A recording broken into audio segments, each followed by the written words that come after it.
Boa tarde. Reanudamos a sesión ca rolda dos grupos parlamentarios. En primeiro lugar, Grupo Parlamentario Mixto, para lo ten a palabra o señor Ojea.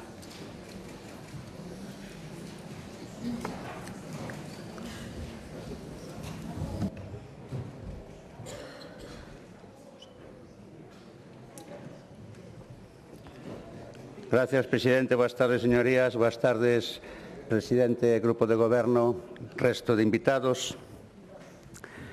Bueno, escoitei con suma atención durante toda a intervención do señor presidente Rueda a valoración que fixo do seu goberno. Iba tomando notas iba comparando co discurso do ano pasado. Teño que dicir que había, pois, bueno, un parecido casi idéntico. Non digo de broma, digo en serio. Iba tomando notas do que iba falando, do que iba propoñendo, e casi igual. Non sei se iso é malo ou bo. Vostede falou de continuidade como un valor, igual entende que iso é aceitado. Bueno, eu o que primeiro que teño que dicir é que cando estaba escoitando falar acordeime de Julio César. E voulle dicir por qué. Porque vostede sabe que Julio César levaba sempre ao seu carón un escravo, unha persoa que lle iba dicindo ao oído: lémbrate de que non eres un deus, lémbrate de que eres mortal, non?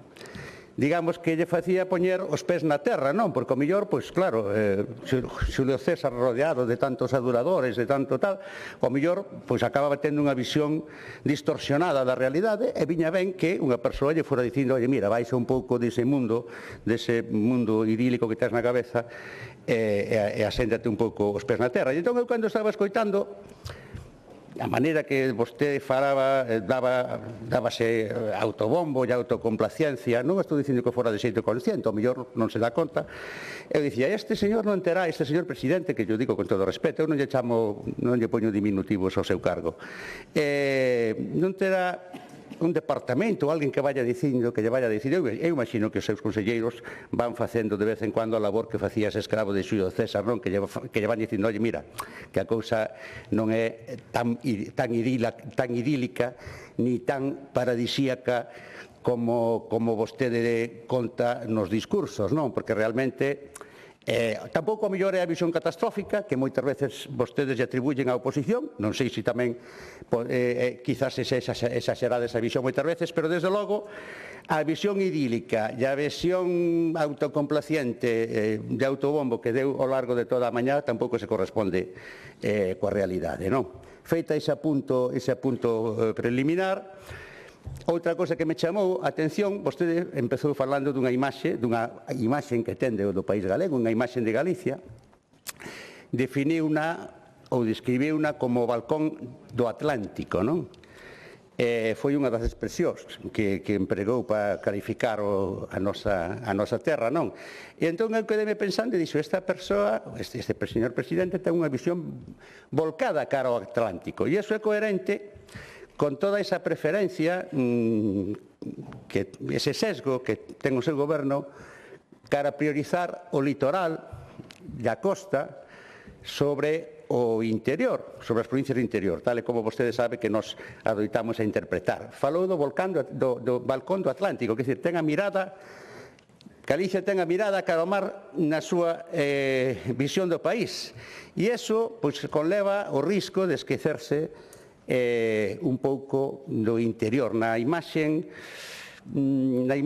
que ten do país o seu goberno, lembroume un pouco a representación que existe no cerebro do corpo humano, non? Saben que no cerebro hai unha representación de todo o corpo no que unhas partes ocupan máis espacio que as outras, non? Dicen os doctores, como aquí temos o señor conselleiro, un homúnculo que representa o corpo de unha forma distorsionada, a boca e as maus moi grandes e o resto pequeniño. E eu pareime a pensar e dixen: este goberno ten unha imaxe de Galicia que tampouco é a xeométricamente perfecta. Distorsiona de tal maneira que o litoral lle ocupa moitísimo espacio no seu pensamento, na súa atención, nas súas decisións, nas súas inquietudes, e logo a provincia de Ourense ten así, en pequeniño, pois facendo a comparativa pois, con eso que estaba dicindo. Entón, bueno, por que? Pois o tempo que fala dos temas propios da provincia, as súas decisións, a carga orzamentaria que lle dedica a provincia de Ourense, pois é moi pequeniña. Entón, esa imaxe distorsionada se conserva a estrutura topolóxica, pero non xeométrica do país. Non, unha provincia de Ourense pequeniña na súa atención e nas súas inquietudes e un litoral que ocupa, e cando digo vostede, non me refiro tamén a vostede personalmente, sino a vostede, pois, o conxunto do seu goberno, pois, que está formado pois, nunha amplia maioría por persoas de provincias da costa e non do interior. Xa facendo esta serie de valoracións xerais sobre esa visión discriminatoria cara a provincia de Ourense, vou entrar máis en análisis puntuais e concretos, seguindo un pouco a orde que vostede na que vostede abordou os temas, non? Porque fun apuntando o tema. E outra cousa que me chamou moita atención, cando salimos de aquí, fun tomar unha cañiña e a un sitio, e estaba falando o señor presidente Feijóo. Estaba, que parece ser que levaba toda a mañá falando na televisión.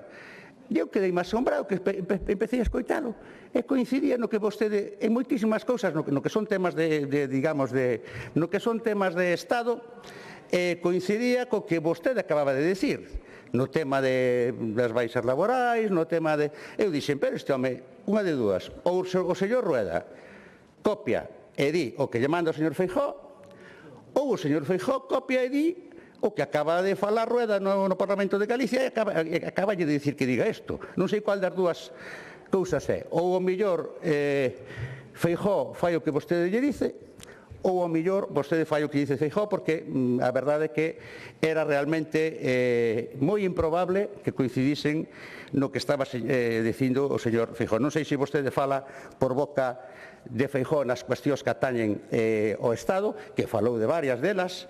Empezou falando, por exemplo, pois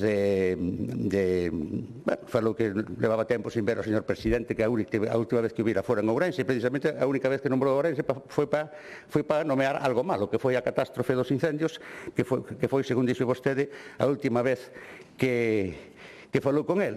Tamén me quedei pensando neso, a última vez que nombran a Ourense é para falar de algo malo.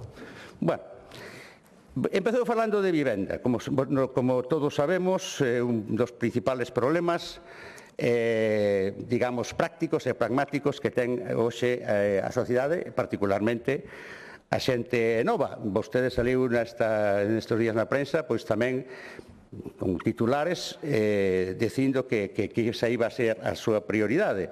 Entonces, vou falar de algunhas cousas concretas relacionadas ca provincia de Ourense. A provincia de Ourense é a que ten programadas menos vivendas de promoción pública ou de titularidade pública das 4 provincias. Teño aquí datos como Coruña, Montemero, 4.400 vivendas, Santiago, un PIA de 3.000 vivendas, Vigo, 2.000 vivendas, entre unhas que están xa en execución e outras proyectadas. E nós temos na provincia de Ourense o número máis pequeno, un PIA na zona do 21, quen coñece a Ourense sabe onde está, de 1.100 vivendas. E aquí voulle dicir unha serie de cousas. Primeiro, que ese PIA, que dicen que tería que estar, non sei, a punto de empezar, a ver como queda, nós pedimos desde o Concello de Ourense pediulle unha conexión coa Avenida de Santiago para facilitar a accesibilidade. Deulle mesmo a súa consellería un proxecto e uns planos que parece ser que non lle están ou que non lle fixeron absolutamente ningún caso. No caso concreto dese PIA da Avenida de Santiago, voulle recordar a vostede, presidente, e ao seu equipo de goberno, que non nos parece de recibo que non se faga esa conexión, que son poucos centros de metros, coa unha das arterias principales da cidade, que é a Avenida de Santiago, é perfectamente executable e que sería unha cuestión meramente de vontade que mellorasen ese PIA nese aspecto. Pero logo voulle dicir algunha cousa máis. Recentemente a señora conselleira culpou o Concello de Ourense de non facilitarlle terreo municipal para considerar neses terreos a posibilidade de promoción de vivenda pública.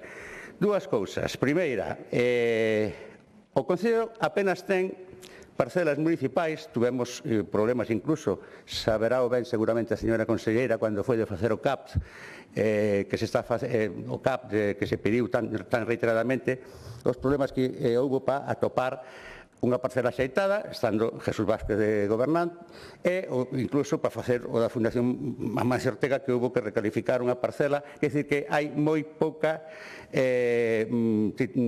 parcela de titularidade municipal no Concello de Ourense, e iso ten unha causa, e é que gobernando un dos seus alcaldes, un dos alcaldes do PP, concretamente público e notorio, o señor Manuel Cabezas, condonou aos constructores ese 10% de cesión que tiña que ter feito naquele momento o goberno. Uns dicen que foi porque había unha especie de inseguridade normativa, porque acababa de deixar de estar en vigor unha normativa e empezaba outro, etc. Total, que o feito de que se condonase esas cesións, pois fixo que se perdese moita superficie no Concello de Ourense. Non houve responsabilidade penal, como todos vostedes saben, por parte dese alcalde, pero sí houve unha constatación do feito de que se había perdonado esas cesións que hoxe serían de titularidade do Concello e que probablemente facilitarían moito de telas hoxe como parcelas de titularidade municipal a construción de vivenda pública. Pero vou a recordar outra cousa máis, que xa dixemos recentemente nun pleno municipal. A Xunta de Galicia ten unha finca da súa titularidade chamada Finca Benposta, que seguramente coñecen totalmente esa parcela, porque no seu día tamén tuvo o seu conflicto cos anteriores propietarios, etc. Aí teñen unha cantidad suficiente para promover, según lle preguntei a unha inteligencia artificial, porque eu non sei moito de convertir metros cuadrados en vivendas, sobre 800 vivendas que se podían facer.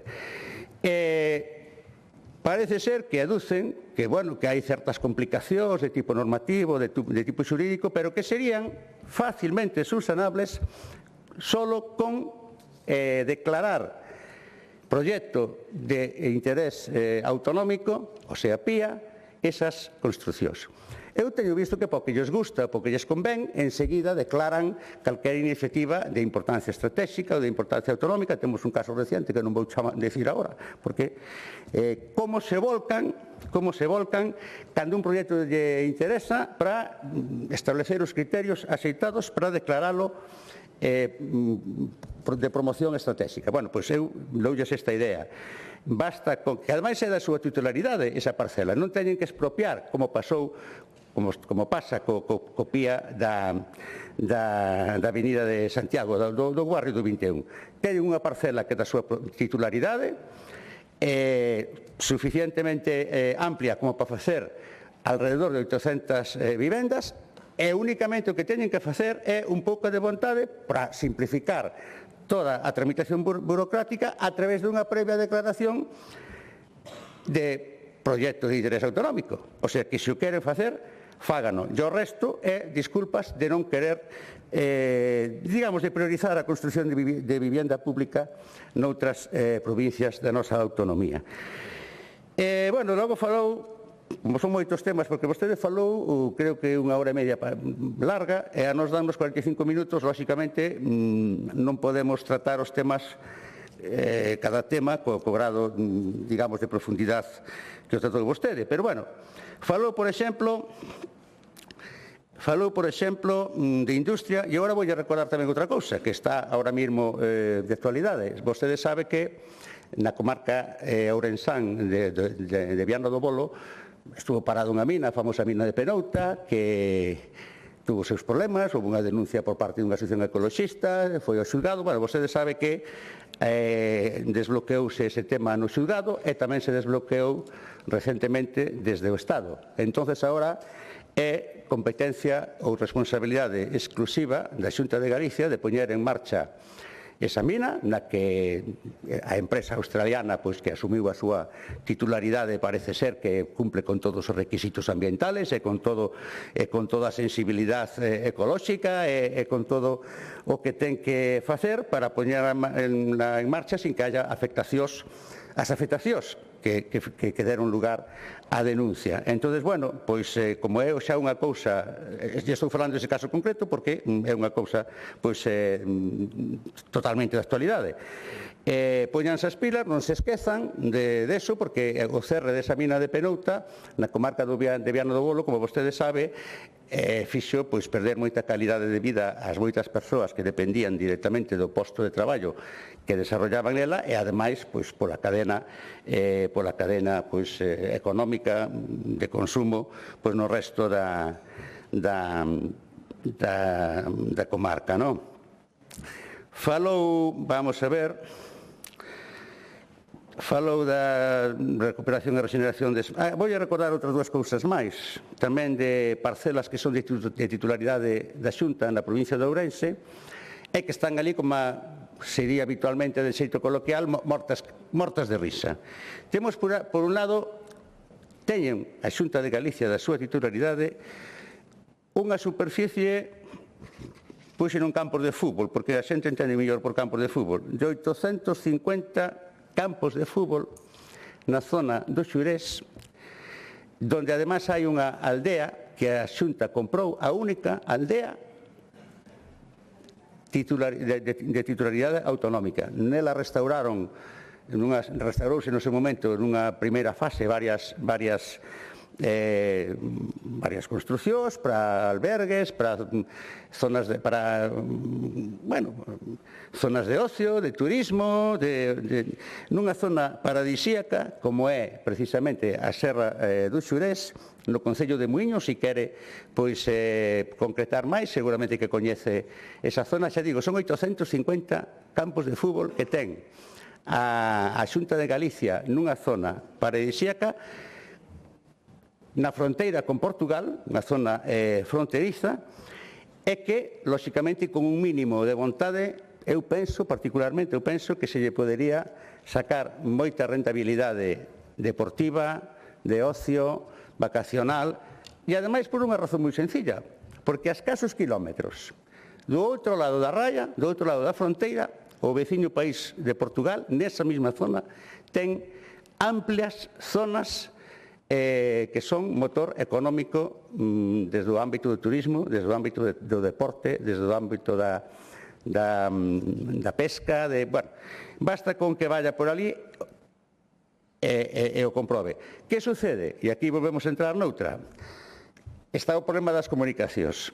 Vostede a mañá nomeou varias autovías que están en proxecto para que as faga a Xunta de titularidade autonómica. E non nomeou, ou polo menos eu non o escoitei, a ver se o mellor se me despistou, pero creo que non nomeou unha autovía de titularidade autonómica que se leva reclamando desde todos os ámbitos económicos, sociais da provincia de Ourense, que é a que iría no tramo que falta por construir desde Celanova hasta Portugal.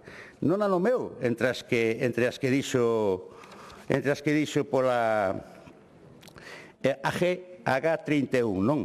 É un nome técnico desa autovía. A que vai de Ourense a Celanova, ali remata, xa se leva tempo pedindo, e mesmo, se non lembro mal, desde a propia Diputación de Ourense se instou a Xunta para que rematase esa autovía, que xa digo, xa mañá cando falou das autovías que a Xunta pretende construir ou mellorar ou promocionar, non a nomeou. E isto veume agora mesmo a memoria, inda que tiña pensado falar dela no contexto das infraestructuras, porque precisamente sería, pro caso concreto desa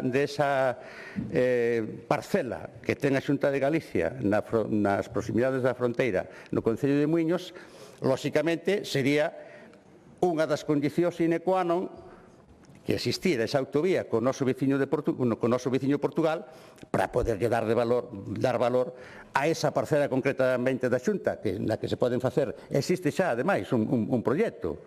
Xa existe un proxecto que foi presentado na FEGAMP se non me falla a memoria polo propio Concello, que non habría moito máis que executalo, que a idea xa está aí. E logo, claro, eu escoitolle falar moitas veces, tanto a vostede como a membros do seu goberno, membros do equipo técnico, das direccións xerais, etc., da necesidade de establecer vínculos comerciais, económicos, sociais e de todo tipo con Portugal. Vexo que estou totalmente de acordo, lóxicamente. Vexo que tira moito por ese corredor ferroviario de Vigo ao Porto, ou a súa prolongación hasta Lisboa, critica a veces ao goberno central porque non parece darlle a mesma prioridade que parece querer darlle a liña de Madrid a Lisboa. Coincido con vostede en que efectivamente ese corredor ferroviario de Vigo ao Porto, Lisboa, é necesario, é imprescindible, aí xa entra en xogo pois eso, a competencia estatal e incluso as competencias de goberno do país veciño, pero se tanto interés ten, se tan importante lle parece a vostede que Galicia establezca lazos comerciais, lazos sociais, lazos de todo tipo, económicos, con Portugal, pense tamén nesta autovía pendiente de finalización hasta a fronteira da comarca de Ourense, porque a partir de aí, a través desa autovía, conéctase con amplias partes, non costeiras, pero sí con partes moi importantes do veciño Portugal. E a propia construción da autovía, pois xa automáticamente, mediante un mecanismo de feedback, pois faría pois que esas conexións, esas relacións comerciais entraran nunha relación de retroalimentación positiva e se mellorase todo eso. Bueno, falou de Mercosur, falou da agricultura, da gandería. Aquí vou a darlle outro apunte máis de por que a min me parece que vostede está sempre máis pensando no litoral e nas empresas, e nas cadenas empresariais ligadas ao mar que no interior. Porque xa da outra vez, creo que xa no ano pasado, xa lle dixen ao principio que moitas cousas eran iguales no discurso que deu ano pasado. Falou da necesidade de promocionar o consumo de peixe, que me parece moi ben, un alimento moi sano e que ademais está promocionando o consumo de algo bo, está claro. A parte pois, do movimento económico que xeneraría pois, nas zonas marítimas esa pesca, non? Falou incluso de instar ao Estado a baixada do IBE dese produto. Basicamente, a pesca é importante. Tiña un amigo fai anos que me decía que a pesca era unha especie de emigración, non? España, Galicia é un país de emigrantes, e ele dicíame, nunca pensamos que os pescadores tamén son emigrantes, porque claro, métense nun barco, están 6 meses no Océano Índico, lóxicamente, de alguna maneira tamén están emigrados, non? Entonces, todo o respeto e toda a miña reconocemento á xente do mar, e todo o que deriva, digamos, do comercio de peixe, de mariscos e todo eso, pero non se olviden dos produtos agroalimentarios do interior, porque eu non lle vin loitar con ese énfasis para promocionar o consumo dos produtos que produce a provincia de Ourense, carne, patatas, etc., ni tampouco yo impedir unha baixada do IBE deses produtos, o sea que, a ver, volvo a repetir, pareceme moi ben que o faga no caso do peixe, no caso dos produtos do mar, pero non se esqueza de que no interior de Galicia ten outra clase de produtos tamén de alta calidade nutritiva e tamén necesitadas ao mellor de promoción desde o ámbito económico, pois aspectos, por exemplo, como pedir tamén a baixada do IBE para algún destes produtos. Teña en conta que o problemático acordo con Mercosur, que vostede dixo que aí coincido con vostede en que non ten sentido discutir agora cando xa está firmado, cando despois de 25 anos de negociacións estamos no tratado, hai que asumir eso como un feito consumado, e estou de acordo con vostede de que hai que tomar medidas para estar pendientes de se cumplen pois eso, as condicións que se dicen que teñen que cumplir ali os produtos alimentarios, as condicións laborais dos traballadores ali e aquí, para que non exista esa competencia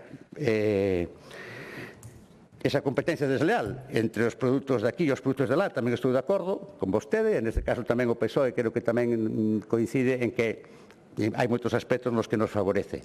Pero tamén é verdade que a provincia de Ourense é unha das máis afectadas, e viuse nas recientes mobilizacións dos tractoristas, que vostede conoce moi ben, porque, tal como din os expertos, quen máis se ve beneficiado de eses tratados, de Tratado Mercosur, son as empresas procesadoras e as empresas da cadena posterior á propia produción. Na provincia de Ourense o que temos fundamentalmente son productores. Hai poucas empresas procesadoras de alimentos. Entonces, bueno, animarlle a que efectivamente eses observatorios e esas medidas que di, que eu teño tamén as miñas dudas acerca da súa eficacia real, pero, bueno, o que me equivoque, para que a competencia dos produtos foráneos que proveñen deses países de Sudamérica cos que se firmou a Unión Europea o Tratado de Mercosur tras moitos anos de negociacións non perxudiquen aos produtos galegos e en especial os da provincia de Ourense, que, como digo, serían en principio máis afectados porque son os que están na parte menos favorecida por as consecuencias do tratado comercial, porque son empresas conductoras, o sea, son empresas produtoras. E aquí enlazo con outra cuestión.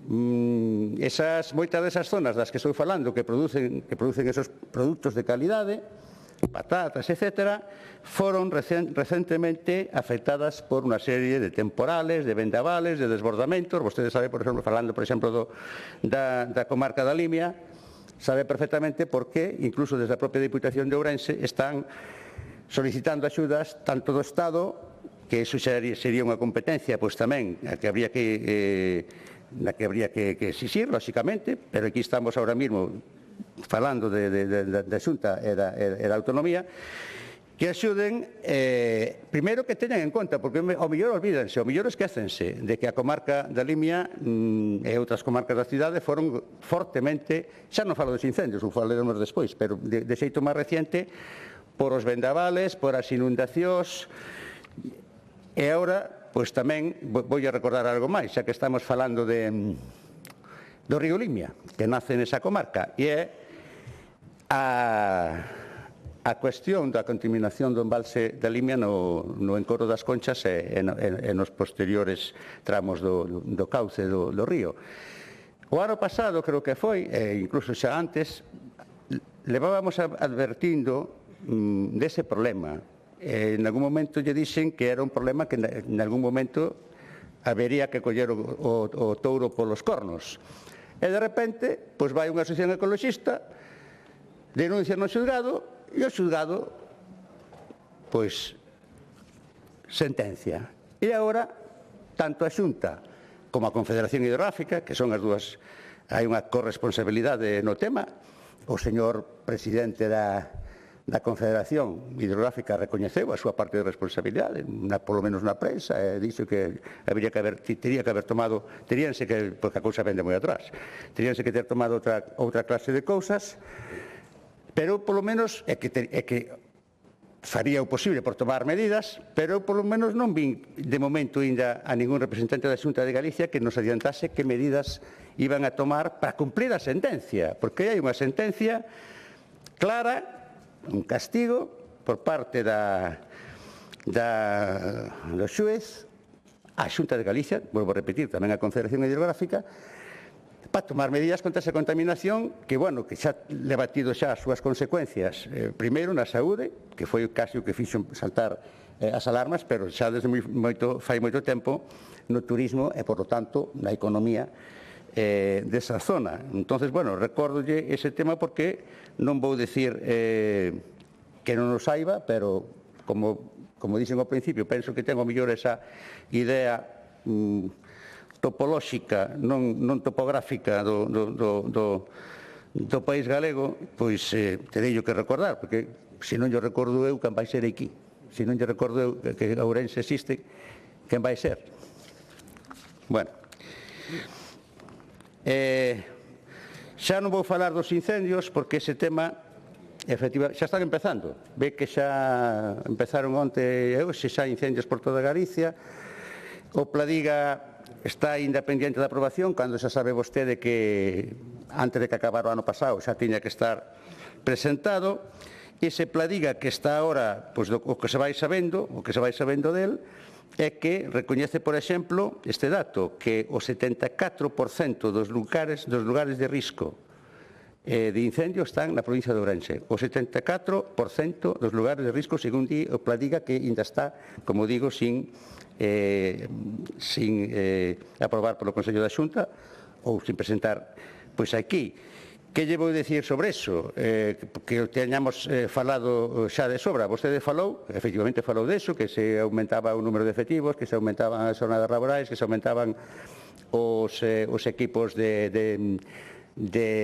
extinción, pero volvo a recordar, os expertos din que a cousa tampouco vai moito por aí. Os expertos, aos que lle deberían facer caso desde o goberno, que hai un colectivo pois, concreto que pode asesorar nese sentido, din que a cousa, que esas solucións das que vostede falou a mañá, ou esas potenciais solucións convencionais, non valen xa demasiado cos novos lumes. Entonces, vamos a ver como queda a cousa. Ogallá me equivoque, pero as trazas, según din as persoas que saben desto, ou según me dixeron, é que se vai volver a repetir, quizás con maior gravedade, a situación catastrófica da provincia de Ourense do ano pasado, do mes de agosto. Ogallá me equivoque, pero se as medidas non son as axeitadas, e a experiencia debería valer para algo, porque mire, como é aquello, errar, bueno, aquilo de tropezar dos veces na mesma pedra, non? Algo se debería ter aprendido dos incendios do ano pasado. Se algo se aprendera, hasta tería unha componente positiva, non? Porque dentro do malo, se pasou o ano pasado no mes de agosto do 25, houvese un aprendizaxe que nos permitise evitar que volvera a pasar, pois ainda, bueno, ainda nos poderíamos dar, como se adoita decir, cun canto nos dentes, pero parece ser, según din os expertos, que o máis probable que non pase porque se repiten certas rutinas e se repiten certos procedementos que poderían valer nos incendios convencionais e non valdría. De todos xeitos, aquí vou deixar a cuestión a esperar, a ver, porque tampouco temos unha bola de cristal. Pero xa digo, os que saben desto din que hai unha probabilidade enorme de que se volva a repetir. E se volve a repetir, entonces, bueno, xa sería, que lle vou dicir, sería pois moi grave para a provincia de Ourense, e eu penso que sería moi grave tamén para o seu goberno e para o seu partido político, polo menos nesa provincia. Falou de emprego, moitos aspectos, e aquí vou a recordar outra cuestión que teño aquí apuntado, que Ourense, das 4 provincias máis importantes de Galicia, Coruña, Pontevedra, Vigo e Ourense, é a que ten a taxa de paro máis grande. Aquí von 11,96%, ya de Coruña a menos, bueno, 10,46%. Quero decir que, acórdese tamén que no aspecto do emprego, pois en Ourense tamén estamos a cola dos datos positivos, o sea, a cabeza dos datos negativos. Falou dos autónomos, de que había que promocionalos, que había que apoialos. Eu voulle dicir unha cousa, non sei se sabe que recientemente unha asociación de autónomos, non recordo ahora o nome, non sei se é UPTA ou algo así parecido, sacou unha iniciativa para que os autónomos poderan buscar traballo por conta allea, porque contan, desde esta asociación, que unha proporción altamente significativa de autónomos o que fan realmente son refugiarse pois no autoemprego, non por vocación, nin porque teñan ideas especialmente innovadoras desde o punto de vista empresarial, nin porque teñan, pois, ao mellor moitas ganas de dedicarse a eso, sencillamente refúxanse no autoemprego para escapar do paro. Un paro, como acabo de dicir agora, en Ourense é especialmente alto, o máis alto das 4 provincias galegas. Entonces, bueno, esa iniciativa de tratar de que eses, eu chamaría de falsos autónomos, pero claro, a expresión falsos autónomos frecuentemente aplícase a outra cousa, aplícase a esas persoas que en realidad traballan de xeito laboral por conta allea para unha empresa e mediante unha operación fraudulenta que xa se ten condenado no xulgado moitas veces, pois facturan a unha única empresa e iso pois é o que se chaman habitualmente falsos autónomos. Pero bueno, eu agora falaría desta outra clase de autónomos que non se sinten realmente empresarios, que non se sinten realmente con vocación de iniciativas empresariais, pero que ante a falta de emprego por conta allea, que é o mellor o que lles gustaría, pois unhas condicións laborais máis dignas, pois se ven abocados a eso. E agora estáse alertando e estáse desde esa asociación de autónomos pedindo pois, que se tomen medidas desde os distintos ámbitos competenciais dos gobernos para que haxa maneiras de que eses autónomos realmente pois, teñan algún tipo de facilidade para integrarse no mercado laboral por conta allea. Vou seguindo máis ou menos o orden no que falou vostede. Educación. O outro día gustoume unha cousa que dixo o señor Román. O señor Román o outro día recoñeceu que il pensaba, falou a título persoal, que o manteñemento dos colexios, dos pequenos dos colexios, que debería ser asumido pola Xunta, pero que era unha lei estatal e que entón pois non se podía facer. Pero que polo menos pensaba que debería ser asumido pola Xunta o manteñemento dos colexios. Pero agora vou dicir outra cousa que sí que pode asumir a Xunta que se está pedindo desde os concellos, que é o dos conserxes. Os conserxes, que, como vostede sabe, dos colexios son aportados polo Concello, é que nos estimamos tamén moitos concellos, vostede sabe, incluso que creo que tamén forma parte de algunhas das demandas da FEGAMP, que sexan asumidos ese persoal e ese servicio de consellería pola Xunta. Eu penso que eso sí que se pode facer desde o ámbito da Xunta. Vamos a deixar, vou dar a razón que o outro, o do mantemento, é unha lei estatal, que, bueno, tamén chegado o caso, o seu partido, ao mellor, en algún momento, pois pode ter capacidade de decisión ao respecto no Goberno de Madrid, pero polo menos o dos conserxes, que ademais todos os que vivimos a realidade municipal sabemos os problemas, xa non lle digo cando foi do COVID, os problemas que causou que ese personal formase parte do Concello, co seu acordo regulador específico, diferente do que tiña o resto do persoal do colexio, cos seus protocolos, no caso que foi do COVID, protocolos sanitarios diferentes, porque pertenecían, por decirlo de alguma maneira, a empresas diferentes, uns da Xunta, outros. Entón, os problemas que causa eso, que seguramente vostede vos sabe, pois a ver se tratamos de paliarlo así.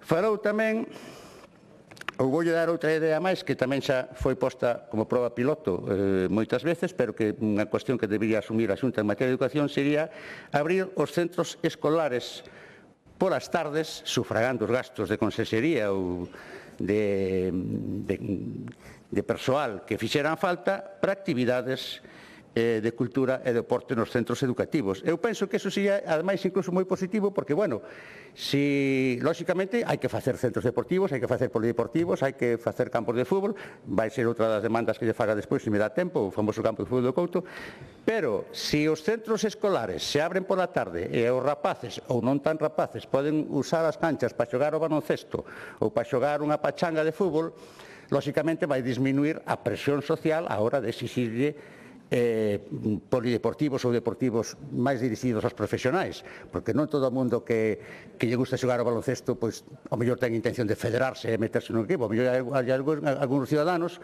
que queren tirar a canasta sin maiores pretensións ou xogar unha... Entón, bueno, lóxicamente, o ideal é ter os polideportivos as instalacións estrictamente deportivas que se exixen, pero se abren os centros escolares pola tarde, especialmente nas vacacións, en determinado, a parte que tamén se podría ver desde o ámbito da conciliación, non? E lle poñen unhos conserxes supón gasto, pero ao mellor tamén supón aforro por outro lado, porque ao mellor pois, outro tipo de infraestructuras que se podían exigir, ao mellor xa non son tan necesarias ou son menos necesarias, e podería ser. E outra cousa que tamén teño aquí apuntada, tamén no ámbito da educación, pero que tamén afecta as infraestructuras. Vostede sabe que nas cidades moitas das rúas, moitas das calles, pois son realmente de titularidade autonómica, e unha das peticións que facemos repetidamente é que se atendan, que se teñan en bo estado por parte da Xunta, que é a súa titular. En algúns casos, pois os concellos piden previo arranxo, previo deixala como é debido, pasar a titularidade municipal para poder tomar iniciativas no ámbito da humanización e tal. Pero hai unha cuestión moi importante, que en moitas desas estradas de titularidade autonómica teñen a carón mesmo, ou ao mellor moi perto, centros educativos. E claro, a veces hai que tomar medidas de seguridade vial, de pequenas obras, pois pasos de cebra e outras. Xa se sabe o que pasa cando hai moitos nenos, os propios coches, automóviles que van a buscar, os pais van a buscar os nenos ou os avós. E claro, eses colexios que están a carón de vías autonómicas, que son estradas, pero son rúas, moitas veces a Administración Autonómica non é consciente de que nas proximidades desa vía hai un colexio, un instituto, que a veces é de reciente creación. Vostede sabe que moitos dos colexios e moitos dos institutos que se levan feitos nos últimos anos fixéronse na periferia das cidades. E, lóxicamente, pois a veces hai problemas de seguridade, sobre todo no caso dos nenos, pois nos elementos habituais de seguridade desas estradas, pasos cebras, semáforos, etcétera, etcétera. Entón, bueno, eso involucra as dúas partes, a educación e as infraestructuras, que os directores e os responsabilidades de educación que se fixen pois nese entorno do colexio, nese entorno do instituto, cando é de titularidade municipal, pois tamén que se nos diga aos concellos para que tamén tomemos as medidas adecuadas. Pero se non é de titularidade municipal e é un problema, pois intervir nelas porque non é da titularidade do concello, pois aí temos un problema, non? Bueno, aquí agora xa entramos nunha materia fulcral, como é a sanidade, non? Vimos pedindo, queremos un hospital digno, novo, totalmente novo para a cidade de Ourense. Xa non nos valen ampliacións, xa non falemos xa de ter que construir, demoler que se caia aos cachos, que as mulleres teñen que ir en determinados servicios a sitios onde as desplazan, eso xa conocemos de sobra, como está o complexo hospitalario da cidade de Ourense, a necesidade total de un hospital novo, do Servicio de Xeriatría Hospitalario que temos falado moitas veces, do Centro de Salud pro barrio de 21. E aquí vou a facer outra comparación. O Centro Olimpia Valencia de Vigo, a todo trapo. Vostede saliu aí falando, vostede e o conselleiro, dando un enorme complexo que é, de que houve que pelexar co Estado porque era o edificio da audiencia, que se puxeron 17 millóns de euros, que se meteron novas especialidades. Pero en Vigo. Iso en Ourense xa sería, para meter 17 millóns en Ourense, mire, valdría máis ou menos eso, o parque acuático termal que ya estamos pidiendo desde o Concello, de que xa fixemos cousas, xa fixemos anteproxectos, xa fixemos a demolición do vello matadeiro. E aí todo doe. A mí parece moi ben que se faga o Olimpia Valencia en Vigo, vamos, en la vanguardia de los servicios sanitarios. Pero eso mesmo por Ourense que nin se lles ocurre. Pois mire, nós tamén queremos algo así.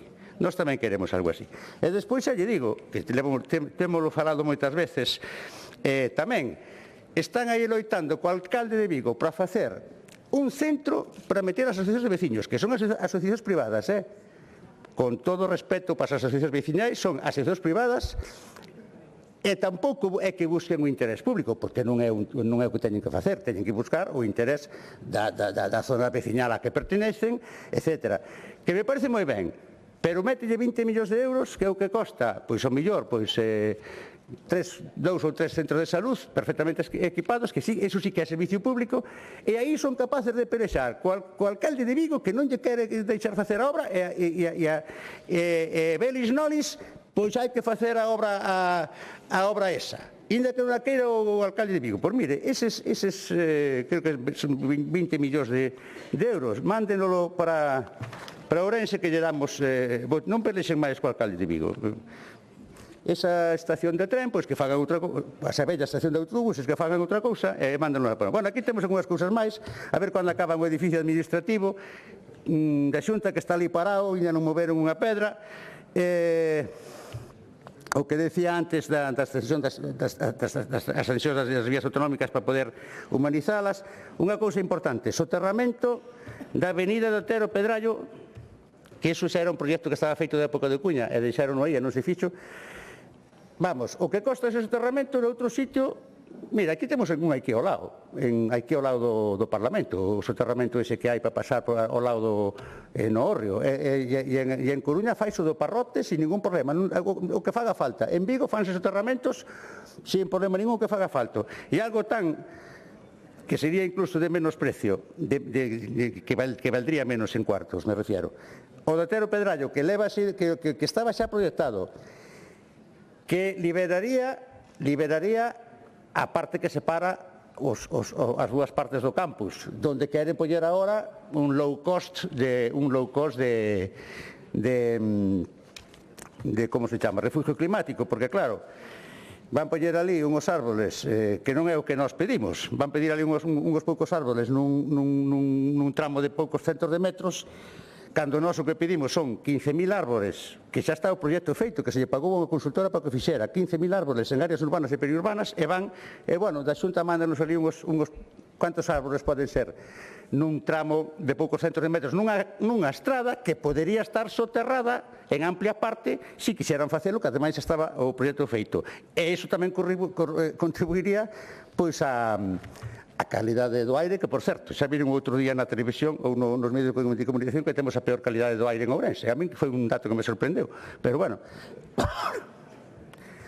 pois algo haberá que facer. E eses 15.000 árbores que a OMS dice que en Ourense deberían ser 26.000 para cumprir os criterios. Bueno, teño aquí unhas cuantas cousas máis. O parque acuático termal, remate, olvidarse da prioridade do litoral. Xa non teño máis tempo, non, señor presidente? Bueno, isto xa é que me pasei, non? Sí, 1 minuto e 17. Xa me pasei, non? Sí, pero xa está falado todo. Bueno, pois xa está, entón deixo así. Gracias.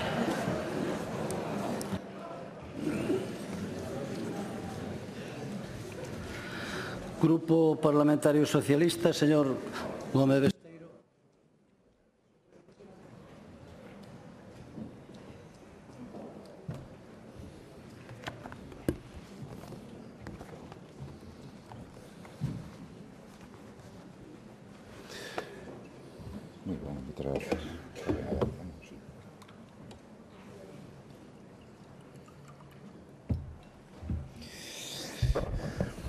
Moi ben, moi boas.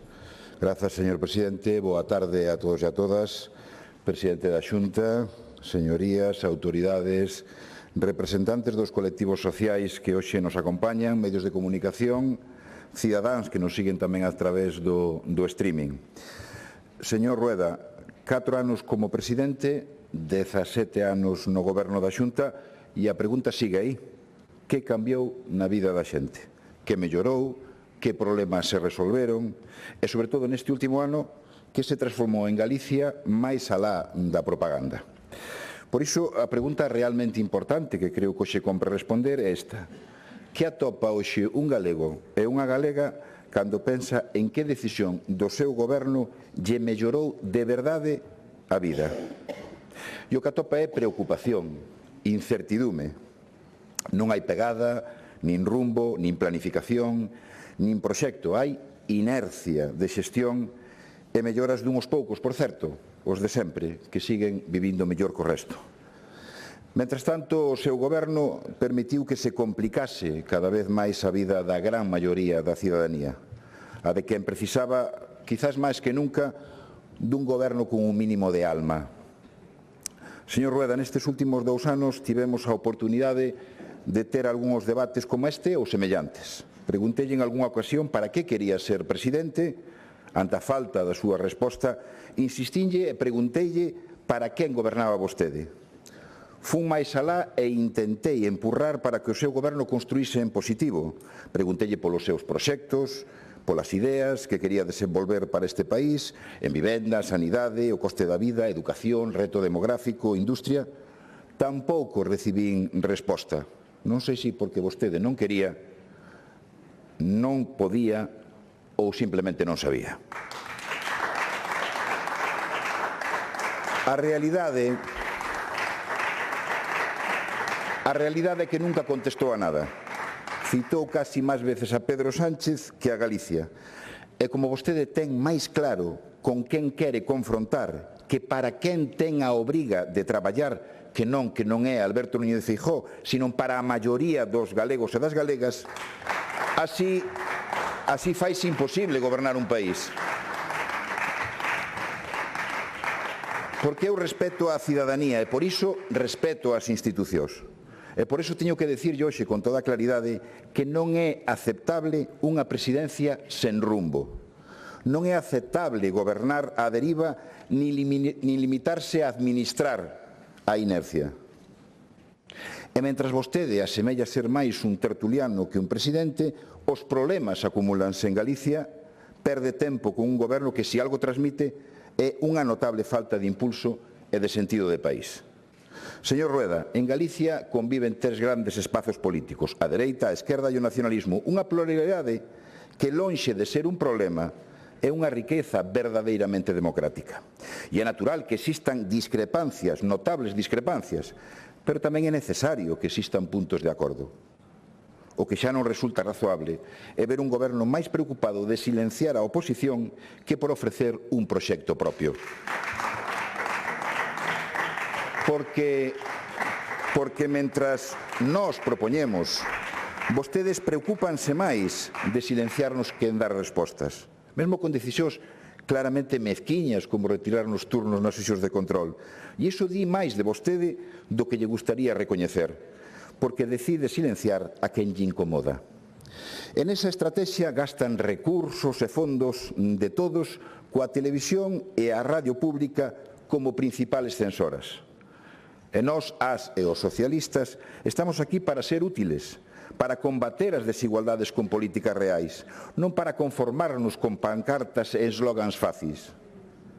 Por iso hoxe escoitará críticas, como corresponde nun sistema democrático, pero tamén propostas solventes e fundamentadas. Outra cuestión será a disposición que teña vostede para atendelas. Veremos se neste debate responde a algo en concreto, aínda que todo apunta, créame, ao de sempre. Evasivas, equilibrios e ningunha resposta. Ogallá me equivoque. Vivimos nun mundo convulso. Parece ser a tónica dos últimos anos e resulta totalmente determinante para tomar as nosas decisións, as que nos afectan. Tradicionalmente, a política internacional foi sinalada como complexa e como chea de matices. O mundo tamén cambiou nisto. Estamos ante unha invasión da cultura reaccionaria, do fascismo impulsado por grandes poderes e por líderes populistas con aires de emperador que non aceptan as normas e actúan como verdadeiros déspotas. Están contaminando a nosa convivencia e hai que tomar posición, señor Rueda. Non se pode ser ambiguo ou capaz, porque nin Europa, nin España, nin Galicia están á marxe. Cando Putin invade Ucraína, ataca o que Europa desexa ser en conxunto e ameaza a nosa estabilidade. Cando Israel somete o xenocidio indecente que está a aplicar en Gaza, está asumindo que impere a lei do máis fuerte. E cando Estados Unidos actúa como se o mundo fose seu, despreza todo o que se construíu con esforzo, sudor e memoria. Por iso aquí non caben equilibrios cómodos. Son só 3 palabras: non á guerra. Sen peros.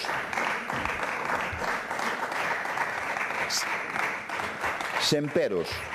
Sen peros e sin matices e interesados. Non á guerra. Porque se o fin xustificase os medios, todo valería, e iso evidentemente non é aceptable.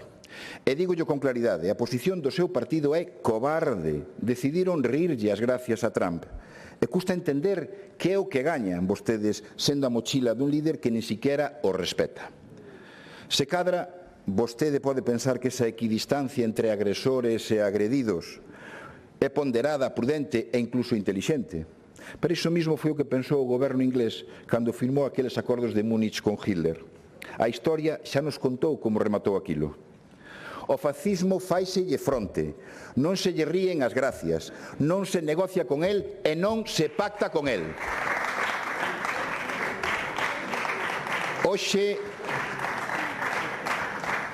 temos a oportunidade de estar á altura e ese é o meu primeiro acordo que lle propoño nesta Cámara, que Galicia dé exemplo cunha posición clara de non á guerra, un sí ao respeto do dereito internacional e un sí a un goberno que traballa pola paz. Porque, como lle decía antes, a paz non admite matices. No debate do Estado de Autonomía do ano pasado falábamos das consecuencias da guerra arancelaria de Donald Trump. Nestas das derivas do conflito do Oriente Medio. Cambian os escenarios, pero non cambia vostede. En ambos os dous casos, a súa resposta sempre foi a mesma. Maquillaxe en lugar de medidas eficaces para apoiar as persoas e os sectores afectados. O Goberno de España acaba de mobilizar 5.000 millóns de euros, por certo, co voto en contra do seu partido. Rebaixas fiscais, apoio ás familias, medidas reais. Outras comunidades tamén están tomando medidas, Cataluña, Euskadi, etc. E Galicia, pois Galicia nesto tamén nos quedamos atrás. Porque mentras outros gobernos toman decisións, aquí levamos semanas escoitando excusas. Pedímoslle medidas para as familias, para as empresas, para os gandeiros, para a xente do mar, para os transportistas. Pedímoslle, en definitiva, que gobernasen. E vostede non estivo. Vende agora como un gran proxecto contra a guerra 157 millóns en investimentos que xa estaban previstos. É tan triste que chega incluso a incluir neses proxectos reformas de pantaláns, de portos ou axudas á sinalización do Camiño de Santiago. E fronte a iso,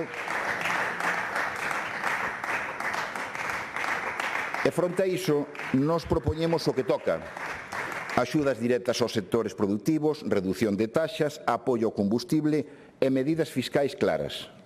E tamén un escudo social galego, apoio ás familias vulnerables, reforzo aos bonos enerxéticos, axudas ao transporte e medidas reais contra o efecto da inflación.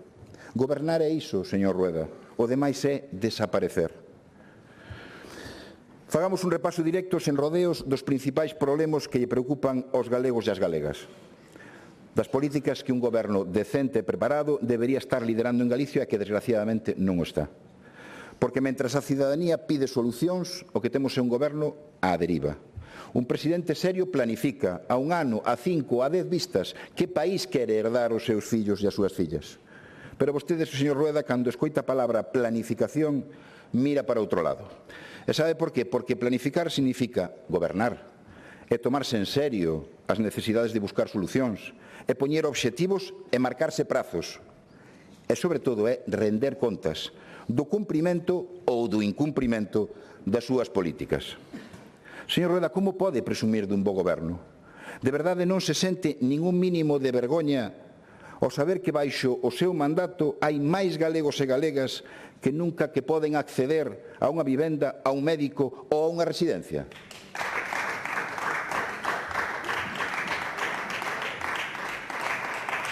Porque falar de vivenda en Galicia é hoxe abordar a principal preocupación da xente. Así o sinala un 43% das persoas no noso país. Un máximo histórico e, ademais, claramente dominante sobre os outros temas. Dino os datos e dinos tamén ás familias, aquelas que teñen que destinar máis dun 50% do seu salario para o alugueiro, que xa nin tan siquiera pensan en mercar unha vivenda. E cando unha xeración enteira non pode acceder a un fogar, o problema xa non é un problema individual, señor Rueda. É un problema político de primeiro orden do que vostede é responsable. 17 anos gobernando e non foron capaces de planificar un parque público de vivendas. porque non é que o digamos nós, xa a Valedora do Pobo advertía alá polo ano 2014 de axudas insuficientes. No 2018 decía que había falta de vivenda social. No 2020 que o sistema era incapaz de responder á demanda. No último debate do Estado de Autonomía, fai agora menos dun ano, xa alertei de que había 22.000 persoas agardando por unha vivenda pública. Familias, mozos, hoxe son 10.000 máis. 10.000 máis nun só ano. O dobre que ao seu inicio deste mandato. 833 persoas novas cada mes que urxen un teito accesible. Ferramentas para baixar os precios hainas. As zonas tensionadas, por exemplo, pero prefiren bloquealas, derribalas e deixar que o mercado faga o resto. Nin fan, nin deixan facer. No ano 2025, vostede orzamentou 153 millóns para a vivenda e executou só 33. É dicir, máis de 100 millóns quedaron sin utilizar mentras miles de persoas non atopaban un fogar. Isto é planificar, señor Rueda. Isto é resolver o problema de vivenda no noso país, señor Rueda. De todas as vivendas que levan 4 anos anunciando, hai algunha que este hoxe rematada? Apuntan agora no 2030 si que estarán executadas 10.000 vivendas. Bueno, pero hoxe vivimos no ano 2026. O problema témolo hoxe. Aínda que todo iso se cumpra, que está por ver se se cumple ou non, que é o que facemos hoxe? Porque o problema, como lle decía antes, témolo agora. Debemos actuar sobre o mercado do aluguer. Nós propuxémoslle a medida do Banco Público Alugueiro. Hai concellos que xa están nese camiño, desenvolvendo o que vostede debería facer por competencias e que evidentemente non fai. Deberá intervir, actuar para poñer en circulación xa ata 10.000 vivendas nas cidades, de maneira áxil e con alugueres accesibles para a mocidade e para familias vulnerables. É posible facelo. É necesario dotar e utilizar os fondos para rehabilitar vivendas e que entre tamén esas vivendas no mercado. E se precisa ser vixiante ca infravivenda. Non pode ser que haxa que se aproveiten de traballadores en precario ou de estudantes para alugar pisos que non reúnen as condicións dignas. Non sexa vostede cómplice dos especuladores. Pero, señor Rueda, de todo isto, vostede nada. E nada tamén en sanidade. Hoxe en Galicia volvemos a sufrir esperas que non existían hai 20 anos tamén nos centros de saúde. A atención primaria está desbordada e desatendida. As e os socialistas de Galicia levamos anos lembrándollo. E os datos son claros. Somos a segunda comunidade autónoma que menos inviste en atención primaria, só por detrás de Madrid da señora Ayuso. E ademais non foi quen de cumprir unha das súas grandes promesas de legislatura, garantir que ningunha persoa tivese que esperar máis de 4 días por unha cita médica. A realidade desminte totalmente o seu discurso. A día de hoxe, o 43% dos pacientes seguen agardando máis de ese prazo. En serio, cree que hai algo para presumir en todo iso? Non é comprensible que hoxe teñamos lista de espera peores que antes da pandemia. Agora estamos a pagar a súa falta de previsión. Hai un problema de xubilacións, especialmente en pediatría, pero iso non aparece se houbera unha boa planificación. Non son cuestións que aparezan de repente. Cunha boa planificación podería preverse e actuarse para correxilo. E, mentras tanto, temos un dos niveis máis baixos en número de profesionais en saúde mental de toda España. E o impacto xa se ve na sociedade. Somos a comunidade autónoma con maior taxa de suicidio de España. Estamos ante a gran epidemia do século XXI e Galicia debería ir por diante. Pero vostedes están máis pendentes das contas de resultados que da saúde da xente. Fagamos unha reflexión sinxela. Fai 20 anos, coa mesma poboación, Galicia tiña un PIB per cápita de alrededor de 19.000 euros. Hoxe está por riba dos 30.000. Como se explica que, tendo máis recursos, teñamos peor acceso á sanidade? A onde están indo todos eses cartos mentras a espera por un médico pode supoñer, en moitos casos, a vida ou a morte? Que debemos pensar dun goberno ao que se lle enche a boca falando de que cada vez pon máis cartos e que resulta cada vez que temos peor xestión? Os datos máis recientes apuntan a que un 90% dos galegos e das galegas suxiren que fan falta algún ou moitos cambios na xestión da sanidade pública. Sáquenos vostede entón dunha dúbida. Aquí houbo falta de planificación ou precisamente o que se planificou foi o desmantelamento da sanidade?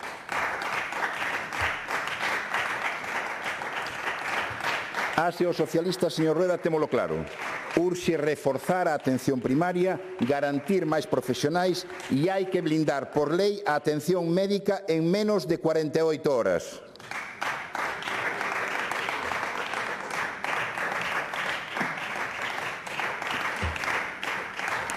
A cousa non millora se miramos para o ensino. Cando falamos de educación non falamos de estatísticas, falamos de vidas, falamos de persoas e hoxe en Galicia hai centos de nenos e nenas que non están a recibir a atención que precisan. Falta profesorado de pedagogía terapéutica, de audición, de linguaxe, faltan orientadores, faltan cuidadores e cuidadoras. É un problema estructural. Mención especial merece o fracaso dun sistema que presume de inclusivo, pero non o é. Retrasos nas convocatorias, mala xestión dos recursos e incumprimentos constantes. Esa é a verdadeira realidade. E, mentras tanto, o sistema sostense polo esforzo titánico dos profesionais. Profesionais desbordados e tamén cheos de papeleo mentras a administración falla. Fronte a iso, nós propoñemos un plan de choque de emprego e un plan de infraestructuras educativas con financiamento garantido e con planificación plurianual, así como un acordo para mellorar as condicións laborais do profesorado. E se miramos para a universidade, o problema repítese, falta planificación e sobra improvisación. Hai mozos e mozas que non poden continuar a súa formación porque non poden pagar un mestrado, mentras a Xunta anuncia medidas que acaban financiando as propias universidades. Por iso, defendemos unha proposta clara: gratuidade da primeira matrícula nos mestrados e un incremento estable e suficiente do financiamento universitario.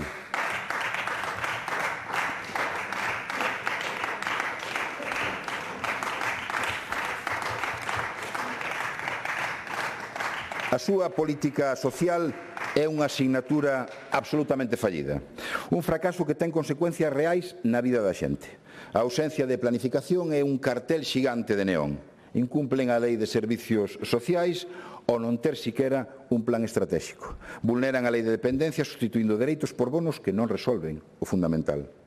E xeraron un déficit de máis de 11.500 prazas de residencia para persoas maiores, unha das peores situacións de todo o Estado, nun país que ten máis de 700.000 galegos e galegas por riba dos 65 anos. Este tamén foi o goberno que perdeu unha liña de axudas por 23 millóns de euros para escolas infantís públicas, mentras subvenciona na súa totalidade as escolas infantís privadas. E todo iso afogando as contas dos concellos, obrigados a financiar un servicio de axuda no fogar que é responsabilidade da Xunta cun novo acordo que resulta aínda insuficiente. Iso non é cooperación, é presión política. Asfixian os concellos, que non gobernan para intentar controlalos. Cos socialistas na Xunta xa lle digo que esa débeda histórica resolveríase financiando o 100% dese SAF, porque o que está en xogo son dereitos, non os seus intereses partidistas. E que sucede ca economía, señor Rueda? Porque a sensación é clara. Galicia avanza, pero sen goberno e sin proxecto, máis que coa inercia da boa marcha de España. Non somos un país pobre nin pequeno, xeramos alrededor de 30.000 euros, como decía antes, de PIB per cápita, 2,5 veces máis que México. E por riba de Portugal, exportamos o doble que Uruguai, con unha población similar, e mantemos un superávit comercial. Formamos parte dunha das economías máis fortes de Europa. É dicir, Galicia pode ser o que queira ser, se tivese ben quen a dirixira. Porque cando miramos o que fai o seu goberno con esa vantaxe, aparece cal é a realidade. Creamos emprego a metade ritmo que España, como vimos esta mesma semana, con un crecemento de 2,5% a nivel estatal, e Galicia quedaba nun 1,5. E, ademais, mantemos unha das peores taxas de actividade de todo o Estado. É dicir, nós temos potencial, pero que non temos é impulso. Por que sucede isto? A pregunta é obvia. Que política económica ten este goberno? Que modelo de crecemento temos? Ou mellor hai que preguntar, temos algún? Vostede, señor Rueda, confunde gobernar con anunciar. E o resultado é unha política industrial sen rumbo e sin planificación.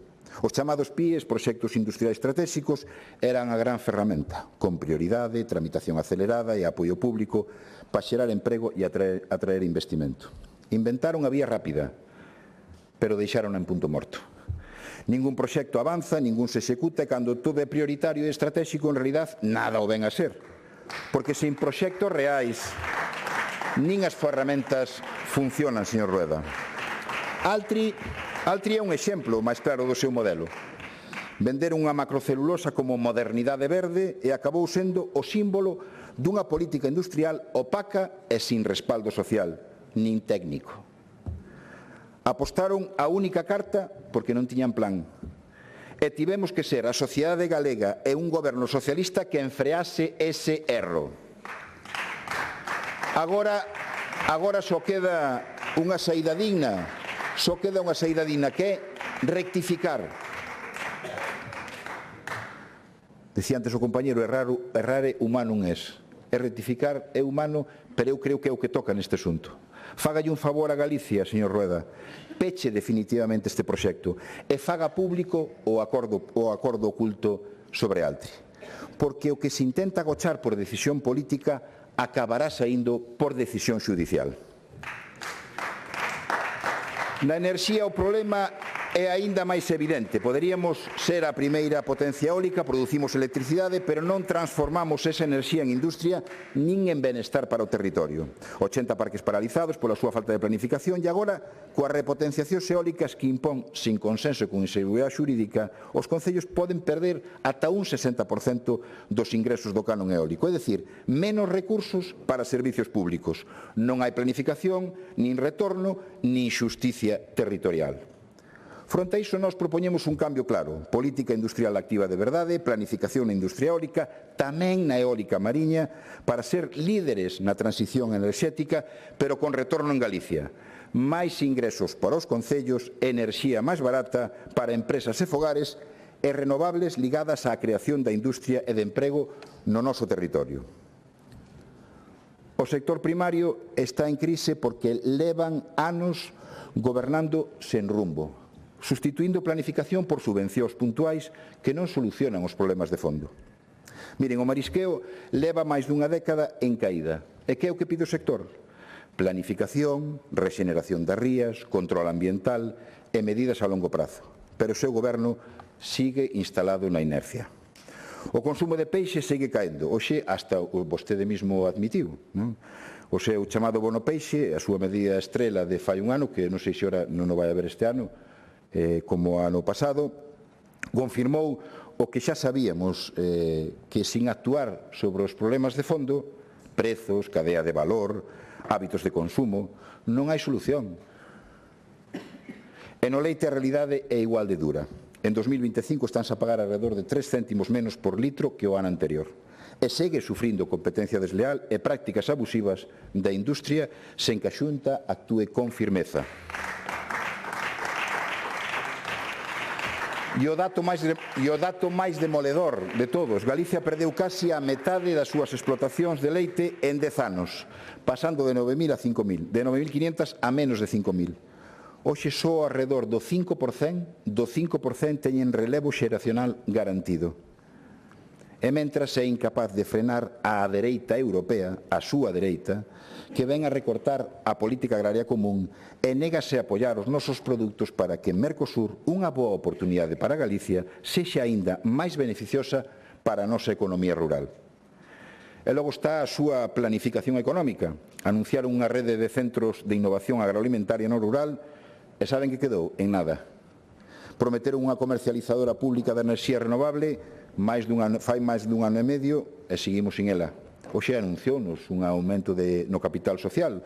Tampouco nos deu máis información. Eu creo que a estas alturas, se vostede ten pensado facer un aumento de capital, debe nos dicir por canto, falar do desembolso dese capital, de todos os socios o desembolso dese capital, en definitiva, o que é a normalidade e a norma máis práctica de transparencia neste Parlamento.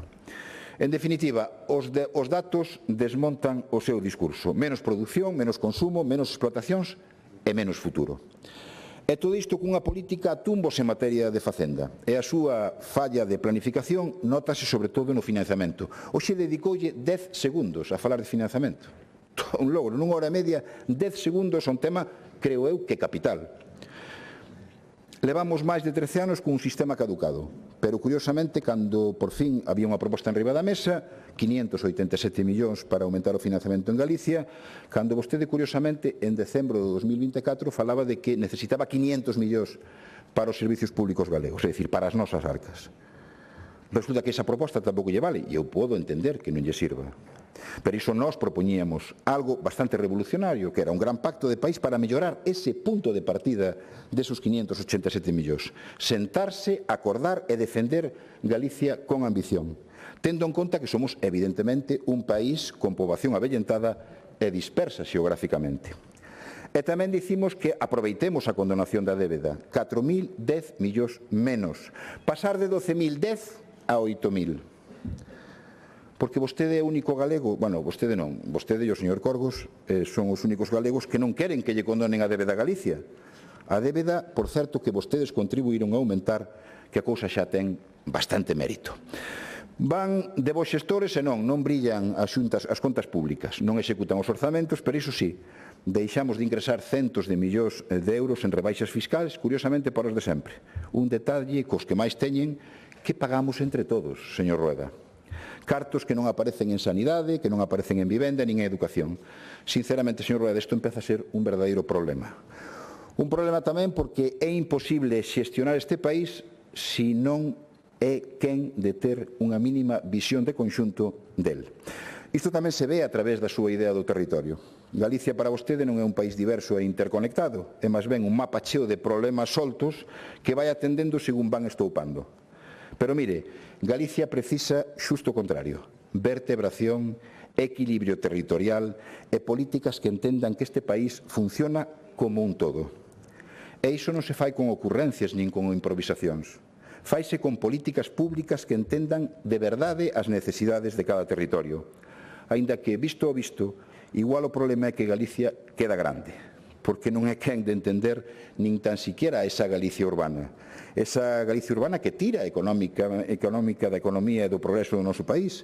Esa Galicia urbana que curiosamente non goberna vostede. Pasa agora igual cos aeroportos. Outra vez, sen visión de conxunto, nin criterio claro. En lugar de exercer a súa responsabilidade de definir unha política aeroportuaria seria, envía voceiros a lanzar globos sonda, a ver que reacción hai e, de paso, a sinalar aos concellos como culpables. Pero o problema está na súa incapacidade para proxectar o valor estratégico que teñen os aeroportos para o conxunto do país. Por iso, pregúntolle directamente, señor Rueda, cree vostede que hai que pechar algún aeroporto en Galicia? A súa planificación, aquí, como sempre, ausente. A Xunta debe ser o organismo que comprenda a rede aeroportuaria como un todo, como unha verdadeira oportunidade, pero insiste en mirar en pequeno e por iso coquetea con agresións ás grandes cidades.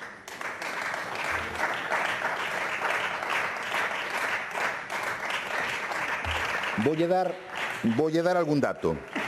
As 3 terminais aéreas galegas rexistraron no ano 2025 un volumen de pasaxeiros e de mercancías superior ao de máis da metade dos aeroportos de España. Alvedro acadou o seu segundo mellor exercicio histórico e Peinador aumentou nun 5% respecto do ano anterior.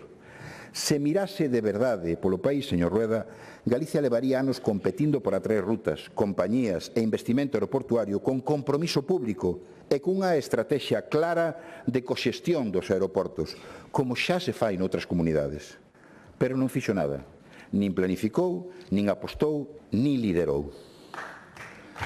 En materia de infraestructuras, o seu goberno leva anos chegando tarde ou directamente non chegando. Na AP9, a principal arteria de Galicia, foi un presidente socialista quen impulsou solucións reais con bonificacións, tamén na AP53, que xa supoñen arredor de 100 millóns de euros de aforro anuais para a cidadanía. E si, o socialismo galego seguirá reivindicando como gran prioridade que esta autoestrada sexa gratuita na súa totalidade. Pero tamén seguiremos reclamándolle a vostede que as autoestradas galegas inicien o camiño cara á gratuidade como nós o estamos avanzando co Estado. No transporte público interurbano, un plan de 160 millóns que non funciona, incomunicación, atrasos, incumprimentos e usuarios abandonados con 53 millóns extra para rescatar as concesionarias. Pero se hai un lugar onde se ve con toda claridade a súa falta absoluta de planificación é no rural, señor Rueda. Aí non hai proxecto, aí o que hai simplemente desatención. Porque mentre se enchen a boca falando do rural, os gobernos do Partido Popular dos que vostedes forman parte deixaron sin investir case 2.000 millóns de euros destinados ao rural. Case 2.000 millóns de euros. Iso xa non é un error. É unha decisión política consciente e reiterada no tempo. A súa decisión é clara. Deixa morrer o rural porque non cree nel. Porque onde están as liñas de transporte de autobús que poderían conectar poboacións e comarcas en Galicia, desaparecidas? Que sucede en canto hai unha baixa dun médico que non se sustituye? E cando hai problemas con nenos na escola, se pechan as escolas, pero non se voltan a abrir. Pero Galicia non se entende sin o rural. Nin hai país se se abandona a que nos sostén. O abandono do rural é, por tanto, tamén do monte trae consecuencias fatídicas. O ano pasado queimáronse 178.000 hectáreas en toda Galicia, unha cifra histórica. O que non se planifica no inverno arde no brao. Ou antes, porque estamos en abril e levamos semanas xa con lumes activos. E non é mala sorte. É falta de planificación e as consecuencias están á vista. Incendios máis grandes, máis rápidos, máis perigosos, aldeas cercadas, xente defendendo as súas casas soa e despois o de sempre. Excusas, culpables externos e ningunha autocrítica. E que aprenderon? Que medidas correctoras se tomaron? Levamos 5 meses de atraso na aprobación do Plan de Prevención e Extinción, do Pladiga. E mentras presumen de aumentar os fondos, estamos a perder cartos en prevención, porque non nos executan. Porque cando arde Galicia, señor Rueda, non arde só o monte. É o fracaso dun modelo. O vivido no verán do 2025 non foi unha fatalidade inevitable. Foi a consecuencia dunha cadea de decisións políticas de menos prevención, de menos ordenación e de menos rural vivo. E cando falla todo iso, o lume chega. Este ano imos camiño do mesmo escenario. E xa llo dixen, e hoxe repito-llo, con toda claridade, se Galicia volve a arder, non será unha sorpresa nin unha fatalidade, será a súa responsabilidade, señor Rueda. A comprensión territorial de Galicia é un imposible no seu goberno. Quen asume a responsabilidade de dar respostas á cidadanía son os concellos. A vostede seguro que lle soan os concellos porque son eses que fan o que vostede non quere facer. Os que asumen competencias que lle corresponden á Xunta e os que suplen día a día a súa desidia. E aínda por riba de explotalos, quere vostede agora impoñer unha nova legislación da administración local que o estruture un pouquiño máis. Quítalles capacidade de decisión, mentre lles engade máis cargas, máis competencias e máis obrigas. E ningún só euro adicional para financialas. É dicir, máis tutelaxe, menos recursos, un negocio redondo para a Xunta, un déficit enorme para os concellos, pero, sobre todo, máis problemas para os cidadáns. Pare e reconduzca a lei. Compre poñer orden nas competencias, asegurar o financiamento que lles corresponde e garantir unha cooperación, esta sí, leal, entre administracións, non unha subordinación permanente aos intereses do Partido Popular. En ese campo tamén a nada, señor Rueda. En canto toman parte, é para que haxa unha desfeita. Este país é moito máis grande que a idea que teñen del. Calquera cuestión sobre a nosa identidade ou evidencia. Vivimos un problema coa lingua desvalorizada por vostedes. Cando se coñeceron os dramáticos datos sobre o seu uso, especialmente pola mocidade, botou a rúa quen os fixo públicos e comprou outros. Pero se hoxe mirásemos de novas cifras, o retroceso sería ainda máis enorme e máis evidente. As e os socialistas non pedimos privilexios, pedimos que se cumpra a Carta Europea das Linguas Minoritarias, porque o noso idioma non é unha opción, é un dereito que debe ser protegido. e do seu escapismo en Bruxelas para que o galego sexa lingua oficial na Unión Europea xa nin lle falo. Pero, en fin, vostede é o presidente galego dun partido que votou contra o uso da lingua no Congreso e eu tiven a honra de ser o diputado que defendeu aquel avance histórico. Evidentemente, son dúas maneiras de entender a nosa identidade. Na mesma liña, o seu problema coa cultura non é novo, non cren nela. Para o Partido Popular redúcese a unha oficina de subvencións, a unha ferramenta burocrática sen alma nin proxecto de país. Porque se algo define a suposta política cultural é precisamente a súa ausencia. E o máis grave, que esa ausencia xa se convertiu en oposición activa. Chegan ao punto de negarse a defender a presencia da cultura galega en espazos internacionais como a UNESCO. Actitude que sorprendería ata os máis recalcitrantes estrategas do Partido Popular da década 80 e dos 90 do século pasado.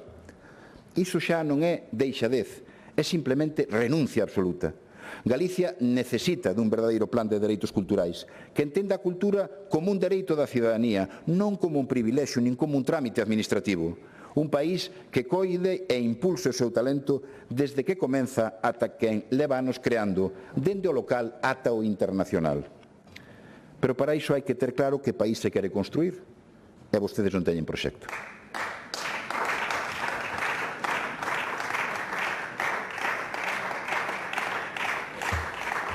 Nós si o temos. O dunha nación orgullosa da súa identidade, aberta ao mundo, que participa con voz propia nunha España máis xusta e plural, e nunha Europa que non sexa só mercado, senón tamén cultura, diversidade e futuro compartido. Galicia non é allea á deriva democrática. Defínase, señor Rueda, defina o seu criterio. Galicia non merece un goberno perdido no populismo nin arrastrado por unha deriva democrática preocupante, con esa mirada cómplice que lle fan a ultradereita. Permítame un consello. Rompan co odio, rompan co populismo e co extremismo. Afástanse dos discursos que premian a ignorancia, das fake news e da negación do que somos como sociedade. Aparten a sección Vox que teñen enquistado no PP galego, que coquetea co negacionismo da igualdade, co desprezo ás minorías e co atrasismo científico. A intolerancia e o atraso non poden marcar o rumbo de Galicia. Afástense diso. Afástense diso. Só así poderemos, entre todos, construir un país máis sólido, máis forte e máis democrático.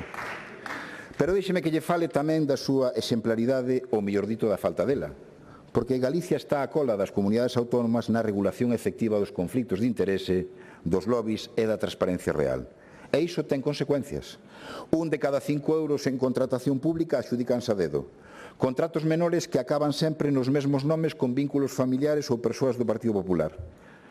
E, por se fose pouco, portas xiratorias sen control. Altos cargos que pasan a privadas sen garantías nin transparencia. En esa transparencia non parece que teñamos moita axuda dos medios públicos.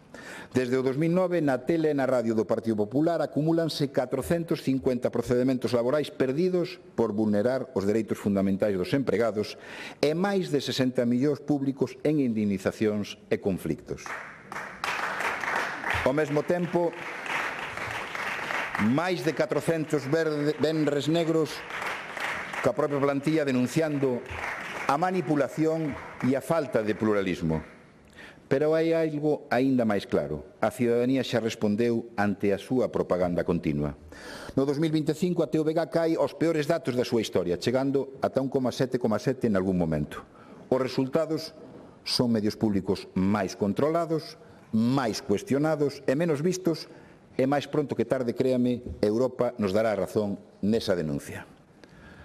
Pero non podemos falar da deriva democrática sen falar da memoria democrática, das políticas que en Galicia están desmanteladas simplemente pola súa decisión. En canto chegaron ao goberno no 2009, eliminaron dun plumazo un modelo que tiña recursos, colaboración coa universidade e co tecido asociativo e o recoñecemento das vítimas. Hoxe non só miran para outro lado, senón que incumplen unha obriga legal como é a de aplicar a Lei de Memoria Democrática. Mentras, iso sí, intentan blanquear o Pazo de Meirás como xa fixeron no seu día ca illa de San Simón. Galicia necesita recuperar unha política pública de memoria, porque non falamos de pasado, falamos de dignidade, de verdade e de non de repetir os erros máis tráxicos da nosa historia. E non podo pechar o bloque dos dereitos sin falar da igualdade, porque é a que debe impregnar todas as políticas nese goberno. No Partido Socialista témolo claro, para acadar unha Galicia máis igualitaria e, polo tanto, máis libre e democrática, hai que falar da igualdade, como columna vertebral presente en todas as accións do goberno. A igualdade non vai nos leis do papel, vai da vida real das persoas, e a realidade é teimuda. No 2026 xa foron asasinadas 11 mulleres e 3 menores en España. Non son cifras, son vidas rotas. Pero para vostedes a igualdade parece pouco máis que un discurso bonito no papel e irrelevante na práctica. 2 anos despois da Lei de Igualdade, a paridade non existe en moitos organismos da Xunta, non hai plan de saúde feminino, non se aplica a educación afectivo-sexual, nin se integra a igualdade no currículum. Mentras tanto, precarizan sectores feminizados, abandonan as mulleres do rural e do mar, non reforzan os CIN e seguen sin abordar con firmeza a corresponsabilidade nos cuidados. E fronte ao repunte da violencia machista, responden con medidas puntuais. Medidas puntuais e insuficientes. Porque sin prevención real, sen formación e sin recursos, non hai política de igualdade, hai abandono. En resumen, vivimos ante un goberno entregado ao control do relato, non hai interese por planificar, por dialogar, por adoptar decisións, impulsar políticas transformadoras e conseguir avanzar na mellora colectiva como sociedade e como país. A vostede, señor Rueda, non lle xera ningunha emoción ou responsabilidade adicional á presidencia da Xunta. Para iso hai que ter unha idea de país do que queira proxectar. E vostede non quere nada para o país, máis alá de gobernalo. Non lle gusta o país, o que lle gusta é o poder, manexar as institucións. Aspira a dirixir quen vai a un posto, quen ocupa un cargo, en cada ámbito e en cada espazo. Nós trouxemos aquí neste debate propostas a este debate. Lembro só algunhas: a posición unitaria no conflito do Oriente Medio, reforma do modelo sanitario, plan de choque contra as listas de espera, intervención no mercado de vivenda de aluguer con un banco público, acción decidida na planificación eólica, actuación sobre as rías galegas para mellorar a situación do marisqueo, frear o dumping no mercado do leite, negociar a quita da débeda, dialogar sobre o modelo de financiamento para Galicia, arquivar o proxecto de Altri, buscar unha mellor legislación na administración local, acordar un apoio conxunto do uso do galego en Europa, un plan de dereitos culturais, etc. etc. Vostede, señor Rueda, está acostumbrado a lanzar moitos bonos. Hoxe ampliou o bono cuidado. Foi antes o bono peixe, o bono chándal, o bono rural, bono cultural mozo, bono térmico, bono autónomo, bono aluguer social. Hai moitos bonos. Visto, voulle propoñer un bono novo. O bono goberno. O funcionamento...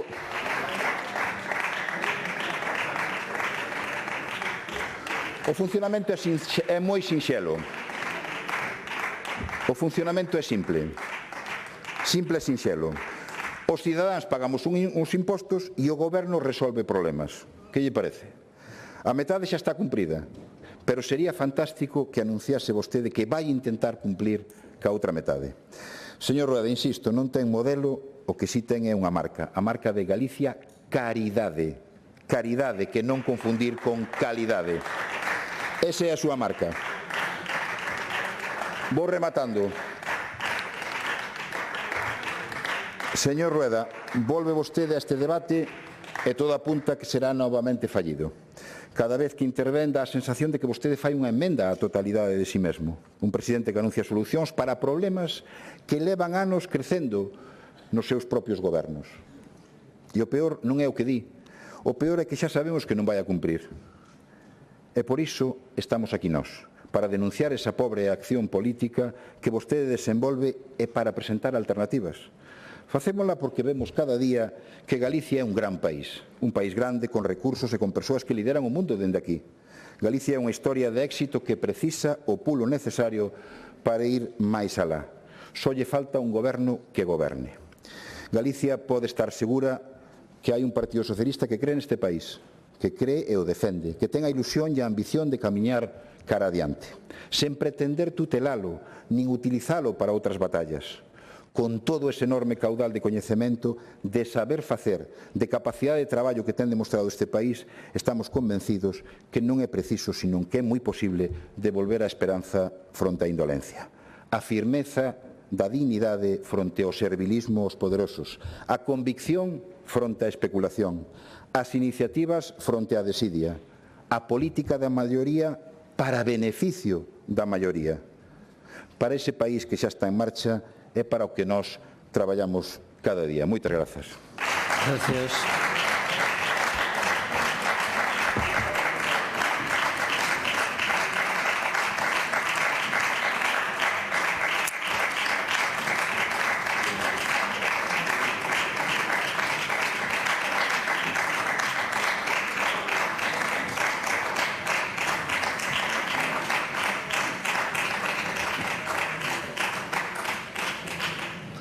Grupo Parlamentario do Bloque Nacionalista Galego, señora Pontón.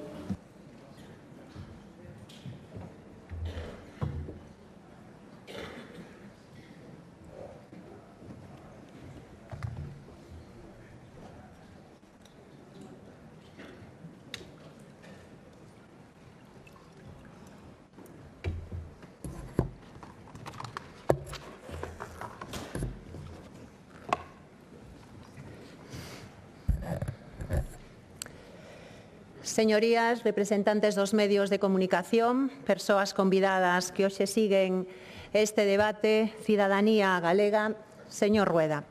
Hai un ano empezaba este debate condenando a situación en Gaza, un auténtico xenocidio que o Partido Popular non tivo a decencia de recoñecer e condenar. 680.000 palestinos e palestinas asesinadas. Que máis precisan, señorías do Partido Popular? Esta cifra non é unha cifra do BNG, son datos da relatora especial da ONU. E é unha cifra que non para de aumentar, porque o Estado terrorista de Israel sigue matando a inocentes cada día. Nin podemos, nin queremos mirar para outro lado. Da terra ao mar, Palestina vencerá.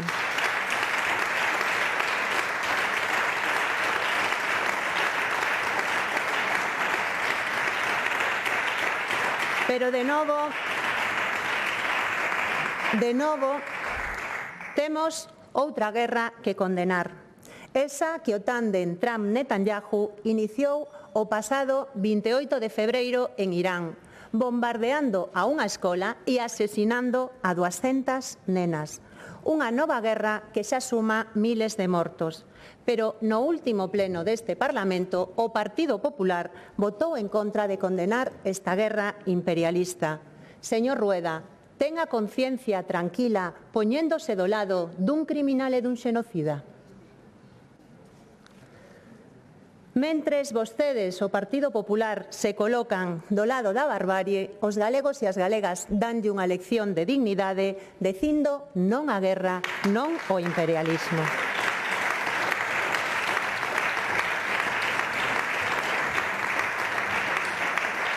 Porque as guerras, todas as guerras, son un fracaso da humanidade. En Ucraína ou no Yemen, en Somalia ou en Etiopía. Déixannos un mundo máis inxusto, máis inseguro e máis perigoso para todos e para todas. As guerras nunca persiguen nobres motivos, ao contrario, responden á cobiza, ás ansias de poder e o diñeiro. Sabe que teñen en común Venezuela e Irán? Petróleo, señor Rueda, miles de millóns de barrís de petróleo. Esta é a única democracia que lle preocupa a Trump. Así que basta de caretas, señorías do Partido Popular, e deixen de apoiar guerras ilexítimas e inxustas. De verdade vostedes creen que o noso papel é ser súbditos do rei Trump? porque o que estamos asistindo é a unha reacción agresiva dos Estados Unidos ante o seu declive.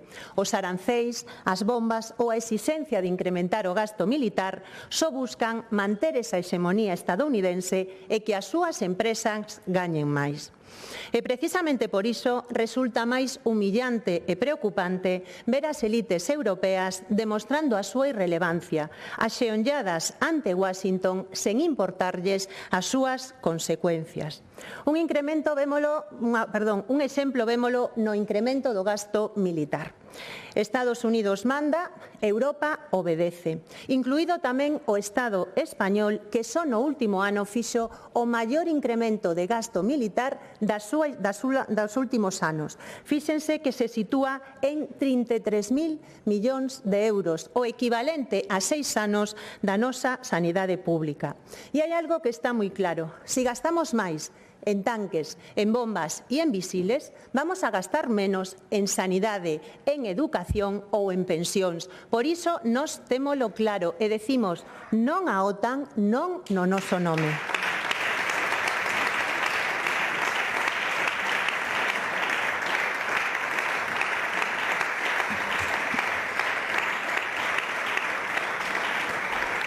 Porque que este belicismo non só o pagamos con ese gasto militar, é que ese belicismo tamén chega aos petos dos galegos e das galegas en forma de inflación, que está traendo un incremento insoportable dos prezos do combustible e da cesta da compra. E teño que decirlle, señor Rueda, que resulta éticamente moi difícil de asumir que vostede insinúe que neste contexto hai que aproveitar a oportunidade de negocio. É unha indecencia política e moral. Non hai ningunha oportunidade nunha guerra, só hai víctimas, sufrimento e destrucción. Señor Rueda, rectifique e póñase do lado correcto da historia.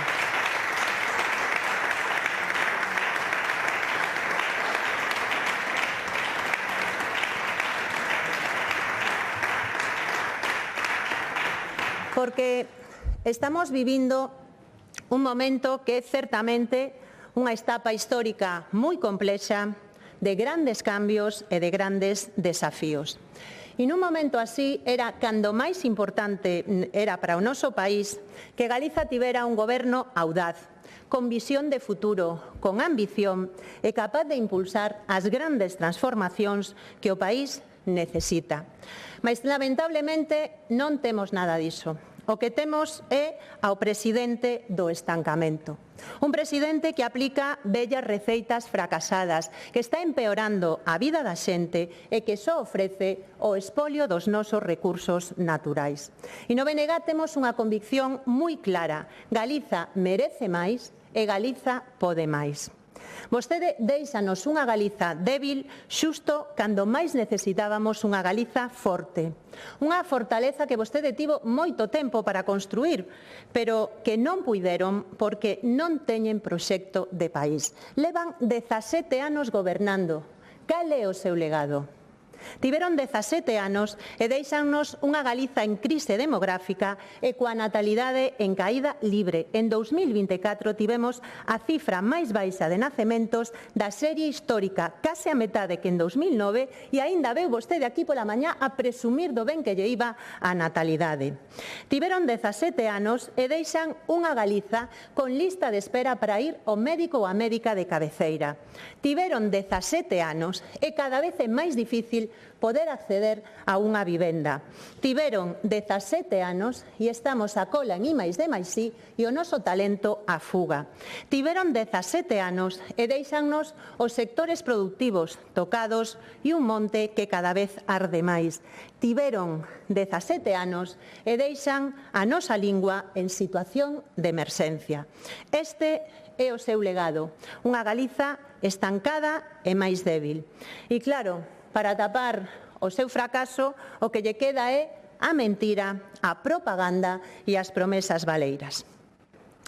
Plan estratégico da industria forestal madeira. incumprido. Movilizar 40.000 hectáreas agrarias, incumprido. Fondo público-privado de 300 millóns, incumprido. Contratar 30 investigadores de alto nivel, incumprido. Nova lei de ciencia, incumprido. Pacto pola industria e a enerxía, incumprido. Nova lei de loita contra os incendios forestais, incumprido. E é que podería seguir así con esta lista, porque en 2 anos nos contabilizamos xa 40 promesas incumpridas. E se falamos dos 17 anos, é que non me chegarían todos os 45 minutos que teño para narrar todos os seus incumprimentos. Señor Rueda, non se cansa de tanta mentira? De verdade non lle preocupa que a súa palabra non valga nada?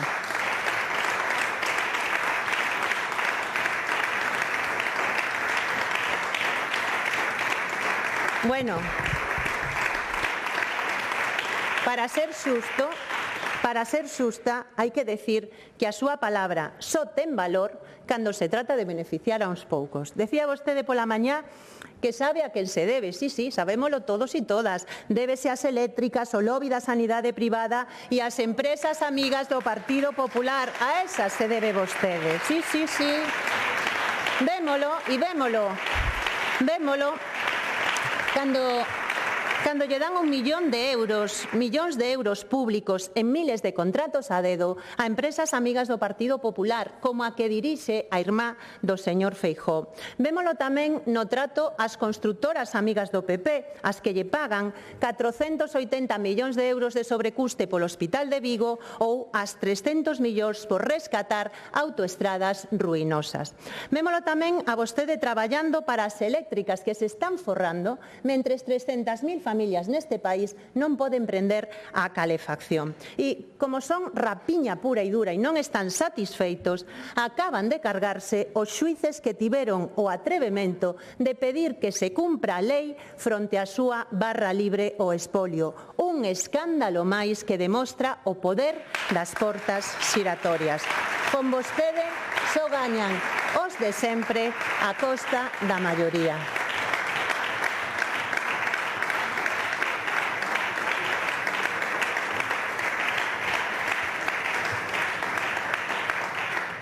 Aínda que hai que decir que este país está a cambiar, que hai unha nova maioría social que demostrou que David pode vencer a Goliat paralizando a Altri. Unha victoria do pobo galego e unha rotunda derrota súa.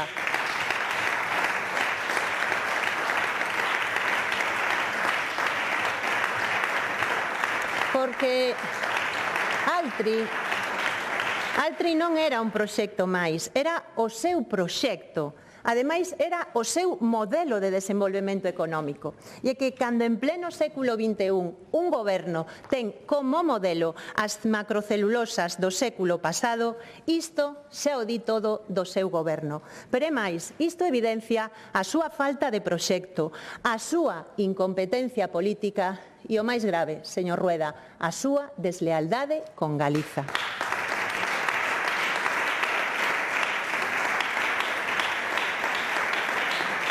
Señor Rueda, hoxe non falou deste tema. Cando vai asumir a súa responsabilidade por facernos perder 2 anos apostando todo á carta tóxica de Altri? E, sobre todo, explíquenos, cando vai a facer público ese acordo que vostede ten guardado baixo 7 chaves coa pasteira portuguesa? Teña por seguro que imos poñer luz onde vostede quere oscuridade e imos coñecer que esconde ese acordo segredo con Altri.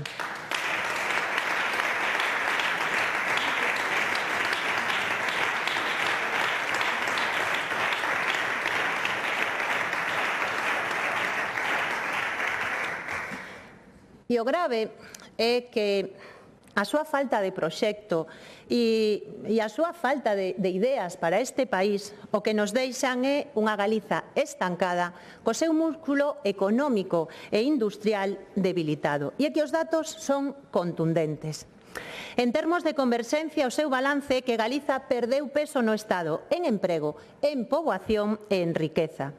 En 17 anos é que non lograron ni un só proxecto económico ou industrial de referencia, ningún. A min gustaríame poder decir outra cousa, pero a realidade é que desde que vostedes gobernan desapareceron 5.447 empresas e temos 26.800 autónomos menos. Por certo, os autónomos medraron un 5,5% no Estado. Galiza só capta o 1,5% do investimento estranxeiro. País Vasco, que é máis pequeno que nós, non? Menos poboación, capta o dobre. O empresariado, señor Rueda, non confía no seu goberno e demóstrao non invertindo aquí. A taxa de investimento que había no ano 2009 era superior ás medias estatais e europeas. Con vostedes no goberno, caeu 13 puntos e está por debaixo desas medias. Señor Rueda, entende agora por que vostede é o presidente do estancamento? E fronte a este estancamento, cal é a súa gran aportación ao mercado laboral neste debate? É vir aquí a criminalizar os traballadores e as traballadoras. En Galiza hai 27 traballadoras de baixa por cada 1000. A media do Estado é case de 20. Galiza é a segunda comunidade con menos baixas laborais. Pero vostede trata os traballadores e os traballadoras como se foran vagos e maleantes. Señor Rueda, como pode ter tanta cara?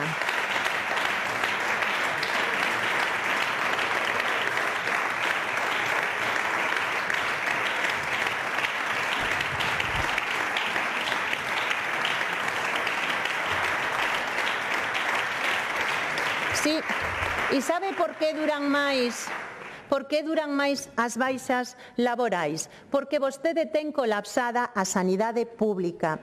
E en lugar de reforzar a sanidade pública, ven aquí e retorce a realidade, primeiro, para criminalizar aos traballadores e traballadoras deste país, que son do mellor que temos en Galiza. E, en segundo lugar, para algo que é consustancial ao Partido Popular, que é afondar na privatización da sanidade a través das mutuas. Señor Rueda, é sinxelamente impresentable e débelle vostede unha desculpa aos traballadores e as traballadoras deste país.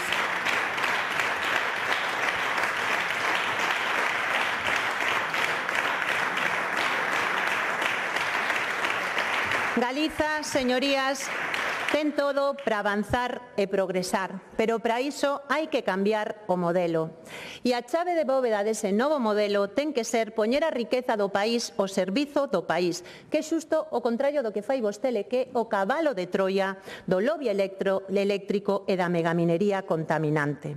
Eu teño algo moi claro, e é que a riqueza eléctrica tiña que significar unha maior industrialización de Galiza, pero esa ecuación aquí non funciona simplemente porque nos tratan como unha colonia enerxética de Madrid. Por iso, defender que os novos parques se vinculen a proxectos industriais no país, defender unha tarifa eléctrica galega ou unha empresa pública de enerxía 100% pública, isto é unha cuestión de sentido común, de democracia enerxética e tamén de xustiza para acabar coa vergoña de que teñamos a miles de familias en Galiza que cada inverno pasan frío porque non poden pagar a calefacción nun país rico en electricidade. Isto é o que necesita Galiza e non o seu expolio washing, que é o que nos veu hoxe aquí a vender, expolio washing para que as eléctricas se sigan forrando. E ademais é que no seu descaro veo aquí a decirnos que copiaron o modelo noruego. Que Noruego ten a garantía do control público da súa enerxía. Ten empresas 100% públicas que veñen aquí a poñer parques industriais en Galiza. Mire, se vostede quere que os beneficios se queden aquí, copie as propostas do BNG, tarifa eléctrica galega, empresa 100% pública de enerxía e aprenda algo, digo yo, modestamente e con humildade, do alcalde de Muras que sabe como negociar coas eléctricas.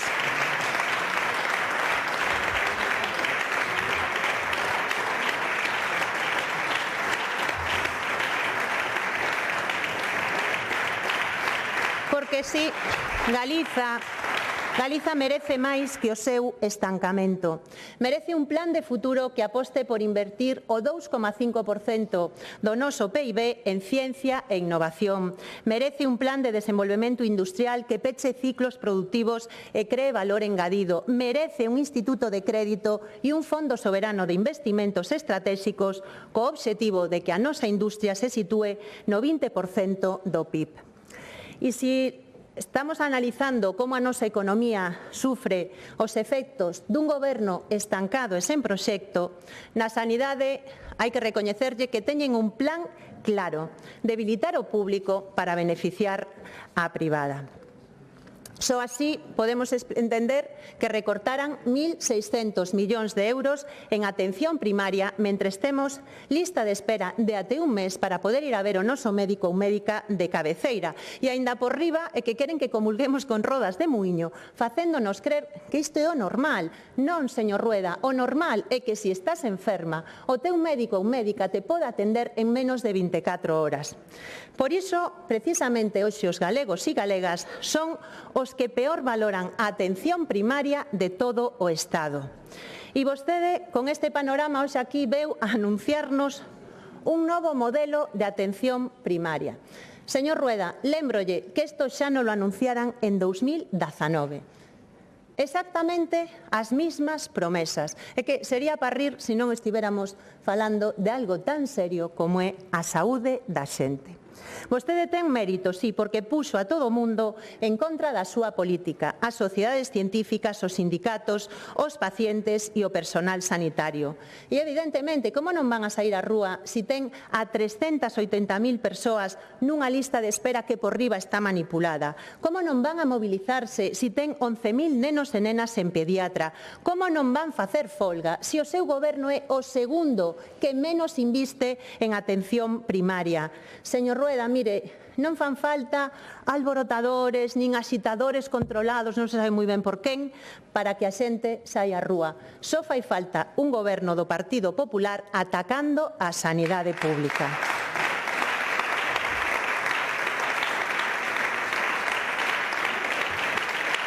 Un goberno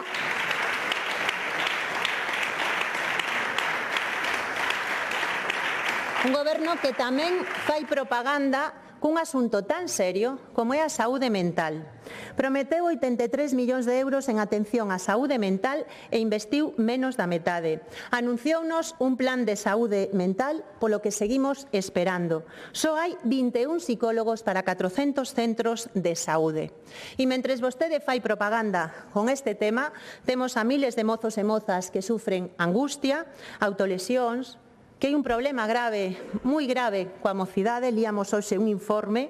Hai miles de persoas que tamén padecen estrés e depresión e a única axuda que teñen do seu goberno é unha caixa de pastillas. Isto, señorías, é unha indecencia. Menos propaganda e máis fondos para a saúde mental.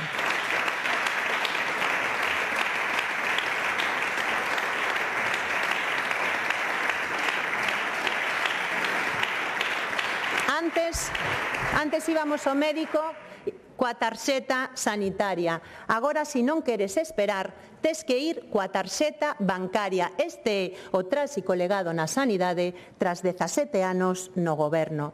E Galiza merece máis e merece un goberno que confíe na súa sanidade pública.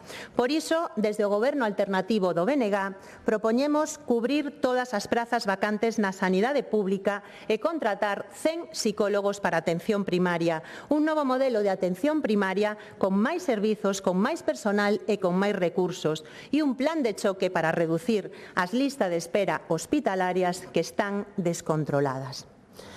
Acabamos de ver como o seu legado é unha Galiza estancada, cunha economía e unha sanidade debilitadas, e agora vamos a analizar como está a situación para as persoas maiores e dependentes, persoas que como sociedade temos a obriga ética e moral de atendelas como se merecen. Pero é difícil que nunha mesma frase estean xuntas Partido Popular e ética cando o seu modelo consiste en facer negocio coa vellez e descargar os coidados nas mulleres a prezo de saldo. Mulleres precarizadas como, por exemplo, as traballadoras das residencias privadas, esas residencias ás que cada ano vostede lle entrega un cheque de 100 millóns de euros. Onde acaban eses cartos, señor Rueda? Hai dous datos que son demoledores da súa falta de compromiso. Os rateos de xericultoras nas residencias en 2026 son as mesmas que no ano 1996. En 30 anos ni unha mellora. Iso sí, vostede eliminou a obriga de ter enfermeiras 24 horas nas residencias. Vostede, despois da pandemia, prometeu un novo modelo de residencias. Non o fixo. Prometeu centros de cuidados intermedios. Non hai ningún en funcionamento. Prometeu unha estrategia fronte á soidade non desexada. Non o fixo. Isto, señor Rueda, é o que vale a súa palabra.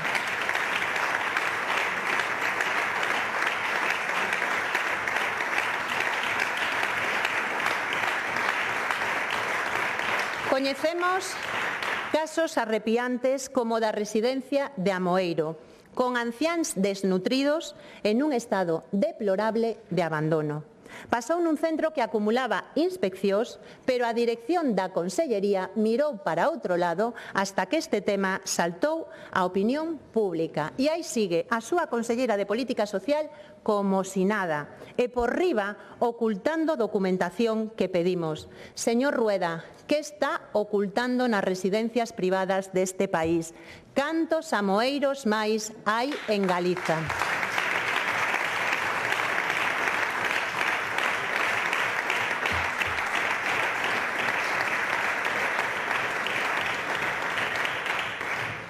Vostede dilapida millóns de euros en publicidade, pero ten o SAF deliberadamente colapsado porque quere cargarse este servicio.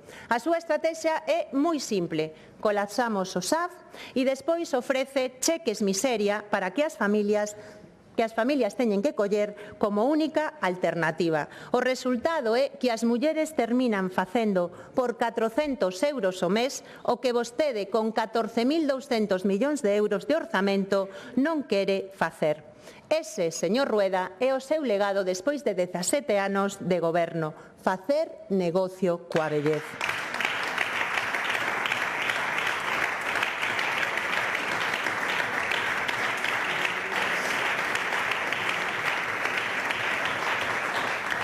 As persoas maiores merecen máis, merecen respeto, atención e tranquilidade. E por iso, desde o Goberno alternativo do BNG, propoñemos un cambio total de modelo, crear os sergas dos servicios sociais.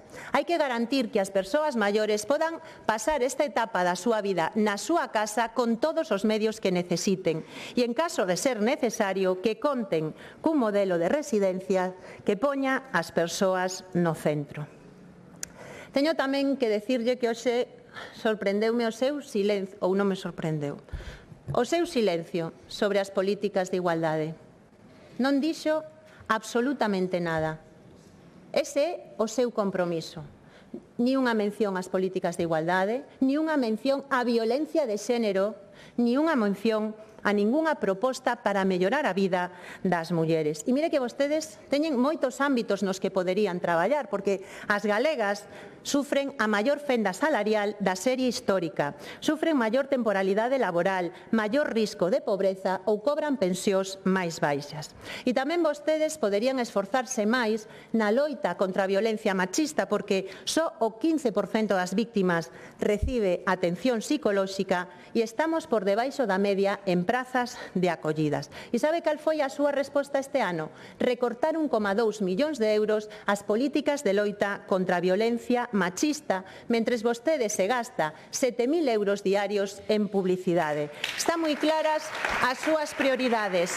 O autobombo por riba das mulleres.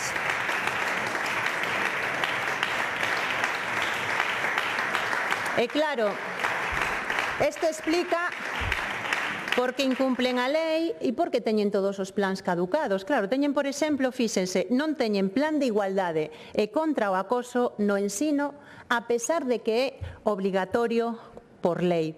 Pero tamén é certo que esperar dun Partido Popular que cando ten denuncias internas de acoso o que fai é acosar a víctima para que non denuncie. Ese é o seu feminismo, darlle as costas ás mulleres e á igualdade.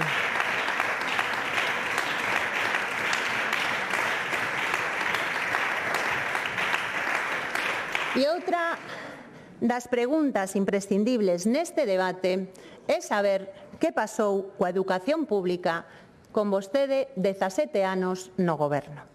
A súa primeira aportación foi axudar as familias, cargándose a gratuidade dos libros de texto. Así é como entende vostede axudar as familias. E hoxe o que temos é un ensino público que ten moitos problemas, que falta profesorado, que falta personal especialista para que haxa realmente un ensino inclusivo, que sobra burocracia e que temos ratios moi altas. A pesar de todo isto, vostedes aumentan cada ano os recursos que lle dan ao ensino privado, que ademais está colonizando a formación profesional. Vostede presume de baixadas fiscais. Sabe que as súas baixadas de impostos supoñen un burato de máis de 5.000 millóns de euros nas arcas públicas nos últimos 8 anos. Sabe vostede canto profesorado, canto personal especialista se podería contratar con esos 5.000 millóns de euros? Sabe que só con recuperar con eliminar ese agasallo fiscal que lle fixo os grandes patrimonios, podería contratar a todo o personal de apoio que necesitan os nenos e nenas con necesidades educativas especiais. Señor Rueda, menos pelotazos fiscais e máis educación pública.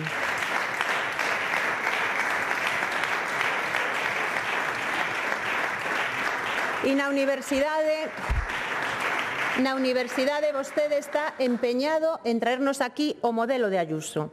Despois de regalarlle unha universidade privada á banca, agora permítelle incumplir a lei creando titulacións que xa existían na pública. Pero eu creo que o colofón da súa esperpéntica xestión educativa está no nomeamento do novo delegado territorial de Educación. Vexamos, señorías, cales son os méritos para este posto, porque evidentemente ten que ter un currículum á altura do manual meritocrático do Partido Popular. Defraudar 30.000 euros de cartos públicos en comidas, hotéis e bebidas. Facer apoloxía do franquismo e, por suposto, machismo o propio 8M. Fíxense que decía: a muller é capaz de sangrar sen cortarse. A muller é capaz de dar a luz sen corrente.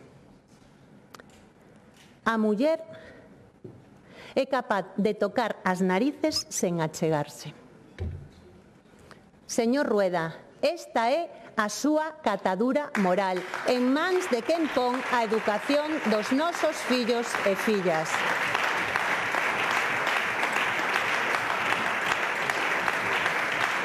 Está claro que a educación pública merece máis. Por iso propoñemos contratar máis profesorado e personal especialista, plan de atención á diversidade, reducir ratios, gratuidade de libros de texto e devolverlle os dereitos ao profesorado que llo roubou o seu goberno. Vostede non só lle deu as costas ás mulleres, ás persoas maiores ou a educación pública deste país. Tamén a milleiros de persoas que non poden acceder a unha vivenda, señor Rueda, porque, mire, non todo o mundo ten a sorte, ou non sei se para mí non é sorte, non, máis ben é unha desgracia ética, pero non todo o mundo pode mercarse áticos millonarios a costa de pelotazos nunha pandemia, tamén con contratos da Xunta. Sabe vostede de quen lle falo? Sí, a súa xefa, de verdad. Sí. Vostedes dinamitaron a política social de vivenda e cando a situación se volveu insoportable, viñeron aquí coa propaganda. Vostede nun mitin en 2024 dixo que en 2028 habería 4.000 novas vivendas públicas. Eu, cando escoitei e cando analizamos a súa política de vivenda, penso que aquí hai que aplicarlle ese refrán de Dime que prometes e direiche de que careces. Sí, porque, segundo os datos oficiais, a día de hoxe só hai 171 novas vivendas protegidas rematadas, todas elas iniciadas antes do seu anuncio. Señor Rueda, deixe de enganar a xente. Porque mentres vostede fai propaganda, os prezos dos alugueres suben, a xente non pode acceder a unha vivenda e medra a desesperación das familias. Mire, nós facémoslle propostas concretas desde o Goberno alternativo do BNG. Limitar o prezo do aluguer a través da declaración de zonas tensionadas en lugar de boicotealo como fai vostede con Santiago. Propoñemos comprar 4.000 vivendas para aluguer nun prazo de 5 anos. Só nas cidades temos 90.000 vivendas baleiras. Propoñemos a protección permanente de toda a vivenda protexida para acabar coa especulación, porque a día de hoxe un promotor pode recibir até 40.000 euros para construir vivenda protexida, en 15 anos está no mercado libre a un prezo imposible e isto é impresentable. Propoñémoslle tamén que compre toda a vivenda protexida que se venda. Sabe vostede cantas vivendas protexidas se venderon durante o seu goberno? Casi 7.000. 7.000 vivendas que poderían estar hoxe a disposición da xente se vostede quixera, pero non quixo. Nos próximos 5 anos poderían perderse 14.000 vivendas públicas máis. Vai vostede rectificar, señor Rueda? En todo caso, é evidente que temos tantos problemas como a carestía da vida, os problemas laborais, que é normal que este país teña unha crise demográfica galopante. Ese é o seu gran legado demográfico. Case medio millón de persoas buscando fora as oportunidades que non atopan no país. E ante esta realidade, o señor Rueda ten solucións imaxinativas. A súa solución é gastar 120.000 euros públicos e levarse a París de Noia a unha festa meeting do Partido Popular en Suiza. Que vergoña, señor Rueda, que vergoña.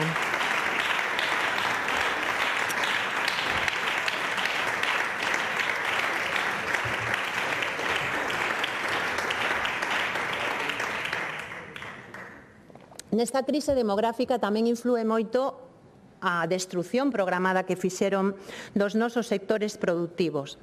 Pecha unha explotación gandeira ao día, temos medio millón de hectáreas abandonadas ou o noso rural convertido nun gran eucaliptal para o lobby do eucalipto. Defender os sectores productivos debería de ser unha prioridade para un goberno que confiara no país, pero aí está o Partido Popular traizoando os nosos gandeiros no acordo do Mercosur. Porque as receitas do PP son moi boas, non? O que necesitan os nosos gandeiros neste momento é competir en desigualdade de condición. E que decir da xente que produce leite? Páganlles o prezo máis baixo do Estado e agora as empresas están amenazando con baixadas de até 11 céntimos por litro. E todo isto cos custes de produción disparados pola guerra de Irán que apoia o Partido Popular. E que fai mentres o presidente do estancamento? Primeiro quedouse de brazos cruzados mentres outros gobernos aprobaban medidas millonarias e despois anunciou un plan cutre que ademais é un auténtico bluff. De verdade pensa que o que necesitan os gandeiros, a xente do mar, os transportistas ou as familias ante a subida dos combustibles, dos alimentos ou das hipotecas é promocionar Galiza como destino turístico seguro? De verdade vostede non ten nada máis que ofrecerlle a xente deste país? Cada día con vostede de presidente é un día máis co freno de man posto. Se non quere, non pode ou non sabe, deixe que outros poñan a funcionar o país. Use as propostas do BNG e mobilice 700 millóns de euros para paliar os efectos da guerra.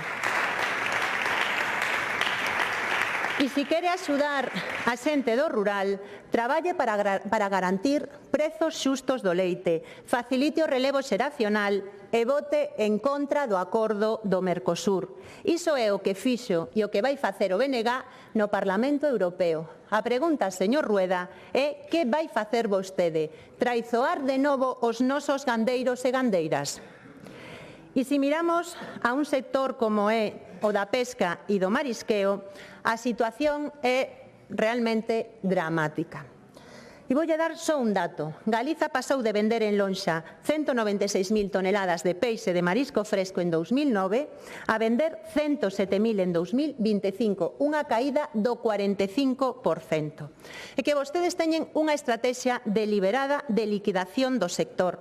Por iso non rexeneran as rías e por iso están a favor de encher os caladoiros de eólica para darlle a puntilla á frota galega.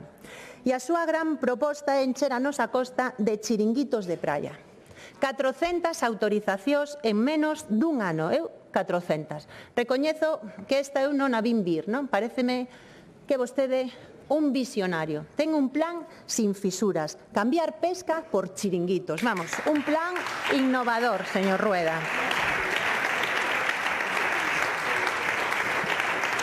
Deixolle dúas propostas concretas do Goberno alternativo do BNG.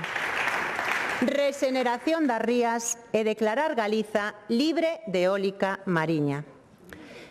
E non quero deixar de nomear algo que feriu a este país. A vaga de lumes do pasado verán cos incendios máis grandes da nosa historia. Unha vaga de lumes onde a resposta do seu goberno non estivo á altura. Só temos que lembrar a xente desesperada apagando o lume cos seus propios medios. Por certo, señor Rueda, non nos informou de como vai o seu compromiso de limpar as franxas de seguridade en todos os concellos de menos de 10.000 habitantes. Era só un titular ou vai cumplilo?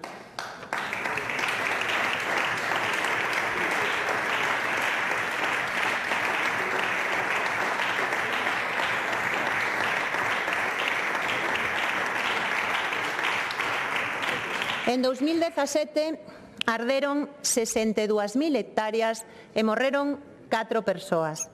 En 2022, 51.000 hectáreas. En 2025, 170.000 hectáreas, centos de casas ardidas e miles de persoas desaloxadas.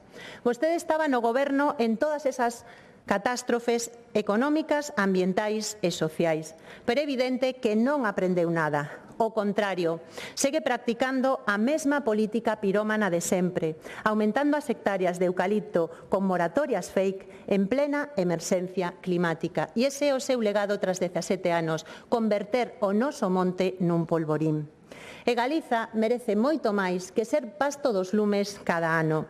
Merece unha moratoria real indefinida para o eucalipto, merece un monte limpo, ordenado e multifuncional, merece apostar por especies de calidade e pechar o ciclo productivo da madeira, merece tamén un sistema de extinción profesionalizado e sin precariedade laboral, porque estamos falando de traballadores que se xogan o tipo para protexernos dos lumes.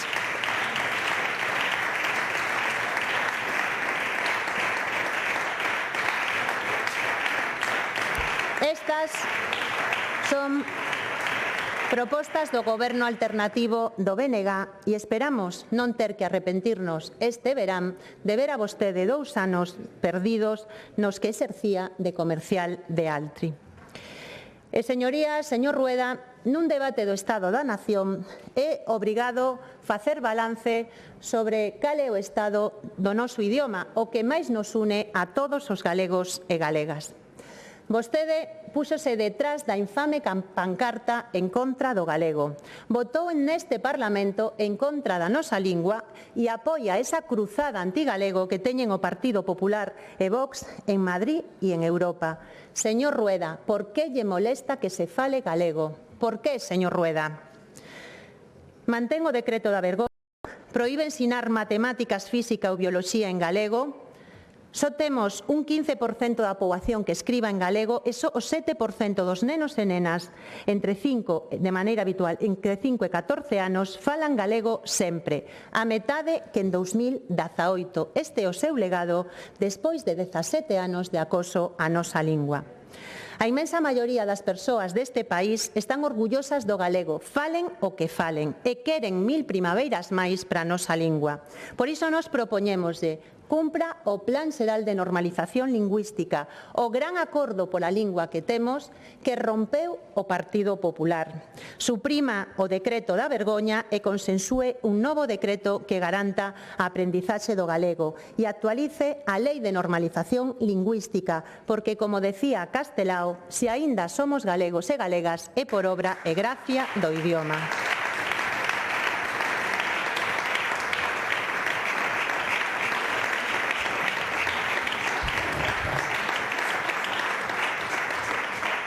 Señor Rueda, vostede despois de 17 anos tamén nos deixan unha democracia máis débil.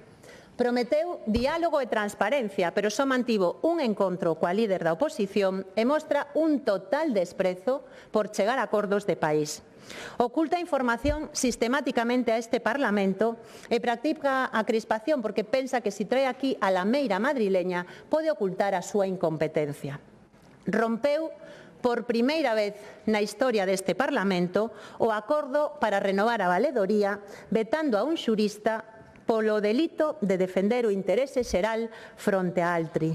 Unha proba máis da súa deriva antidemocrática e de que a súa palabra non vale nada.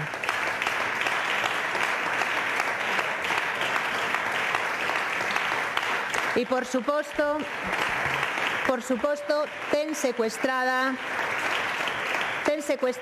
a TVG, que ahora vale para cantar as excelencias do líder supremo, silenciar ou demonizar calquera crítica ao infalible gurú de Montepío. Esta é a Galiza calidade de Telerueda. A súa intervención tamén nos deixa claro que vostede sigue instalado na sumisión. Madrid manda, vostede obedece e Galiza perde. Perdemos, por exemplo, 4.000 millóns de euros porque non se atreve a aceptar a quita da débeda negociada polo BNG. Hoxe fixe unha confesión que me pareceu moi importante. Vostede dixo que só pide competencias onde pensa que se pode facer mellor que o Goberno central. En 17 anos só pediu unha menuda declaración de incompetencia, señor Rueda.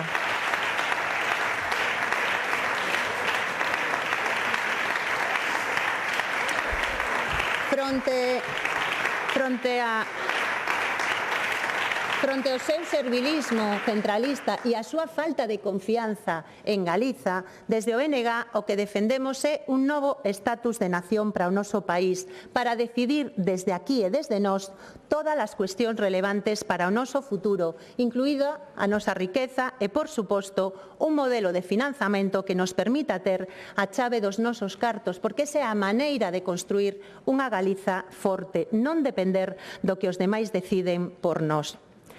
A nosa fortaleza aséntase como país na dignidade do pobo galego, que é un pobo que defende todo aquilo que considera xusto e decente. E eu sinto un inmenso orgullo dun pobo que sai ás rúas para decir non á guerra, dunha cidadanía que parou a bomba ambiental de Altri ou que loitou sen renderse até recuperar o Pazo de Meirás, auténtico símbolo da memoria democrática.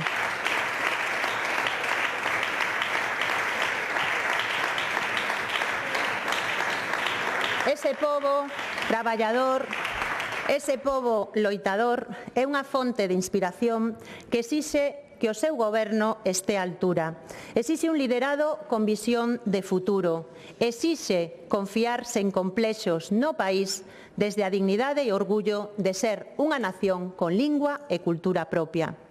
No BNG temos a convicción de que Galiza merece máis, moito máis, e como goberno alternativo temos un proxecto ambicioso que ofrecerlle aos galegos e as galegas para construir unha Galiza sen límites que nos poña na vanguarda das nacións máis avanzadas do mundo. Quero dicirlle a todos os galegos e as galegas, co corazón na man, que é posible darlle a volta a este nefasto legado de 17 anos de goberno do Partido Popular, que é posible construir unha Galiza mellor, unha Galiza en grande, desde a confianza nas nosas propias forzas, contribuindo tamén desde aquí a construir un mundo máis xusto, un mundo de esperanza no que a paz triunfe sobre a barbarie das guerras. Porque, como decía Begoña Camaño, é o momento de mudar o mundo, de cambios profundos e estruturais, pero tamén conceptuais. É o tempo do feminismo, é dicir, da xustiza, da igualdade, da liberdade, da dignidade e tamén, por que non, da felicidade. Para iso traballamos. Moitas gracias. Gracias.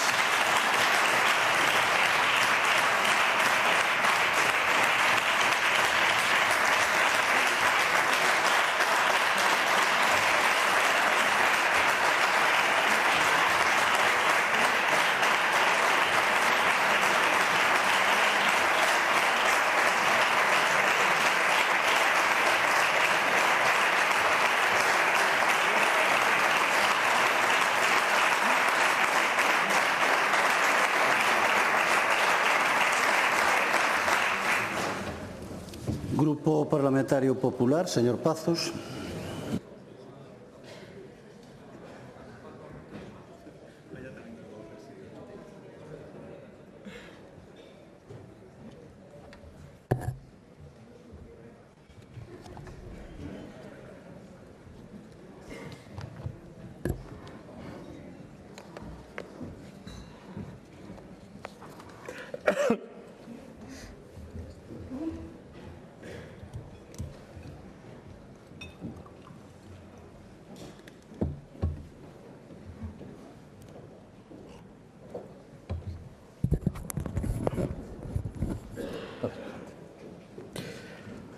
A intolerancia dos alumnos e profesores empurra a Cambridge a ofrecer clases sobre a liberdade de expresión. Os estudantes da Universidade de Cambridge van recibir clases sobre a liberdade de expresión para paliar a salvaxe cultura da cancelación contra os oradores invitados. O obxectivo será ensinar aos estudiantes universitarios a tolerar puntos de vista cos que non estean de acordo, iniciativa que podería estenderse a outras universidades. Señorías, desde fai algo máis de 3 anos, esta nova que lles acabo de ler ocupa un espacio no escritorio do meu ordenador a modo de recordatorio permanente dos riscos da polarización, da intransixencia e da incapacidade para o diálogo. Que os alumnos dunha das cunas do saber occidental, alma mater de 116 premios Nobel, sexan incapaces de tolerar puntos de vista cos que discrepan é francamente preocupante. Que os académicos desa institución participen desa intolerancia é simplemente dramático. Pero se esta epidemia de intransigencia chegase a estenderse aos parlamentos das democracias liberais, estaríamos ante unha auténtica traxedia. Señor Presidente, eu quero comenzar agradecendo que un ano máis cumprise coas súas obrigas institucionais e teña propiciado este debate de política xeral. Este debate que non debería ser outra cousa que unha oportunidade para o diálogo e a contraposición de proxectos e ideas. Certo que nun contexto normalizado o cumprimento desta obriga debería ser unha simple formalidade. Pero na España na que vivimos, na España de Pedro Sánchez, o cumprimento do deber tense convertido nun xesto excepcional en un exercicio de resistencia cívica que eu quero valorar e agradecer. Aínda non se cumpriron 4 anos desde que Alfonso Rueda se converteu por decisión deste Parlamento en presidente de todos os galegos e xa triplica o número de debates de política xeral e cuadriplica o número de orzamentos aprobados nos 8 anos de goberno de Pedro Sánchez.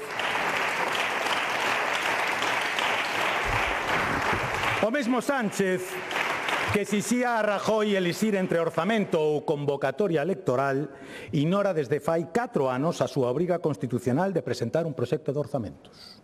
O mesmo Sánchez que, como líder da oposición, comprometeu que convocaría anualmente o debate sobre o Estado da Nación, impide ese debate desde 2022 e tan só permitiu a súa celebración unha única vez en 8 anos. Señorías, Eu non dubido de que España e Galicia teñan presidentes elexidos democráticamente, pero resulta evidente que non comparten nin o mesmo compromiso democrático, nin o mesmo respeto polas institucións democráticas. E a mostra máis evidente desa realidade está na celebración deste debate e no compromiso permanente do Goberno galego coas institucións, cos seus usos e costumes e co espírito mesmo da democracia. Señorías, en Galicia nin se deixou de aprobar un orzamento, nin se deixou de celebrar un debate. Pero tamén certo que en Galicia nin os membros do Executivo boicotean a celebración dun Consello de Goberno, nin as leis dependen da chantaxe de ningún diputado. E por iso, exactamente por iso, Galicia continúa a ser unha illa de estabilidade. Gracias á vontade dun pobo que leva 15 anos renegando do histrionismo institucional e apostando por manter a súa terra afastada do ruído do populismo e da lea permanente. En consecuencia, Galicia elixiu un goberno que se parece a Galicia. E eu debo agradecer aos galegos que elección tras elección continúen a pensar que o partido que fundou Fraga, o partido de Albor, o partido de Feijóo e, por suposto, o partido do presidente Rueda segue a ser o que máis se parece a Galicia. E iso para nós sempre será motivo de orgullo e de agradecemento a todos os galegos. Señorías, esta semana cumpriránse 2 anos da investidura de Alfonso Rueda, 2 anos nun debate no que desde este grupo fixemos unha clara oferta de man tendida para tentar alcanzar consensos en temas importantes. Fixemos unha invitación ao diálogo sinceira, pero tamén aclaramos cales debían ser, ao noso entender, as bases e límites para chegar a acordos. E a única base posible para o consenso é o programa electoral que foi refrendado maioritariamente nas urnas polos galegos. Converténdose desde ese mesmo momento nun compromiso formal, vinculante e de cumprimento inexcusable entre o pobo galego e o presidente que elixiu ese pobo. Non lles parece esta unha proposta razoable? Eu diría que sí. E, sen embargo, vemos como cada día hoxe mesmo os representantes da oposición néganse a asumir esta realidade e nos acusan de ser pouco dialogantes simplemente porque non renunciamos a cumplir a palabra que lle demos aos galegos. Señorías, como imos chegar a acordos se somos incapaces de asumir o mandato dos galegos? Aínda máis, como imos chegar a acordos se escoitando as intervencións de hoxe semellamos vivir en realidades distintas? Esta mañá escoitamos un discurso que cos matices propios da nosa realidade podería corresponder a calquera país da nosa contorna. Un país que experimentou avances significativos, pero que tamén padece problemas que debemos solucionar. Un país que proporciona aos seus cidadáns unha educación de primeiro nivel, unha atención sanitaria de gran calidade e uns servicios públicos solventes, modernos e avanzados. Un país cun estado de benestar moi consolidado, que padece os problemas habituais do día a día e que aspira a melloralos de maneira razoable e progresiva. Esta mañá, cando rematou a intervención do presidente, eu estaba seguro que ao abandonar o Parlamento sairía ás rúas da Galicia que todos coñecemos, tranquila, serena, confiada. Señorías, que pasou nestas poucas horas? Porque o país desta mañán non se responde co país que describiron vostedes esta tarde. Galicia, terra ocupada, colonizada, escravizada polos intereses de pérfidos oligopolios e diluída polos señores da guerra, desexosos de enviar aos nosos fillos á fronte para que sucumban ao servicio do ultracapitalismo. A nosa educación abocada ao fracaso, a sanidade colapsada e incapaz de atender aos enfermos, os maiores abandonados á súa sorte e os nenos galegos carentes de atención pediátrica.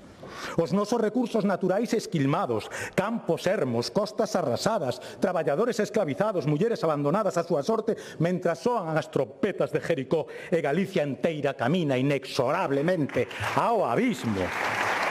Miña nai, señorías, chegou a apocalipse e colleunos almorzando. Señorías, como se explica isto? Eu non lle atopo máis explicación que se prestamos atención aos clásicos. Pola mañana café e por la tarde ron. Pero moito, moito, moito ron. Porque, miren, as intervencións desta tarde, señorías, corresponden máis a un relato distópico nacido dun delirium tremens que a un examen ponderado da realidade do noso país. Eu entendo que a oposición poña o punto de mira sobre as dificultades que existen e que ademais non negamos. Pero os galegos non poden recoñecerse nesa Galicia disparatada que vostedes debuxan. Non, señorías, nin a súa traxedia é traxedia, nin a súa Galicia é Galicia. Non é máis que o esperpento dos que ven reflectido o seu país nos espellos do calexón do gato. Galicia non está na visión deformada que nos queren trasladar, senón na visión realista dos que cada día traballan coa esperanza de que a Galicia do sol por sexa un pouco mellor que a Galicia na que amenceron. Esa é a xente a que aspiramos a representar. E esa é a xente na que nos sentimos representados. Señorías, permítame que tente insuflar un pouco de optimismo neste océano de desesperanza que nos trouxeron esta tarde. Porque eu teño convencemento de que cando analizamos a realidade que nos rodea con certa mesura, non resulta difícil atopar motivos para o optimismo. E xa que despois de escoitar o relato apocalíptico que fixeron vostede esta tarde, alguén pode ter medo de estar no exterior ou de sair ás rúas, vou empezar mostrando algún motivo de esperanza sen tan sequera ter que salir deste hemiciclo. Mire, a de hoxe é unha xornada moi feliz para min. E sei que todos, absolutamente todos e cada un dos deputados e das deputadas deste Parlamento comparten o motivo da miña felicidade. Porque por primeira vez en moitos meses, neste debate, por fin podemos estar prácticamente todos os deputados. De feito, a única ausencia de hoxe debe ser un acontecemento moi feliz. Durante moitos meses o meu grupo sufriu a ausencia de algúns compañeiros por motivos menos felices. Ausencias derivadas de intervencións cirúrxicas, de tratamentos médicos relacionados con graves doenzas e, por último, derivadas das lesións a consecuencia dun accidente de tráfico sufrido de camiño a unha sesión parlamentaria. Non hai demasiado tempo, foron compañeiros doutros grupos, e recalco de compañeiros, os que atravesaron tamén circunstancias complicadas relacionadas coa saúde. A uns e aos outros, permítame decirlles que é unha gran alegría que nos acompañen hoxe, que nos encanta ver que todo evoluciona favorablemente e que é un placer poder decirles a todos benvidos de novo á súa casa. De verdad que é un auténtico placer decirlles. Pero, señorías, a súa presencia na Cámara, ademais dun motivo de alegría, é tamén unha oportunidade para a gratitude. Gratitude aos profesionais dos servicios públicos de emerxencias, a Policía, a Garda Civil e, sobre todo, aos profesionais da sanidade pública galega que, como sempre, fan canto está nas súas mans para proporcionarlle a cada paciente os coidados que precisa. Señorías, e por iso, hoxe quero reafirmar unha vez máis o convencemento de que Galicia ten unha das mellores sanidades do mundo. Unha sanidade pública que ten dificultades, que ás veces xera incomodidades, que tamén ten marxe de mellora, pero que por riba de todo iso continúa a ser un permanente motivo de orgullo para a inmensa maioría dos galegos. E por iso, señorías, debo lamentar a campaña de permanente desprestixio a que vostedes queren someter a nosa sanidade pública. Acabamos de coñecer os resultados do baremo sanitario. Como sempre, vostedes fan unha utilización sesgada e fraudulenta dos datos, obviando unha realidade incontestable, que a sanidade galega é a sétima mellor valorada de toda España, que continúa por enriba da media nacional e por enriba tamén, por certo, de todas as comunidades e territorios gobernados pola esquerda. De todos. Hai escasos días escoitei a señor Besteiro comparar os datos do último baremo cos datos de 2016. Claro, non se atreveu a comparalos cos datos que tiñan eles cando gobernaban. Por que será, señor Besteiro? Pois claro, porque comparar os resultados actuais cos que tiñan cando xestionaban vostedes a sanidade galega deixaríaos absolutamente retratados. Preocúpalle o aumento do seguro privado? Pero se nos deixaron vostedes a maior penetración de seguro privado da historia de Galicia. Preocupanlle as listas de espera? Pero se nos deixaron vostedes un tempo da agarda para cirurxías graves que o dobre do actual, o dobre, señoría. Preocúpanlle a derivación de cartos á sanidade privada. Pero se socialistas e nacionalistas teñen o récord de concertos sanitarios coa privada desde que existen datos como ratifica o Consello de Contas. Como se atreven a isto, señorías? Deixaron vostedes unha sanidade pública calamitosa, que as plataformas en defensa da sanidade pública, pouco sospeitosas de ser do PP, catalogaron como a terceira peor de toda España. E agora atrévense a criticar ao partido que, despois de superar a peor recesión económica da nosa deste século, a peor pandemia sanitaria da nosa historia, presenta datos incuestionablemente mellores que os que tiñan vostedes. Pero como se atreven? Como se atreven? E por riba tivemos que escoitar que veñen a defender aos pacientes da sanidade pública. Señora Pontón, señor Resteiro, igual non se enteraron. Foron os pacientes da sanidade pública os que os puxeron a vostedes na oposición e a Alfonso Rueda no goberno. Que non se lle esqueza que despois de 17 anos tempo tiveron para aprender isto. Un mínimo de rigor e un mínimo de vergoña, señorías. Deberían tomarse a sanidade un pouco máis en serio. Claro que atravesamos dificultades. Home, sufrimos a mesma falta de especialistas de atención primaria que toda España.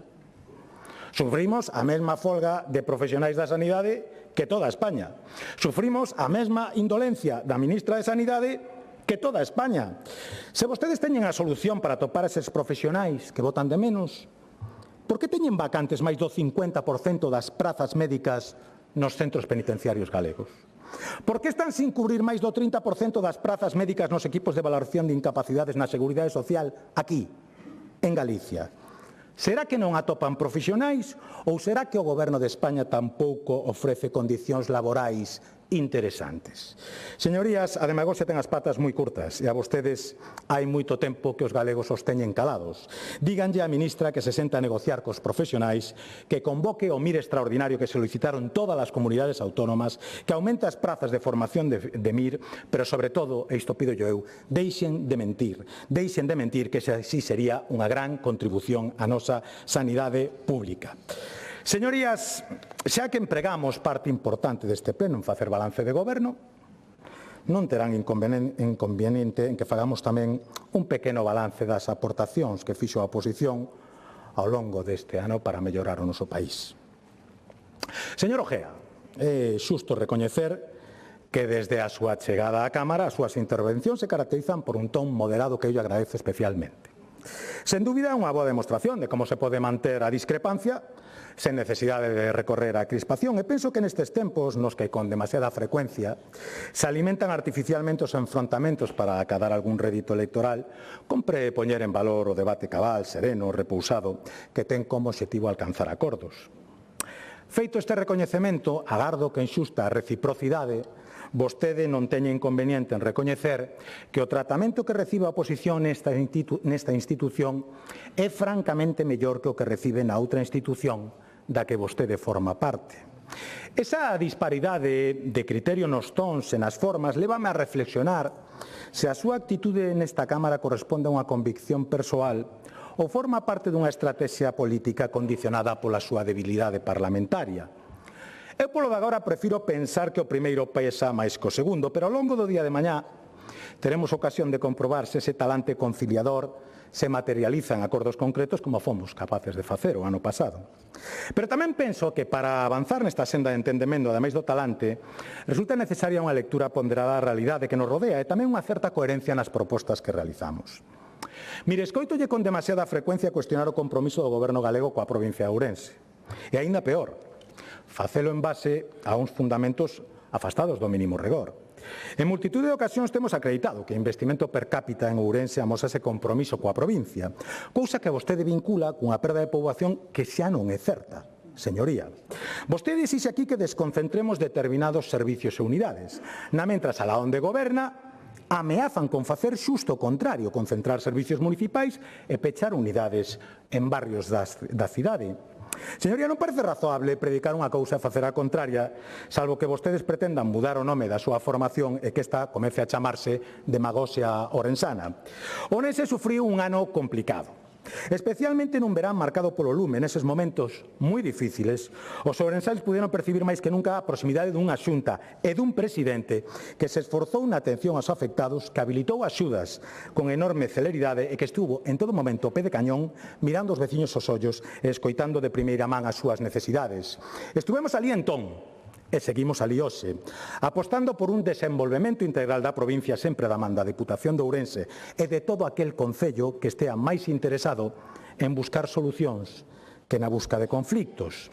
Señoría, eu non sei se pedir investimentos nesta Cámara para despois bloqueados na cidade é unha boa estrategia electoral, pero desde logo sei que é un pésimo negocio para Ourense.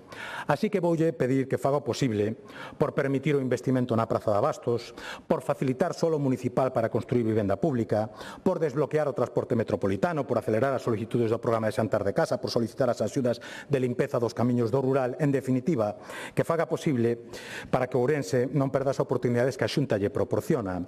Mentras iso non aconteza, pois non teña dúbida de que seguiremos avanzando nas reformas dos hospitais de Ourense de Verín, a posta en marcha da residencia pública financiada pola Fundación Amancio Ortega, no Centro de Excelencia de Ciberguridade, no Centro Integral de Saúde, no Parque Acuático de Monterrey, no IES de Pereiro de Aguiar, no Centro Integral de Lume de Toén, en fin, en todas esas cousas, señor Ojea, porque, como ben dixo, Ourense existe, pero os ourensáns tamén. E penso que coincidiremos en que se os ourensáns decidiron que 8 dos 14 deputados de Ourense sexan do Partido Popular de Galicia, algunha cousa ben debemos de estar a facer.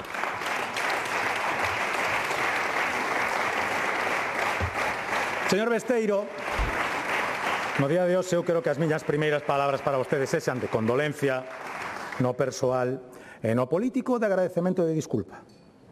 De agradecemento porque quero poñer en valor a súa presencia no hemiciclo neste día importante. Son tantas as ocasións nas que teño lamentado a súa ausencia nesta Cámara que xusto me parece agradecer que hoxe polo menos teña a ver comparecer para formar parte deste debate.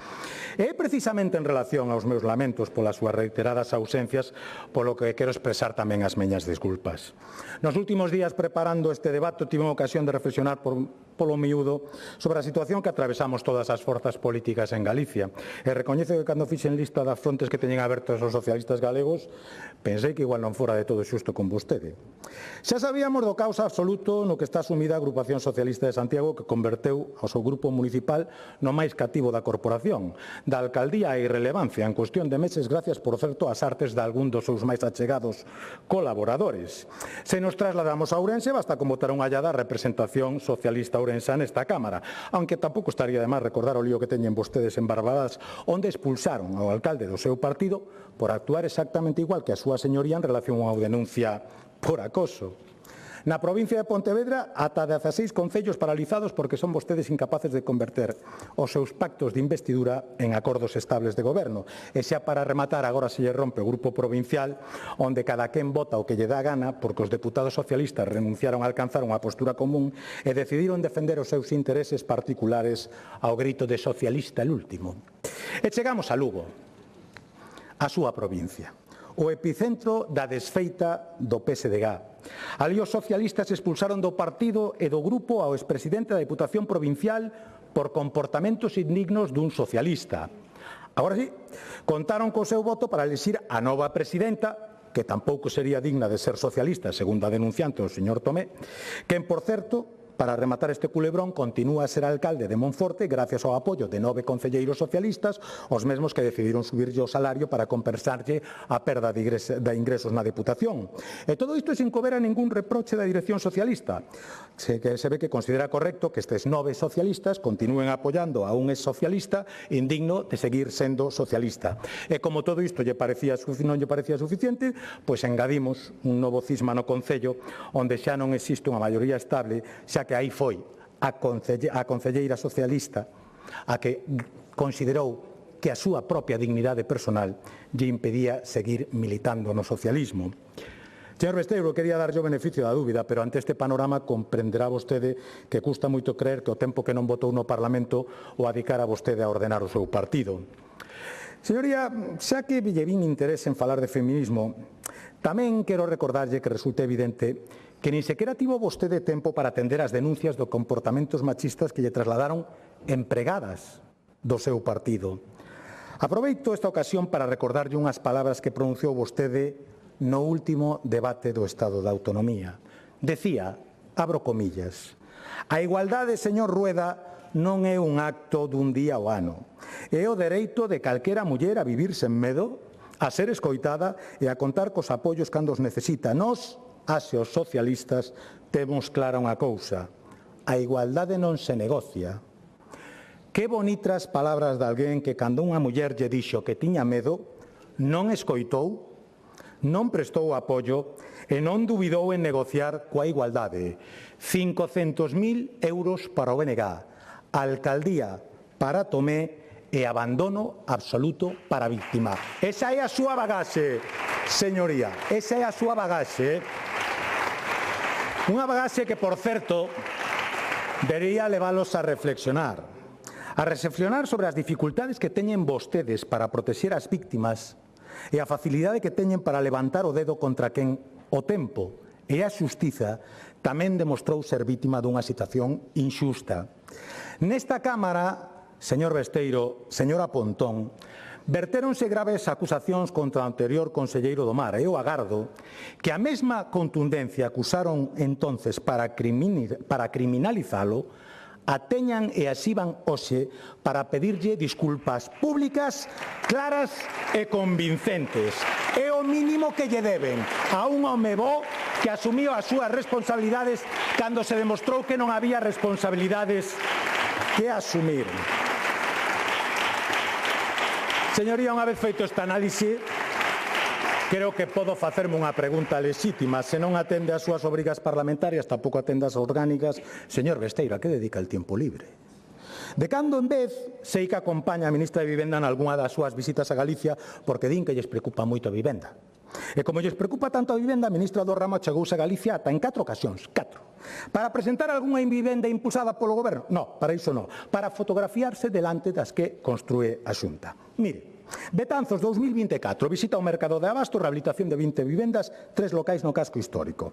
4,6 millóns aportados pola Xunta, 100.000 euros de fondos europeos. A Coruña 2024, visita as obras de construción de 40 vivendas de promoción pública. 8,1 millóns de euros da Xunta, 1,9 millóns de fondos europeos. A Coruña 2025, visita as obras de construción de 50 vivendas públicas en Xusán. 11,6 millóns de euros da Xunta, 2,5 de fondos europeos. Santiago de Compostela 2025. Visita as obras de 24 vivendas públicas no Castiñeiriño. 4,7 millóns da Xunta, 1,5 de fondos europeos. Balance total. Dúcias de cámaras, dúcias de fotos, 4 roldas de prensa e ni un só euro de fondos propios do Estado para a vivenda. Pero vostede, señor Besteiro, en cambio, ven aquí a criticar a Xunta, que é a que está a construir as vivendas que vostede e a súa ministra utilizan logo de fotocall. Que cousas hai que escoitar, señoría? Que cousas, de verdade? Miren, e o resto do seu labor, pois exercer de recadeiro de Ferraz, ata tal punto ten interiorizado que percorre Galicia presentándose como representante do goberno na nosa comunidade. Descoñezo se é un exercicio de saudade e bota de menos os tempos no que exercía de delegado de goberno ou se é que pretende vostede volver a postularse para o posto, agora que quere encomendarlle ao señor Blanco labores de pacificador capitalino. Señoría, o que lle pediría un pouco de sentido de institucionalidade. Non está bonito iso de ir suplantando as funcións de outro compañeiro, e máis cando un non é capaz nin de exercer as propias, non? Galicia non necesita 2 delegados de goberno. O que necesita é alguén ao fronte do socialismo galego capaz de ter un discurso no que, polo menos nalgúnha ocasión, antepoña os intereses da nosa terra aos intereses do seu partido. E isto teño que decir que non aconteceu ningunha soa ocasión desde que vostede lidera o PSDG. Señoría, a súa sumisión a Ferraz está cadando cotas épicas. Xa resulta imposible distinguir en vostede algunha opinión orixinal, algún trazo propio ou algún indicio de galeguismo. Vostede estás a converter no perfecto minilló de Pedro Sánchez. E alá vostede, señor Besteiro, pero o seu listado de servicios a Ferraz coincide exactamente co listado do goberno e os seus agravios a Galicia. E iso é algo que eu non podo deixar pasar por alto. Eu non podo pasar por alto que cando lle estamos a exixir ao Goberno de España que cumpra o acordo de traspaso da AP9, que alcanzamos aquí por unanimidade, vostede se poña do lado de quen leva anos boicoteando ese traspaso. Señoría, que vostede non se conforma con traizoar o compromiso dos socialistas nesta Cámara, e que vostede tamén traizona o seu propio compromiso, que era o da gratuidade desa vía que vostede asumiu persoalmente. E ven aquí a preguntarnos cando se vai a alcanzar. É unha cousa certamente curiosa. Eu non podo pasar por alto que ante o lamentable estado das estradas ou do servicio ferroviario do noso país, vostede asuma o papel de paladín do ministro Óscar Puente. Mire, señoría, en Galicia o tren e os seus usuarios teñen exactamente o mesmo problema. É que botan chispas. E que te fai o señor Besteiro? Pois justificar unha e outra vez o deterioro que está a causar gravísimos trastornos a milleiros de galegos sin nin tan sequera se lles dé unha explicación mínima de por que está pasando o que está pasando. Eu non podo pasar por alto que o seu maior motivo de orgullo no último ano sexa o de boicotear un investimento industrial no noso país. E que vostede presume, señoría, de ter impedido un investimento de 1.000 millóns de euros que supuña a creación de 2.500 empregos. Emprego de calidade, empregos con soldos considerablemente máis altos que os que hoxe se pagan na comarca de Ulloa. Vostede pasou de postularse como o maior garante de que ese proxecto recibiría financiación europea a presumir de boicotear calquera tipo de axuda. E todo porque perdeu vostede unhas eleccións, señoría. É francamente triste. Resulta patético ver a socialistas e nacionalistas pelexando por quen se apunta a medalla de bloquear a implantación da industria en Galicia. Absolutamente patético. Pero eu nisto non quero ser equidistante. En demagoxia, en mentiras, en trolas poden vostedes competir. Pero a responsabilidade do boicot a Altri, esa é claramente socialista.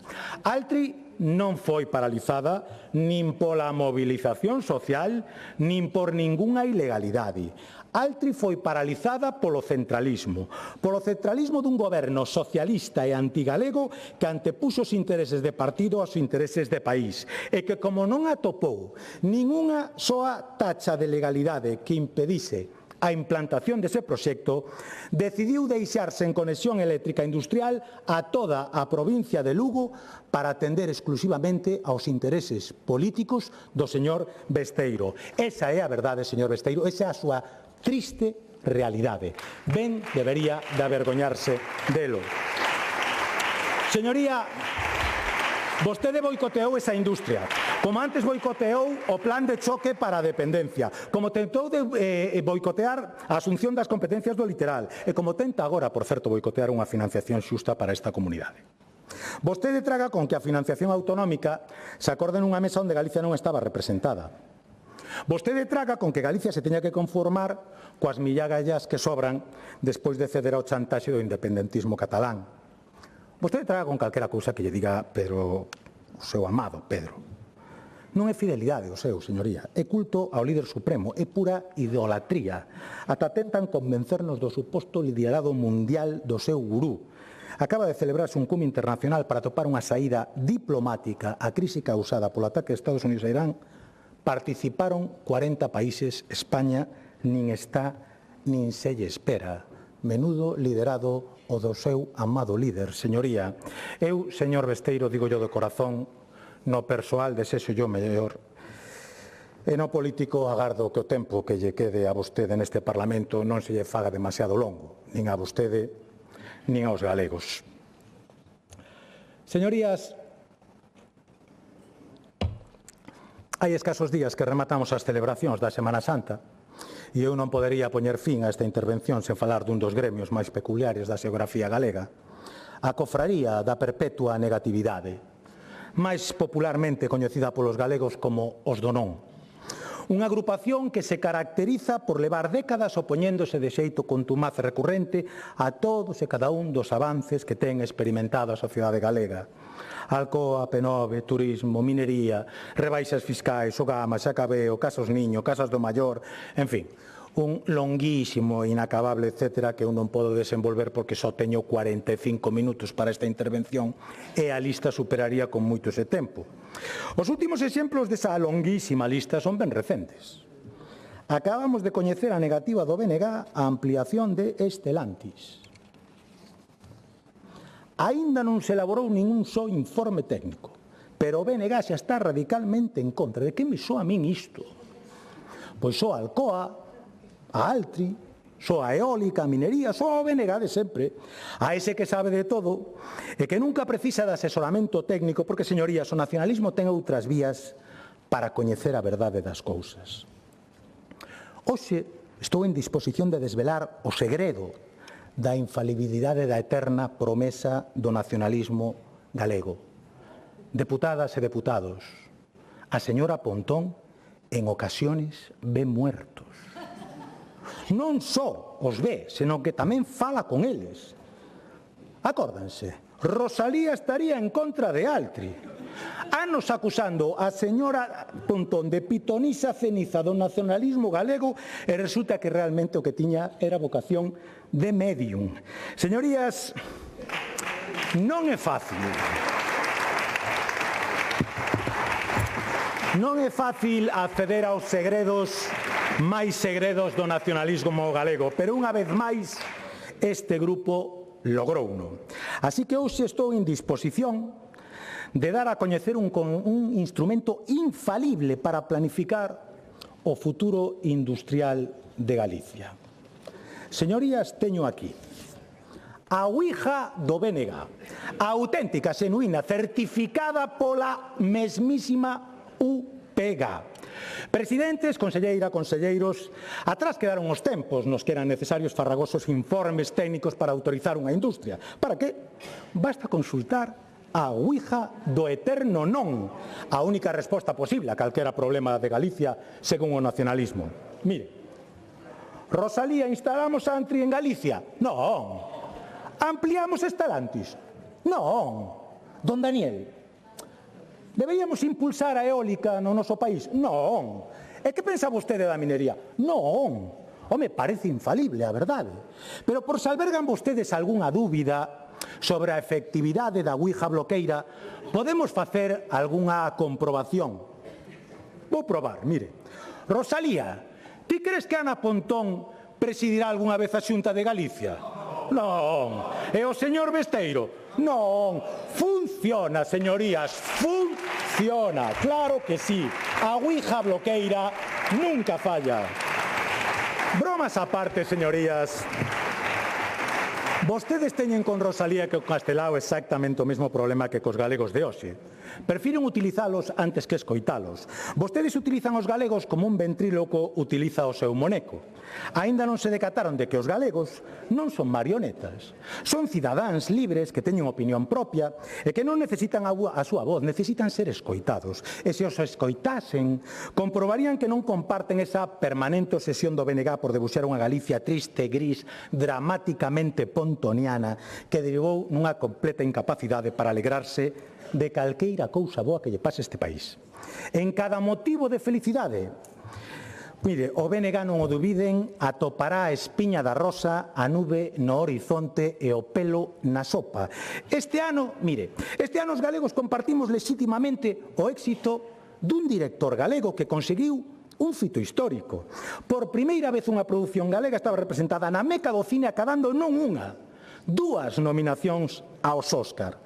O me parecía unha boa ocasión para celebrar, pero non, porque un coronel da UPG que exerce de crítico de cine no Diario Oficial do Nacionalismo Galego, xa nos aclarou que iso non é cinema galego, e que o tal Oliver Laxe non é tan galego como a di, e que non é máis que, abro comillas, un persoaxe global con retórica de predicador inofensivo que a cambio de promocionarse cos nosos cartos aceptou acompañar a Rueda Fitur, pecado mortal este último, supoño. É evidente que o nacionalismo galego, ademais de ter a exclusividade para repartir carnés de vós e de malos galegos, tamén ten competencia exclusiva para decidir cal é a auténtica cultura galega, que é a que lle gusta o BNG, e que é colonialismo cultural fabricado para deleite do pobo galego escravo e ignorante. Pobo galego, por certo, en cuxo nome eu sí quero felicitar unha vez máis a Oliver Laxe e a todo o seu equipo por un éxito incontestable que a inmensa maioría dos galegos fíxonos sentir profundamente orgullosos, porque a inmensa maioría dos galegos nos sentimos orgullosos dos éxitos dos nosos paisanos. Pero debo confesar que en datas recentes pensei que ata líder da cofradía do non podía sentir certa alegría ao comprobar algúns avances evidentes para a maioría dos galegos. Hai escasas semanas a señora Pontón sorprendeume cando, durante unha visita ao Concello de Mazaricos, afirmou sentirse orgullosa do modelo de Galicia que ali se estaba a construir. Eu, cando escoitei isto, pensei que a señora Pontón estaba orgullosa de como o goberno nacionalista de Mazaricos acordou ceder unhas instalacións municipais para que unha empresa privada instale e xestione unha residencia de maiores privada en Mazaricos. Pensei que a señora Pontón presumiría de que ese Concello nacionalista vai a dedicar parte do seu orzamento público, 750.000 euros, a financiar as obras desa residencia privada. Incluso cheguei a pensar que a señora Pontón presumiría de que ese Concello Nacionalista decidira que, a pesar de non ter ningunha experiencia en xestión de residencias de maiores, se podía eximir a esa empresa privada de calquera canon municipal a cambio de disfrutar dese edificio público. Como era, señora Pontón? Quen é o que está a facer negocio coa atención aos maiores? Non, señores, a señora Pontón, férrea defensora da xestión pública, non tivo tempo de achegarse a coñecer ese proxecto nacionalista de Mazaricos. Os motivos de orgullo da señora Pontón foron outros. Achegouse a coñecer un importante e interesante proxecto de emprendemento rural feminino que, por certo, ten recibido financiación a través do programa EMEGA da Xunta de Galicia. Tamén lle encantou visitar unha moderna e eficiente explotación leiteira desas que o BNG denomina macrogranxas, máis de 600 cabezas, e que, por certo, tamén ten recibido importantes apoios da Xunta de Galicia a través de distintas liñas de axuda. E como non se ia enamorar a señora Pontón dese impresionante, dixo vostede, establecemento hoteleiro que tivo ocasión de coñecer e que, curiosamente, tamén accedeu a distintas axudas do INEGA e do IGAPE, que, creo recordar, forman parte da Xunta de Galicia. O máis sorprendente de todo é que a señora Pontón tampouco perdera a ocasión de visitar unha das 5 casas do maior que operan actualmente en Mazaricos e que, oh sorpresa, son financiadas ao 100% pola Xunta de Galicia.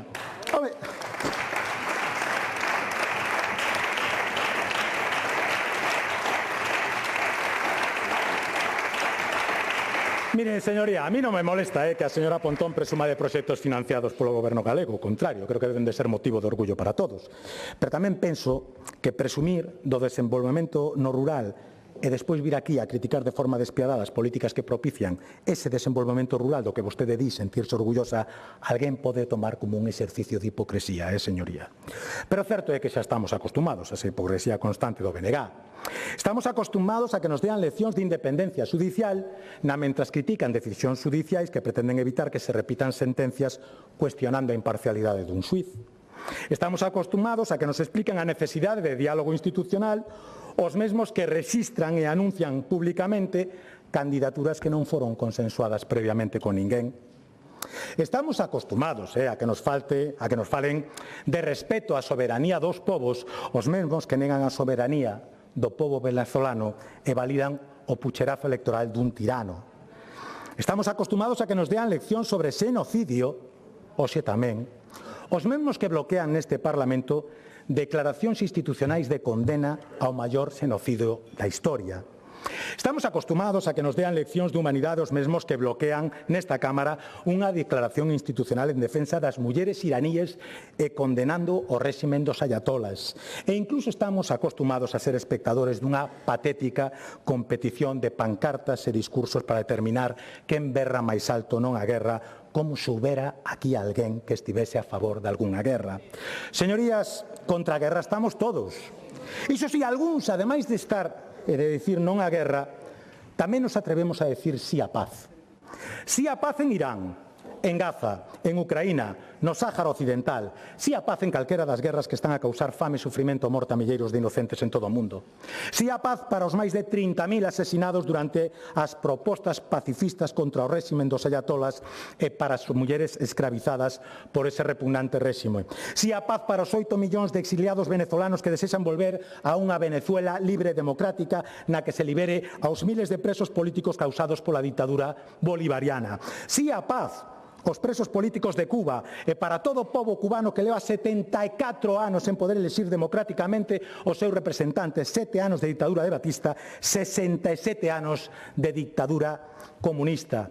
Si a paz sempre, señorías, porque a defensa da paz, dos dereitos humanos e da democracia non debería estar nunca condicionada pola proximidade ideolóxica con aqueles que atacan valores universais. Iso é algo que vostedes non alcanzan a entender e que, en cambio, os galegos entenden perfectamente e por iso están vostedes aí.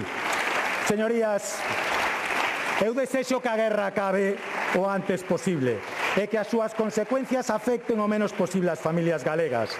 Pero dure o que dure esa guerra e dure o que duren os seus efectos, os galegos deben saber que van a ter o apoio do Goberno de Galicia. E non é un acto de fe, É unha cuestión de confianza baseada na experiencia. Observo nestes días que se cuestionan as medidas anunciadas polo presidente Rueda. Observo como se critica a súa oportunidade e suficiencia. Tamén observo como se retorcen as cifras para manipular a opinión pública. Observo, en definitiva, o mesmo comportamento desleal que observamos durante a crise financiera, durante a pandemia, durante a crise inflacionista tras a invasión de Ucraína, durante a crise dos peles e durante todas e cada unha das moitas dificultades que atravesamos durante 17 anos de goberno do Partido Popular de Galicia. E en cada unha desas situacións complicadas nunca nos faltou nin o apoio dos galegos nin a crítica da oposición. Por unha vez non estaría mal que se situasen vostedes do mesmo lado que os galegos.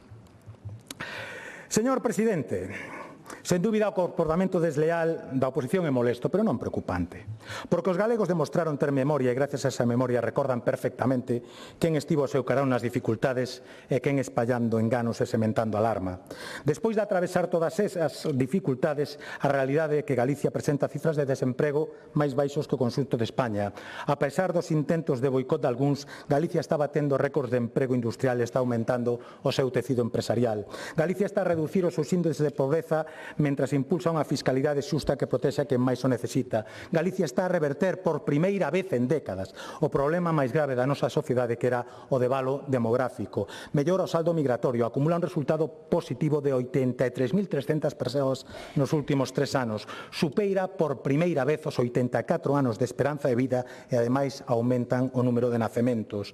Galicia, neste século, experimentou o maior crecemento per cápita de toda España, o que nos acheca cada vez máis a converxer coa media española e europea. Galicia continúa a reducir a súa débeda, a aumentar o seu ate goberno, a mellorar os seus servicios públicos e a modernizar a súa frota e o seu agro. Estamos a construir 4.000 vivendas públicas. Estamos a construir novas residencias de maiores e novas escolas infantís gratuitas, por certo, como todas as galegas. Estamos a garantir unha educación pública accesible, de calidade, con matrícula gratuita, desde que pisas por primeira vez a escola infantil ata que saes cun título universitario baixo o brazo. Estamos a combater a enfermedade con terapias e tratamentos de última xeración que apenas onte eran impensables, como era impensable que tivésemos o calendario de vacinación máis completo do mundo. E todo isto, señorías, todo isto é froito do esforzo dos galegos, do seu compromiso da súa sabedoría para evitar a polarización. Comenzaba esta intervención alertando dos peligros da polarización e de como pode afectar incluso a institucións académicas tan prestixiosas como a Universidade de Cambridge ou como a Universidade de Santiago de Compostela, onde recentemente un grupo de exaltados impediu a celebración dunha conferencia pola súa incapacidade para tolerar un punto de vista distinto ao seu. Impediron un debate académico na universidade pública que albergou precisamente a primeira sede deste Parlamento. Este mesmo Parlamento, que hai alrededor de 48 horas, nos proporcionaba un exemplo de como combater a intolerancia, premiando a un grupo de mulleres valentes. Porque a concesión da medalla de ouro do Parlamento ás 9 de Beijing e a Manuela López Besteiro acredita que hai outra maneira de facer política. Unha política na que as conviccións propias non son un impedimento para o diálogo e o consenso. E aínda máis, unha política que permite o respeto persoal e incluso a camaradería entre adversarias políticas. O exemplo desas 10 mulleres nos convoca a enviar desde a Casa de Todos os Galegos unha mensaxe unánime a eses imbéciles e escuros que dende unha universidade ou dende a grada dun estadio nos avergoñan a todos coa súa incultura e co seu fanatismo. E o mensaxe ten que ser claro. Nesta terra xenerosa hai espazo para todos excepto para os intolerantes. E iso, presidente, tamén será a Galicia calidade. Mais nada, moitas gracias. Gracias.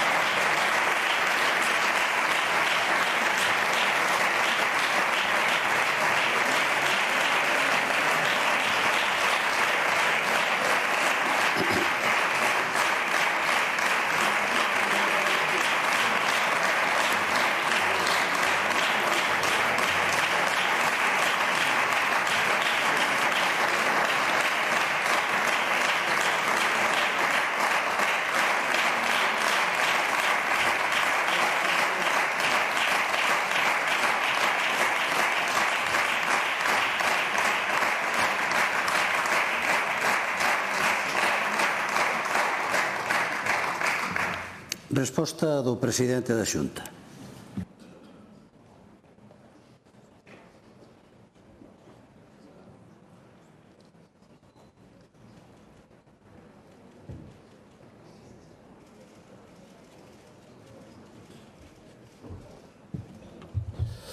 Moitas gracias, señor presidente. Señorías, a verdade que agora o señor Pazos botaba un pouco de humor, que eu creo que non está mal, xa levamos unhas cantas horas, e creo que é moi aceitado, porque, sinceramente, eu digo con todo respeto, algunhas das cousas que escoitamos aquí é difícil tomalas en serio. É difícil pensar que as están dicindo en serio. O digo sinceramente. Miren, estamos celebrando o debate de Estado de Autonomía porque é o que hai que facer, porque a nos obriga e porque non concibo non facelo. Pero este mismo debate, que é a obriga, é o que hai que facer. Habería que facelo, como dixen esta mañán, non se está facendo, porque ten que facelo, que preside o Goberno de España. Por lo tanto, é o primeiro que quero poñer en valor a normalidade, igual que fixen esta mañán, do funcionamento institucional de Galicia, que, insisto, é o que hai que facer.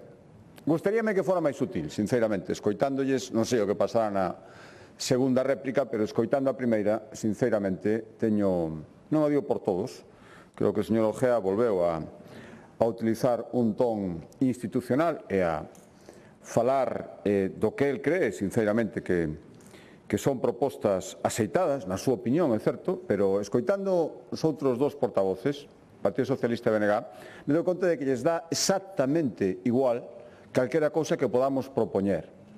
Esa visión, estes discursos escritos, que se leen probablemente antes de escoitar, están escritos antes de escoitar o que pola mañán foi exposto, fala moi pouco da súa intención de que isto valga para algo.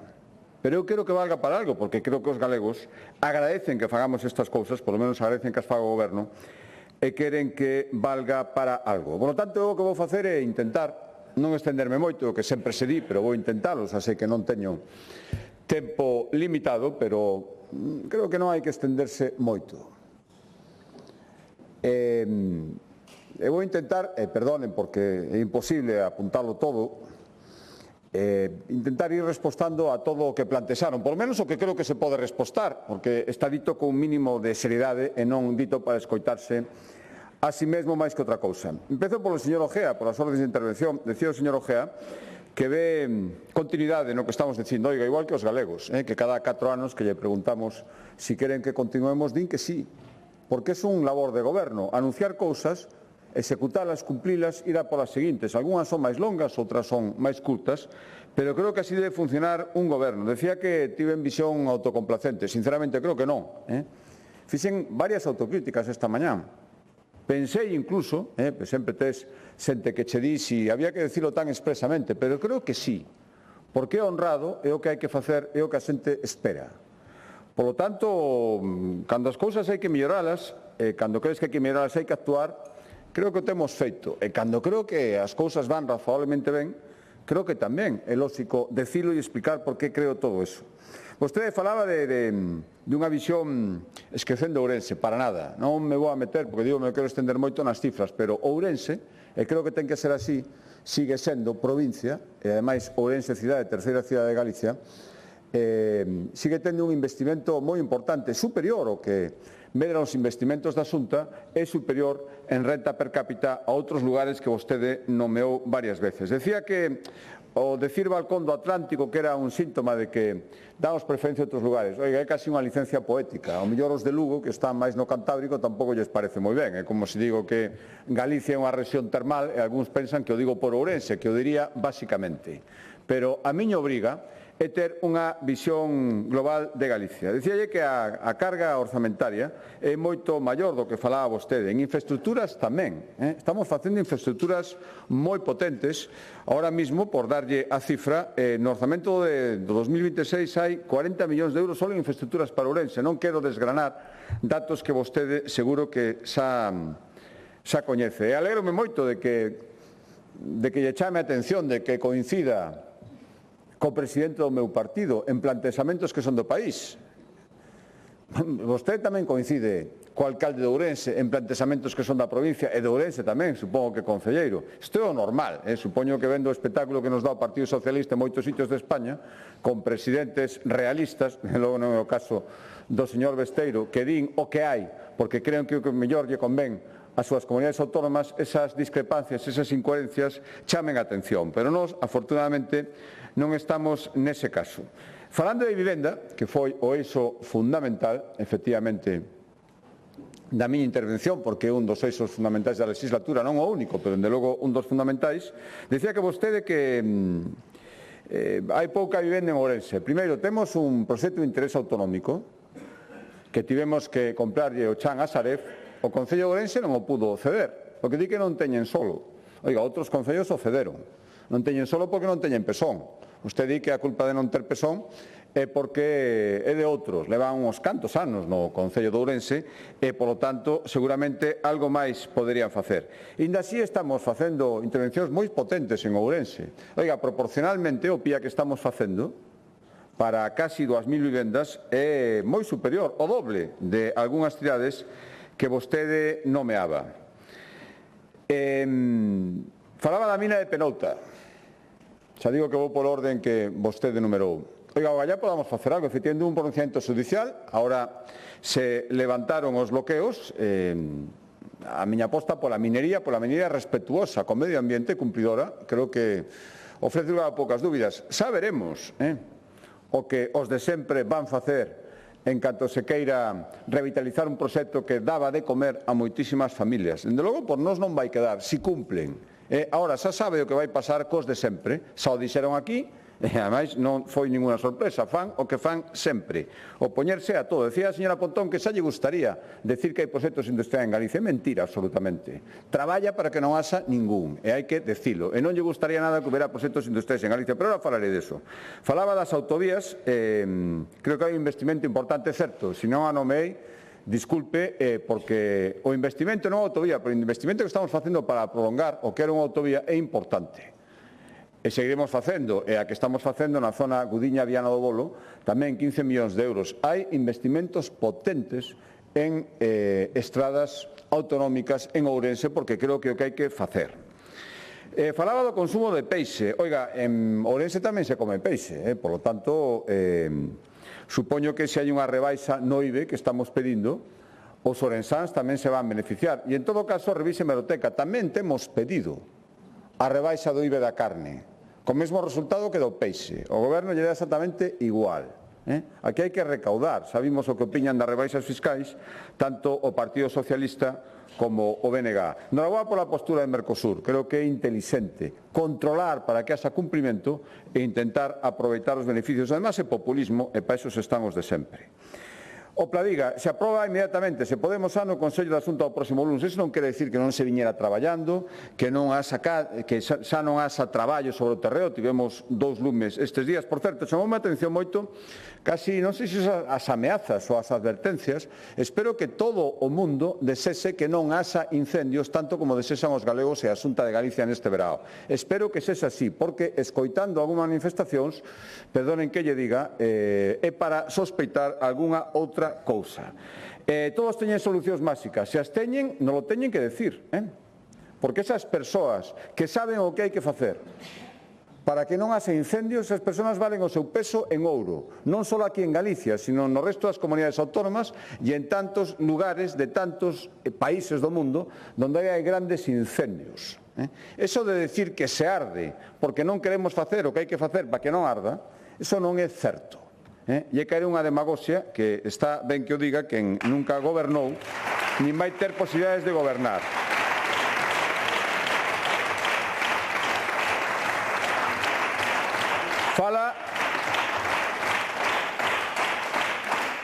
Fala da taxa de paro en Ourense, cidade, a nomeou 11,96. Na cidade de Ourense, na provincia é sensiblemente inferior, 8%. Por lo tanto, se nos bota a culpa do 12 en Ourense, cidade, tamén teremos o mérito de que sexa 4 puntos menos na provincia de Ourense, digo eu, señor Ojea, porque senón non é moi consecuente o que vostede di. Centros escolares abertos. Oiga, xa están, hai un convenio. Se pode facer, o único que lle pedimos aos concellos é que se encarguen dese funcionamento de abrir e pechar. Hai moitos concellos adheridos. Por tanto, eso xa funciona. E se non o están aproveitando, eu lle recomendaría que o fixeran. Edificio administrativo. Oiga, apliquen a Lei 3. Non hai pezón, con aplicar a Lei 3 o Concello non quere. Non fala de investimentos en Ourense, cidade, 25 millóns que estamos desexando invertir hai moitísimo tempo. Co cal aí esperamos a colaboración do Concello. Igual que estamos colaborando, falaba desa pretensión, que a mí me parece moi ben, xa me comentou o alcalde cando me entrevistei con él, de plantar miles de árboles en Ourense. Temos un convenio, 350.000 euros, asinado en xaneiro, ten que estar justificado en outubro. Según me din, ten que licitar o Concello, nin siquiera empezou a licitación. Eu os diría que se apuren, sobre todo se teñen tantas ganas de facelo, porque os medios asuntas xa os puso. Falaba de, comparándose con outras cidades, nomeaba o CIS Novo a Santos, 14 millóns de euros. En canto se desbloquea a situación judicial, estamos desexando executalo porque é necesario. Bueno, creo que máis ou menos cubrín, falaba desa aldea, efectivamente, que adquiriu o bipartito e que non hai, intentamos moitas veces que tivera algún tipo de utilidade. Dende logo, se fora por nós non o veramos comprado, sinceramente, e lle podo asegurar, se ten algún idea para facela atractiva, para poñela en explotación, nós estamos encantados de facelo. Iso sí, con unha rendabilidade que non se cargue exclusivamente sobre os impostos dos cidadáns. En todo caso, señor Ojea, lle agradezo de verdade, sinceramente, o seu tono constructivo e os seus comentarios. Creo que, todo respeto, intentei contestalo e creo que isto sí que lle dá utilidade a un debate de Estado de Autonomía. Por lo menos, esa era a miña, a nosa intención cando o propusimos. Partido Socialista, señor Besteiro, eu comprendo que facer oposición non é sinxelo, é duro, ingrato moitas veces, pero que vostedes se empeñan en facelo todavía máis difícil.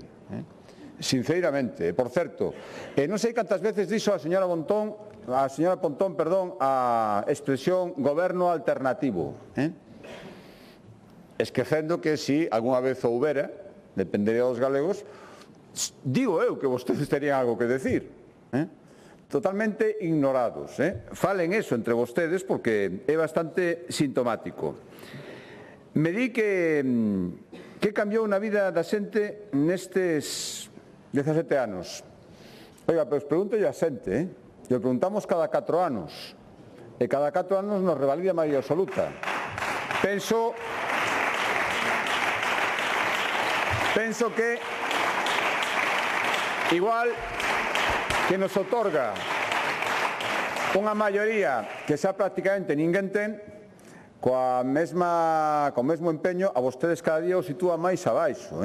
Por lo tanto, estas preguntas a xente ás veces veñen moi ben. Se queixa de que nós cercenamos a súa posibilidade de intervención parlamentaria. Oiga, isto que o diga un representante cualificado socialista, cun xefe supremo que leva todo o tempo que leva de presidente sin facer o Estado de Autonomía, ten gracia. E, en todo caso, oiga, isto é unha consecuencia que non acaban de asumir da súa situación, francamente, con moi poucos diputados.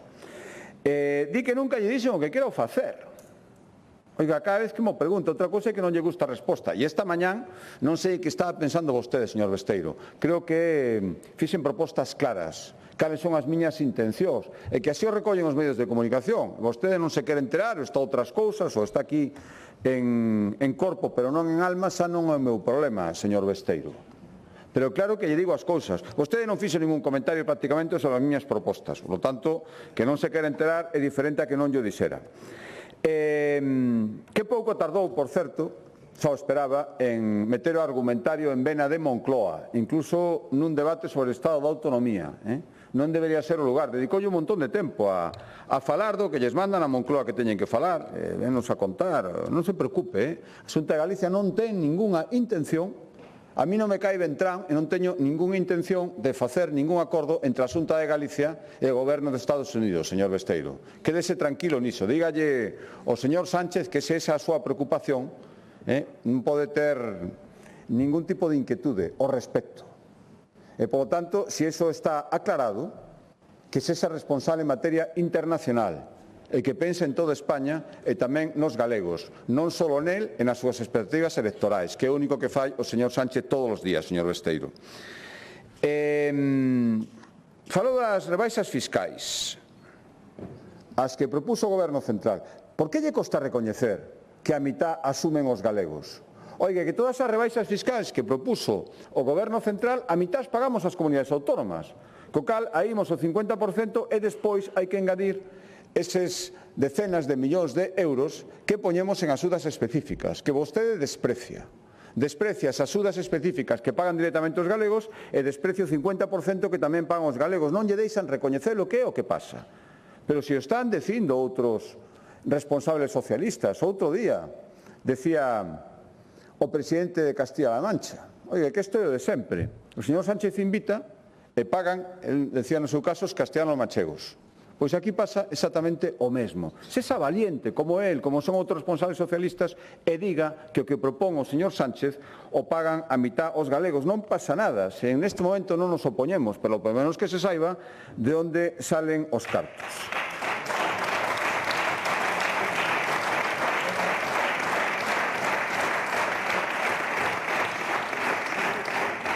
Díxome, así entendín que a vivenda é unha prioridade e nós non a atendemos. Está moi ben, señor Esteiro. Home, atenda un pouco. O que lle decía antes, as cousas que decimos. Que é unha responsabilidade exclusiva da Xunta de Galicia. Oiga, quen fora ministra de Vivenda para saber que, según vostede, non ten absolutamente nada que facer. Está para poñer o corpo, está para as fotos, non ten ningunha responsabilidade en absoluto porque todo temos que facer nós. Nós temos que facer moitas cousas, pero o Goberno debería facelas tamén. Podemos discutir sobre as vivendas que comprometímonos a facer, as que están feitas, os plazos. O que non pode ser é admitir alegremente que non hai unha sola vivenda pública que estea executando o Ministerio de Vivenda en Galicia, dende logo, e probablemente en toda España, e aí non hai nada que decir. Sigue defendendo as zonas tensionadas. Oiga, hai un concello, o Concello da Coruña, Partido Socialista, que pideu a declaración. Acabamos de concedela hai un tempo porque cumplía, e aí están os resultados. Unha disminución brutal das vivendas ofertadas en alugueiro. E vostede sigue defendendo simplemente porque é un dogma. Decía esta mañán eu que menos dogmas e máis obras de construción. Pois aí ten un perfecto exemplo. Non defendan o indefendible, señor Besteiro, porque está moi ben defender dogmas, fórmulas jurídicas que teñen resultados desastrosos e mentras non facer ninguna vivenda. Esa é a política de vivenda do Ministerio de Vivenda e do Goberno Central. Acúsame tamén de que os edificios, digo que hai que facelos e despois os estou construindo, é dicir, non aparecen dun día para outro, pois efectivamente non aparecen dun día para outro. Por eso pusemos plazos e por eso marcamos 4 anos nun momento en que a construción ten tantas dificultades, man de obra, alza de precios, dificultades meteorolóxicas, ímolo facer. Se invitei, se non o fixen, desde logo a señora Pontón sí, en canto a invitei, pois nunca máis se soubo. Pero a vostede invito tamén, veña a ver as obras que se están construindo. Tamén hai concellos socialistas que cederon chan. E, por suposto, está invitado ás inauguracións deses supostos edificios nos que vostedes non creen porque non lles interesa ir a ver que son realidades. E o rexistro de vivenda, perdone que lle diga, está subindo. Sabe por qué? Porque a xente ora se dá conta que a vivenda vai en serio e confía no Goberno da Xunta de Galicia. E esa é a razón, señor Besteiro. Esa é a razón. Listas de espera. Listas de espera da sanidade. Dicen esta mañán que había que melloralas. Inda así, teñen unhas cifras que resisten calquera comparación coa media nacional e coa maioría das comunidades autónomas. E se están empeorando agora, é debido sobre todo a esa folga que vostede outra vez non se atreve a nomear. E que nin siquiera falou dela. Oiga, que hai entre un 20 e un 25% dos médicos en folga contra unha decisión dunha ministra absolutamente ausente e vostede nin o nomea, sabendo que esa é a razón principal de que estén subindo agora mesmo. Doi un consello, de verdad. Sexa valiente aí, señor Besteiro, e que ao final supoño que votantes socialistas que están esperando a que vostede diga dirán que polo menos é valiente e que non está pensando solo en ofender o amo, non vou decir a palabra completa que di o seu ministro. Pero, bueno, xa sabemos a súa opinión sobre a sanidade, hospitais propios de escenarios de guerra. Bueno, o CIS aquí non e aí que temos a sanidade pública, xa dixo o señor Pazos, o dixemos moitas veces, unha valoración por enriba, bastante por enriba da valoración da media nacional da sanidade pública en todas as comunidades autónomas. Da igual, vostede ten esa visión catastrofista que, sinceramente, non lle leva a ninguna parte e non lle axuda. E esa cobardía para nin siquiera mencionar a actitude chulesca e perxudicial da ministra de Sanidade. En educación tamén todo, de verdad cree vostede, sinceramente, que a educación pública en Galicia é o caos absoluto, o desastre, o naufraxio que vostede retratou? De verdade cree sinceramente que é así? Cos resultados que estamos tendo? Coa valoración que se fai en xeral? Volvo a decir, por suposto que hai cousas que corrixir, pero ninguén se cree o panorama que vostede pinta. Xa non lle conto o da señora Pontón. E en todo caso, oiga, se fala disto, fale con datos. Os mestrados gratis, sabe vostede que a matrícula dos mestrados en Galicia é a máis barata en todas as comunidades autónomas? Señor Besteiro, da igual, como xa temos e somos a única comunidade autónoma que ten a matrícula universitaria gratuita para os que se esforzan, eso xa hai que apartalo, hai que non nomealo como se non existira e orimos polos mestrados. Pois mire, 20 millóns de euros en que sexa gratuito estudiar en Galicia dende o principio ata o final. E os mestrados máis baratos de todos.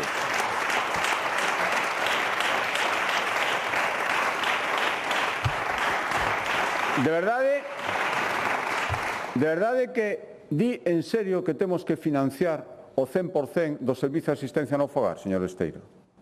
De verdade que é capaz de soster eso con cargo ás arcas autonómicas, é dicir, os impostos de todos os galegos, e ao mesmo tempo, outra vez, a cobardía de non dedicarlle un segundo a poñer de manifesto que cada día se incumple máis, como decía mañán, a obriga do Ministerio do Goberno Central de aportar a súa parte no sistema de dependencia, co cal se paga tamén o servicio de asistencia no fogar, e que nos deben xa 3.000 millóns de euros, señor Besteiro, e que descenden a súa aportación cada ano. Ni unha sola crítica, non se dá conta de que isto tamén perxudica a concellos socialistas. E a súa solución é non decir absolutamente nada, como se non existir ese incumprimento, e a solución é que o paguen non a Xunta, que paguen os galegos os incumprimentos do señor Sánchez. Esa é a súa solución, e así lle vai, sinceramente. Por iso lle dicía que vostede se empeña en facer todavía peor a situación que ahora mesmo ten o Partido Socialista en Galicia. Política industrial, mire, xa lle vou dicir unha cousa. Vostede ten e terá sempre, non sei o tempo que durará a súa vida política, por min que sexa moi larga no sitio no que está, yo digo sempre, pero o tempo que este en política terá vostede o moi dubidoso honor de deixar a provincia de Lugo, a súa provincia, sin conexión industrial para todas as industrias en moitos anos, simplemente por poñerse unha medalla que nin siquiera, primeiro, nin é medalla, e segundo, está en competición cos seus cómplices políticos para decir que en Galicia non veñan industrias, señor Besteiro.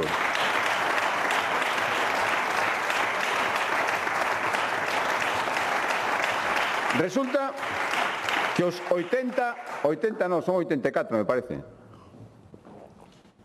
parques eólicos paralizados en Galicia son por culpa da Xunta de Galicia. 4 sentencias do Supremo, unha sentencia do Tribunal Superior de Xusticia da Unión Europea. Pero non, quen fai malas cousas é a Xunta. Señor Besteiro, tampouco me creo, sinceramente, que diga eso en serio. Non o creo, creo que vostede é unha persona inteligente, moito menos sectario que a señora Pontón, e hai cousas que o mellor ten que decilas, pero non as pode creer. Marisqueo e pesca. Baixo consumo de peixe, pero da baixada do IBE, nada que decir. Baixa por culpa da Xunta. Oiga, eu vou seguir pedindo, a Xunta vai seguir pedindo unha medida que de xustiza. Do peixe e da carne. Esta mañán nomei o peixe porque estaba falando da Consellería do Mar. Pero na súa man está. E, dende logo, cando haxe un cambio de goberno en España, nós é unha das cousas que imos pedir sin ninguna duda. Tamén o precio da leite, a baixada do precio da leite, os precios que están pagando ahora tamén é culpa da Xunta. Aquí ninguén ten a culpa de nada máis que a Xunta de Galicia. Mire, imos pedir a modificación da lei da cadea alimentaria, competencia do Goberno Central, para decir que, aínda que non estén asignados os contratos, non se pode deixar de recoller o leite. E hai que ter indicadores claros para fixar os precios. Veremos aí se o seu goberno, o Goberno Central, que tamén é o goberno noso, está á altura e fai eses cambios. Comercializador de enerxía, oiga, acabamos de empezar, e di que non explicamos as cousas. Non me quise estender moito, isto casi para un debate monográfico, pero por suposto que terá toda a información. Logo falarei deso, cando me refira a señora Pontón. Financiamento, non lle dediquei nin 10 segundos, primeiro iso non é verdade. Estaba vostede especialmente ausente esta mañá cando toquei este tema. Si di que só falei de segundos. Pero mire, lle vou explicar unha vez máis. Sabe por que non podemos aceptar isto? Vostede di que aceptemos, que digamos que sí e que despois intentemos negociar. Señor Besteiro, eso non vale. Se aceptamos eso, xa coñecemos ademais como funcionan os seus xefes en Madrid e a quen se deben realmente, se aceptamos eso estamos mortos. Mire, non podemos aceptar unha proposta que pasa de situarnos na cabeceira entre as comunidades financiadas, e aínda así insuficiente, a estar na cola. Non podemos aceptar un sistema que desprecia o que máis nos interesa que se teña en valor, que se teña en conta a dispersión, o envellecemento, criterios que a Galicia lle interesan e que pasan a ser prácticamente ignorados neste sistema. Non podemos aceptar que fondos adicionais de reparto discrecional de miles de millóns a Galicia lle toquen menos que as migallas, 60, 70 millóns de euros. Vostede quere que aceptemos todo eso simplemente por non sei, facilitarlle un pouco, a facerlle un aclarado os líos que ten Pedro Sánchez, decir, no, por Galicia non vai ser, en ningún caso, señor Besteiro, digo unha vez máis, é increíble e intolerable que vostede defenda un negocio ruinoso para Galicia, señor Besteiro, non o podo entender, non o podo entender.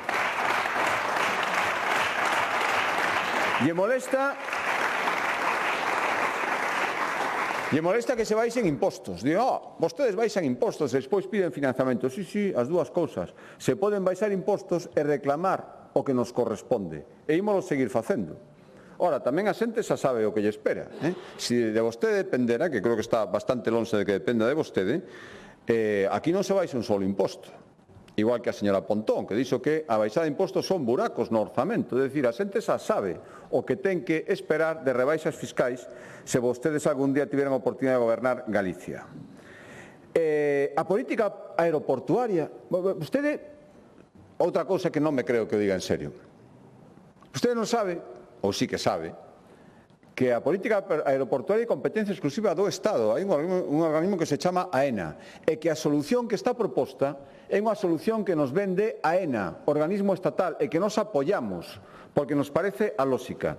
Que vostede diga que todo o que está pasando cos aeroportos é culpa da Xunta de Galicia. Insisto, esquecendo, supoño que intencionadamente, que non temos de dereito, polo menos, absolutamente ninguna competencia. Que vostede ignore, se ve que non lle contan as cousas importantes, que é unha proposta do Goberno Central que nós estamos apoiando. Que vostede faga preguntas absurdas intentando enfrentarnos non sei con quen. Quere decir, señor Besteiro, que vostede non entende nada do que é un problema importante. E rogo que se informe un pouco máis, porque senón vai ser imposible tomar estes temas en serio. AP9, presume da xestión socialista. Oiga, e recordo unha cousa, vostede, na campaña electoral, estaba eu presente, no debate que fixemos na Televisión Pública de Galicia, dixo que comprometeuse a gratuidade da AP9.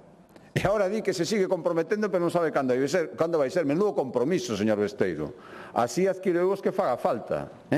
No, xa será, cando, non sei.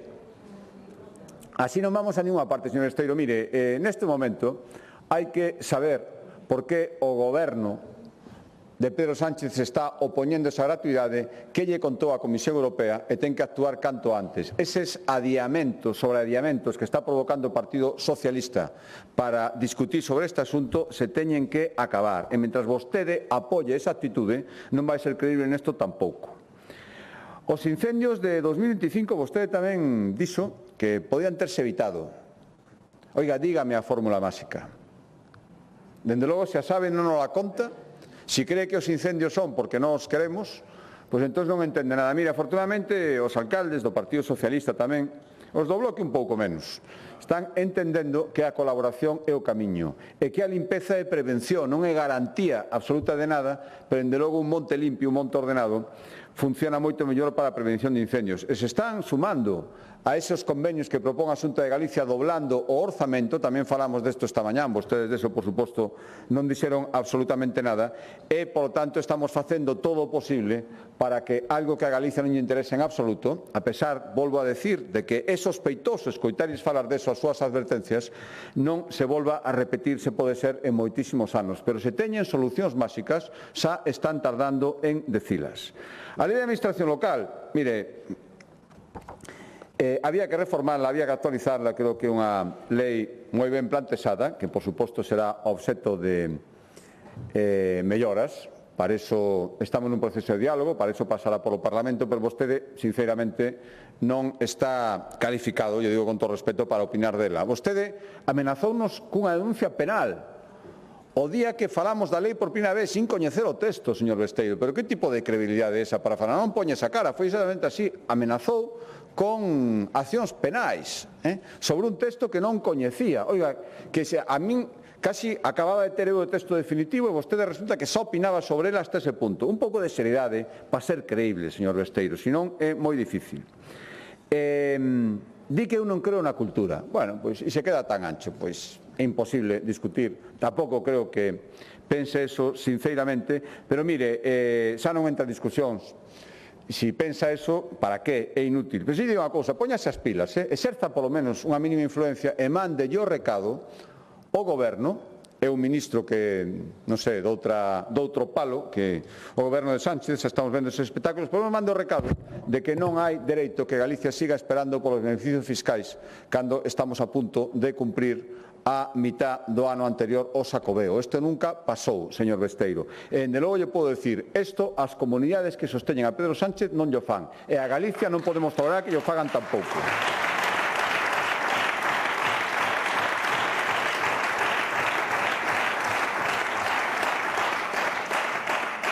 Galicia non merece un goberno cautivo do populismo e que coquetea con Vox. Se hai moitas cousas que non dixo en serio, este o menos en serio que podo decir. De verdade, vostede cree que nos coqueteamos con populismos e que... No, perdón, estamos cautivos do populismo e coqueteamos con Vox? Señor Besteiro, lle traicionou o subconsciente. Cautivos do populismo, xa sabemos quen está. E coquetear con Vox, a súa maneira, tamén sabemos quen o está facendo. Por lo tanto, señor Besteiro, mande o recado para lá. Mande o recado para lá.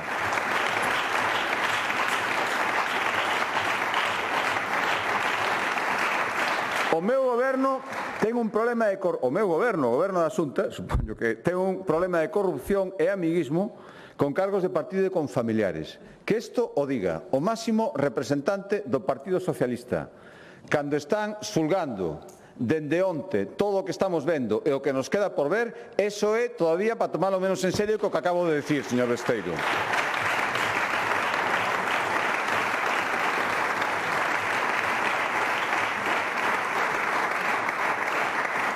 Igualdade tamén, home, co que temos visto últimamente con cargos do Partido Socialista, non só en Madrid, tamén en Galicia, señor Besteiro, e con unha participación moi directa súa, tamén é para tomarlo non demasiado en serio. En todo caso, mire, non quero afondar neso, e decir cousas que todo o mundo ten na cabeza, todos os galegos, pero en todo caso, se falamos de orzamento, non só a cuestión de orzamento, 4 veces máis que no goberno bipartito. Señora Pontón, empezou vostede na súa liña, nunca decepciona nas grandes ocasións. Empezou falando, estar bastante ben Galicia para dedicarlle, non sei que parte da súa intervención, pero unha parte grande o de sempre. O de sempre, pero mentindo. Mire, vou dicir unha cousa, señora Pontón, nós si recoñecemos o xenocidio. E o mesmo día que nós si recoñecemos o xenocidio, vostede non tivo a valentía, vostede e o seu grupo, para condenar os asesinatos de Hamás. Mortos de primeira e mortos de segunda. Para o bloque, sempre, sempre é así. E mire, por moi trascendente... Por moi trascendente que se poña vostede, que sempre se pon moi trascendente, me fala de unha alianza que teño eu co presidente de Estados Unidos, co señor Trump, me reitero no que lle dicen o señor Besteiro. E algo máis. Nós non temos ningunha alianza, a Xunta de Galicia non ten ningunha alianza con Donald Trump. Pero o Bloque sí que ten unha alianza co partido que apoia a banda criminal que matou a decenas de galegos. E iso lles vai a perseguir sempre. Sí. E lles fastidia...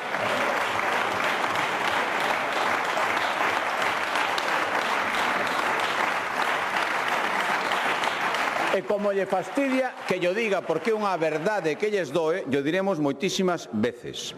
Logo xa foise o debate do Estado da Nación. Xa se lle quedou pequeno isto e entonces empezou aquí a mandar recados para Pedro Sánchez sobre os gastos de defensa. Oiga, eso dígame en Madrid.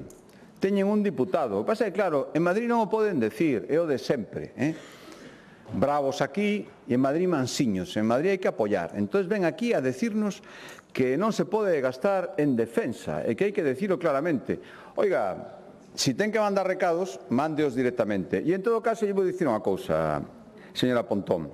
Como se nota que leva 25 anos aí sentada, sin ter unha sola responsabilidade de goberno. Mire, me gustaría que fora un día a empresas como Eurovesa, a empresas como Navantia, a decir que os gastos de defensa hai que abolilos e que hai que pechar o que lle dá o pan a miles de traballadores, señora Pontón. Vaya vostede a decir eso. Esa demagoxia de non gobernar, de poder decir calquera cousa, algún día se ten que acabar. Falou de... Despois xa foi un festival, todo o que dixo. Un desastre absoluto. Os galegos son parvos, nos dan a súa confianza porque lles gusta constatar que todo é unha auténtica desgracia e que cada día nos levantamos intentando facelo peor. E acabar con este país, se somos capaces. E despois, cando lle pedimos a confianza, como todos son masoquistas, vostedes sempre os mandan a oposición e a nos dan a maioría absoluta. Ese é o relato político de como entenden vostedes a cultura política e o entendemento e o sentidiño dos galegos. Pois alá vostedes, alá vostedes. Fala de incumprimentos. Fala de incumprimentos. Nos fixo nos outro día sacounos, nos dixemos objetivamente 85% dos compromisos ou cumplidos ou en execución. Cando levamos a mitad da legislatura e non levábamos, cando sacamos ese balance, vostedes inmediatamente sacaron de urxencia un papel que, claro, oiga, que ellos fagan millor, Incumprimentos. Primeiro, non entenden o que é unha legislatura. Oiga, se son objetivos de legislatura, teremos a legislatura para cumplilos. E se non fóramos capaces, o explicaríamos. Non entende. Vostede non pode entendelo. É que ningún minuto de responsabilidades de xestión, señora Pontón. Pero que lle fai os papeles debería sabelo. Non entende, despois non se entera. Oiga, hai medidas... Vou poñer máis exemplos. O Centro de Medicamentos Cartí, incumprido. Oiga, está funcionando. Lle invito, como as vivendas públicas, a velo un día. Documéntese, ou que lle fai os papeles que se documente un pouco máis das cousas que están feitas. Non se entera de outras cousas que, insisto, non goberna e non ten por que saberlo, debería saberlo con tanto tempo. Que hai cousas que non dependen só de nós, e nós comprometímonos ao hidroducto, por exemplo. Oiga, todo o que se nos pediu, se despois o goberno central non é preferente, debería serlo, pero ten outras prioridades noutros territorios, non é preferente defender ante Europa, non nos pode achacar ese incumprimento. E, por se acaso, para pechar o círculo, a contabilidade creativa. Como anunciamos, por exemplo, os psicólogos clínicos, estamos cumprindo exactamente o que dixemos que íbamos a facer. Como os anunciamos no debate de investidura, como xa faláramos deles, dicindo que se os galegos nos robaban a confianza o faríamos no debate do 23, e como o ano pasado dixemos que este ano teríamos os que xa están traballando, se acaban de incorporar, son 3 incumprimentos, 3 anuncios do mesmo, 3 incumprimentos, a contabilidade creativa do BNG. Isto son as cifras. E así todo con cousas moito máis serias. Houve unha cousa que me chamou moito a atención e me pregunto se vostede sabe como se fai eso ou se xa o fixeron algunha vez. Resulta que un goberno, un poder executivo, pode poñer e sacar xuíces á vontade. E o goberno dos xuíces se deixa perfectamente.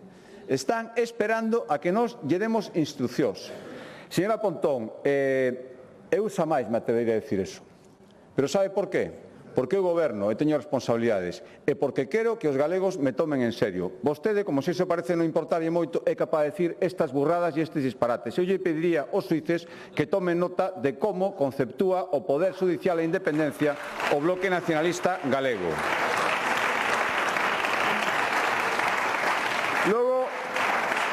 Logo falou de Altri.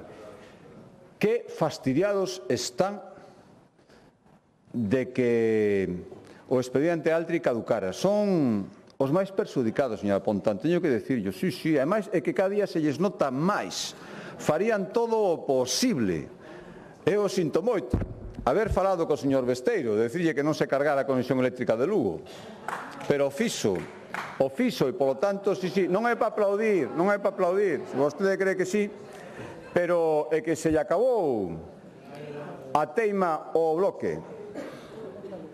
Non foi o pobo, señora Pontón. Había xente a favor e xente en contra. Moita xente a favor tamén, porque confiaba nos informes que facía a Xunta de Galicia. Pero, en todo caso, é un asunto que chegou a ser imposible.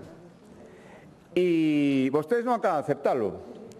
A pasteira que lle gustaba o bloque, todas esas cousas que tantas veces lles leemos literalmente do que decían e que despois, cando vostede volveu a perder outra vez, por terceira vez, as eleccións cambiou completamente de criterio, pois nos aplicamos a legalidade para autorizar cousas e para non. E eu sinto moitísimo que este tema pois xa non sexa un elemento de confrontación diaria como vostedes estaban intentando. Sinto moito, señora Pontón, pero é o que hai.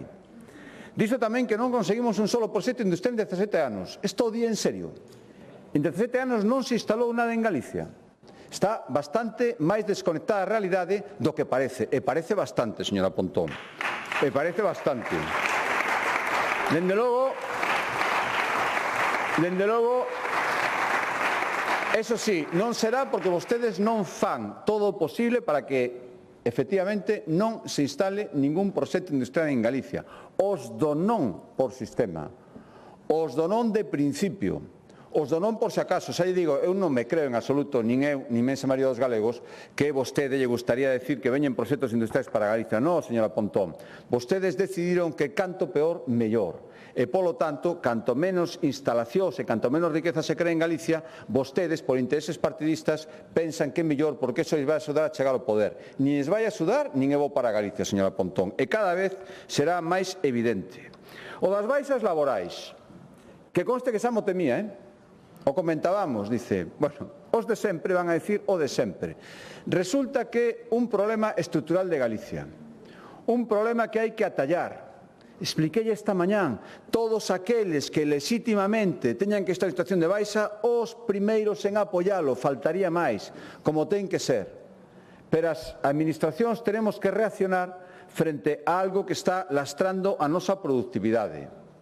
Reaccionar con instrumentos dentro da legalidade. E vostede fai o de sempre, esa reducción simplista, esa reducción facilona e demagóxica. Ahora resulta que isto o facemos, como dixo, por favorecer a privatización a través das... Eso foi o que dixo. Sí.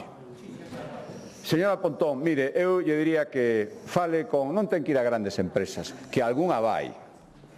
Non ten que ir a... Ten que simplemente falar con calquer autónomo que sexa empregador, que hai moitísimos, e escoitalo. E a partir de aí se dará conta, como lle dicía antes, do desconectada da realidade que está. E cada día máis, sin demagoxia, con valentía, afrontaremos este problema. Sin ninguna dúbida. E que saiba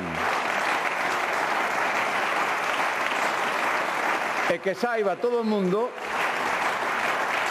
que como nos proxectos industriais, como na creación de riqueza, como en todo aquilo que signifique progreso, o BNG estará en frente porque pensa que lle pode beneficiar. Tarifa eléctrica galega, outra perla clásica. Oiga, se é tan boa, por que non hai ninguna comunidade autónoma que teña isto? Ah, sí, hai varias, sí, señora Pontón. Non hai ninguna, por algo será. E en todo caso, se vostedes o saben, si no primeiro pacto, que xa nin se acordan, porque xa non se acordan ni do segundo, que en teoría está vixente polo que lle deron a investidura a Pedro Sánchez, Decían que, como saben, que non pode habela que o Goberno se comprometería a estudiar tarifas eléctricas diferenciadas por territorios, por comunidades autónomas. Por isto, e tomaron o pelo en todo, en isto tamén. E non fixo nada. Pero vostede sabía de sobra que iso non é posible e que non funciona e que todos os expertos económicos abogan por non ir por aí. Pon de exemplo a Muras. Está moi ben, por varias razóns. Primeiro, se lle parecen grandes beneficios, que non os critico, estará feliz de saber que os beneficios, os primeiros do primeiro parque público propiedade de RDG son o doble dos que ofrece Muras. O doble. Segundo, saberá que esos beneficios que ofrece Muras salen do canon eólico, que vostedes, como todo, combatiron con toda a forza e se opuseron. E ora resulta que é algo que lles vale moitísimo. E terceiro,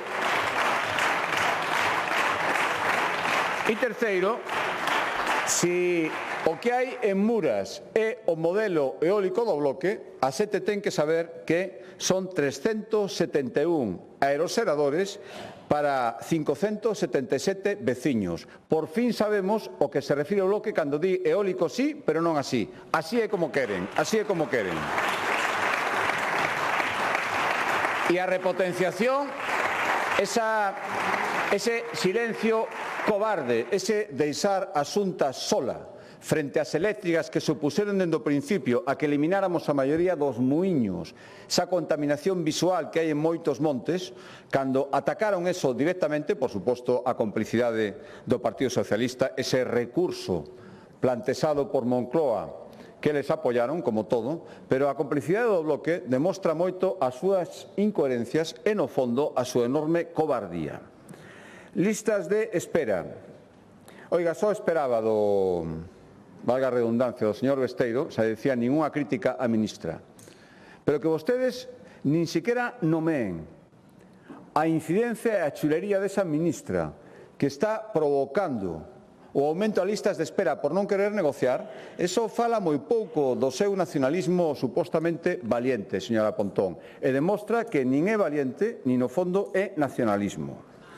Servicios sociais privatizados, outro mantra. Mire, imos a ir, por non cambiar de exemplo, a alusión que fixo o señor Besteiro. Servicio de asistencia no fogar. Dos tres concellos, das tres cores políticas do municipalismo galego. Sabe cal é o partido que, os gobernos municipais gobernados, que partido neses gobernos municipais o terceiro no ranking, é dicir, o que menos privatizou os servicios de asistencia no fogar? Señora Pontón, o Partido Popular. Sabe cal é o segundo? O Partido Socialista. Sabe cal é dos tres partidos que gobernan municipios quen privatizou máis servicios de asistencia no fogar? O Bloque Nacionalista Galego, señora Pontón. Por tanto, que nos ven contar? O último, Concello de Santiago, por certo.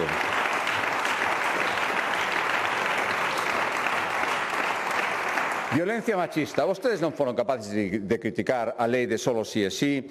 Cando gobernaron no bipartito tiñan 4 veces menos recursos económicos dos que pusemos nós.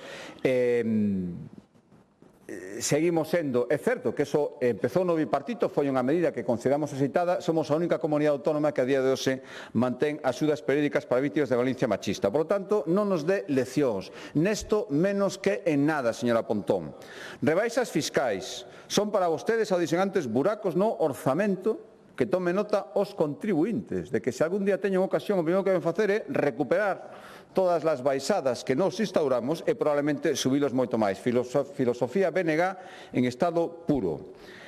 Vivendas. Primeiro, fale co alcalde de Pontevedra, que está demostrando inteligencia, está colaborando coa Xunta de Galicia. E, por certo, veña a Pontevedra, ali o mellor se sinte un pouco máis cómoda, estaría moi ben, é a miña cidade, unha cidade que estou orgulloso, e veña a ver esas supostas promocións que están rematándose e que son o exemplo de colaboración por encima de cores políticas. Esas bloques de edificios que, según vostede, non existen, están aí para demostrar unha vez máis a súa demagoxia e a súa desconexión coa realidade, señora Pontón. Sexa valiente e veña a ver esas promocións.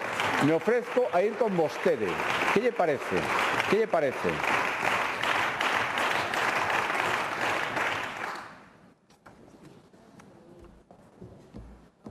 E, por certo, fala de, primeiro, entérese ben, eu creo que non sabe que dende a Lei de Orzamentos deste ano as vivendas teñen protección pública permanente. Por lo tanto, non se poden vender sin perder esa protección e hai que vendelo a alguén que cumpla as condicións. E segundo, falaba de moitísimas vivendas de protección pública que se venderon en Mercado Libre nos últimos anos.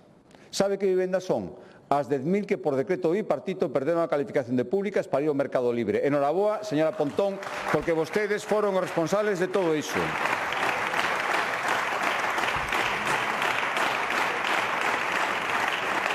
Chiringuitos. Vaya nacionalistas, vaya nacionalistas. Resulta que vostede o que saca, ni unha sola mención, estiveron calados durante todo o proceso de recurso ante o Tribunal Constitucional coa Lei do Litoral, non dixeron absolutamente nada, nacionalismo cobarde unha vez máis, e resulta que ao final, agora tamén, coa modificación que queren facer pola porta atrás do Regulamento de Costas, ni unha palabra, non vamos a ofender os amos, outra vez a mansedumbre en Madrid, resulta que a queremos para autorizar chiringuitos. Sí, sí. ¿Sabe cantos chiringuitos autorizamos este ano? 5 máis dos que xa estaban autorizados polo Ministerio, de 309 a 314. Fíxese, facer unha lei e pasar todo o que pasamos para 5 chiringuitos, iso demostra tamén, son as cifras. Sabe que é a diferencia? Que ahora damos seguridade xurídica e somos moito máis áxiles. Eso é a diferencia.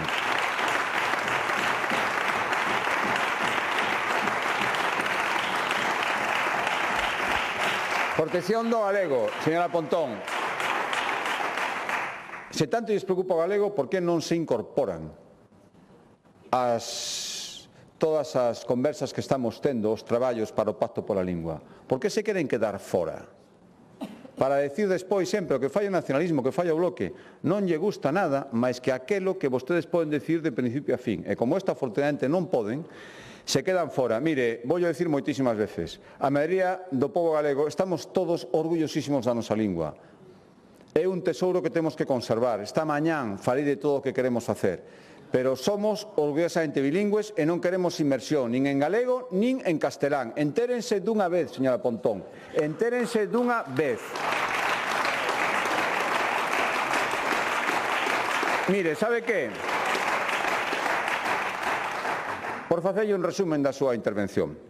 Vostede falaba de estancamento. Falaba de que todo lle soa o mesmo. Estou de acordo. Pero cando fala de estancamento e que todo lle soa o mesmo, señora Pontón, non mire para min. Mais ben mire para vostede os seus 25 anos sentada aí, señora Pontón. Mire para eso, mire para eso.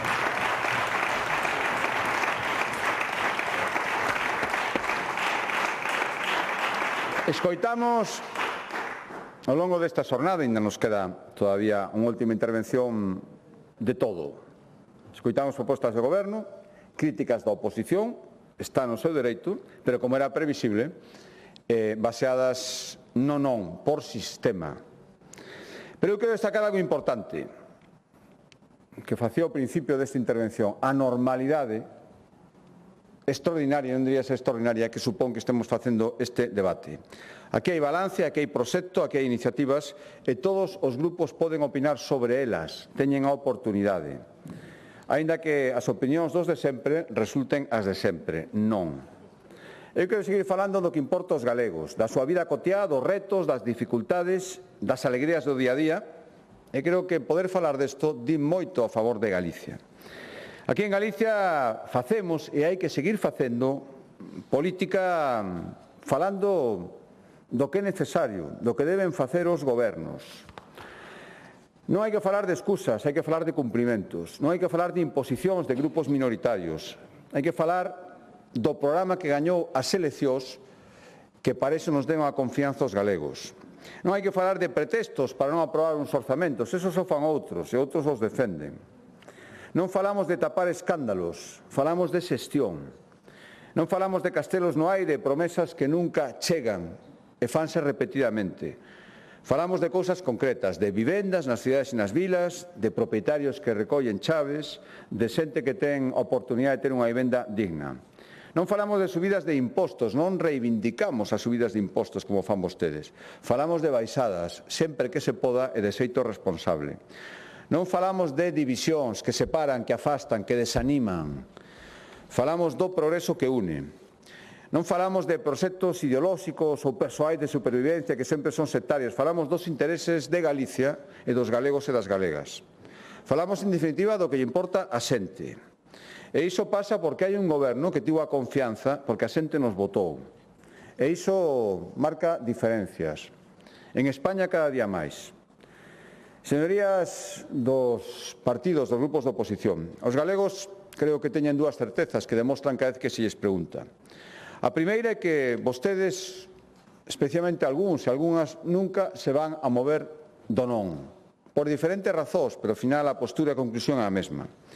Pero a certeza máis importante é que saben que a Xunta e o partido que a sustenta nunca se vai mover de outra cosa moito máis importante, que é cumplir os compromisos, cumplir a palabra dada. Reivindico, como facía esta mañán, o valor de ter palabra, moito máis en política, de cumplir co deber, de cumplir servindo a Galicia. Non vamos a mirar, como fai o PSOE, constantemente o goberno de Sánchez, porque a Sánchez queda acreditado, señor Esterio, que cada día lle importa menos Galicia, sei que algún día lle importou algo. E o BNG tamén mira fora, non son os nacionalistas que pretenden facer ver. E quere traer por aquí modelos que separan, que dividen, que crispan, que teñen un historial do que se avergonzan. Vostedes tamén. E se ve cada vez que o nomeamos. Nos miramos a Galicia. E miramos o que somos, miramos o que fixemos, o que temos que facer e, sobre todo, o que queda por facer, o que queda por acadar. Eu digo moi claro, ese modelo que seguimos non está fora, o modelo está aquí, ese modelo é Galicia. Ten que ser unha Galicia que funciona, unha Galicia que cumpre, unha Galicia que medra con sentidiño e unha Galicia que suma, como os galegos. Non queremos, eu non quero importar a Galicia a política tóxica que xa temos noutros lugares e que tardará moito tempo en irse. A política tóxica de outras administracións, de outros políticos que só queren sobrevivir. Ao contrario, queremos exportar a Galicia calidade, esa que vostedes ridiculizan porque non entenden nada, cada día entenden menos. Galicia non vai seguir rutas equivocadas que nos marquen dende fora. Galicia ten que marcar o camiño. Moitísimas gracias. Gracias.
Réplica dos grupos parlamentarios. Grupo Parlamentario Mixto, señor Ojea.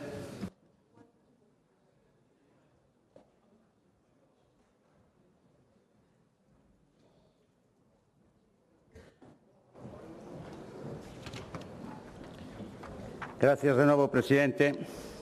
Bueno, eu leveime antes unha pequena sorpresa, porque eu tiña entendido que aquí interviña o señor presidente da Xunta e en base á súa intervención pois os demais grupos facíamos unha valoración do que dixera, un comentario de texto similar. Pero resulta que o señor Pazos Couñago, en vez de facer unha valoración do que dixera o presidente, polo menos durante un amplio período de tempo, valorou as intervencións da oposición.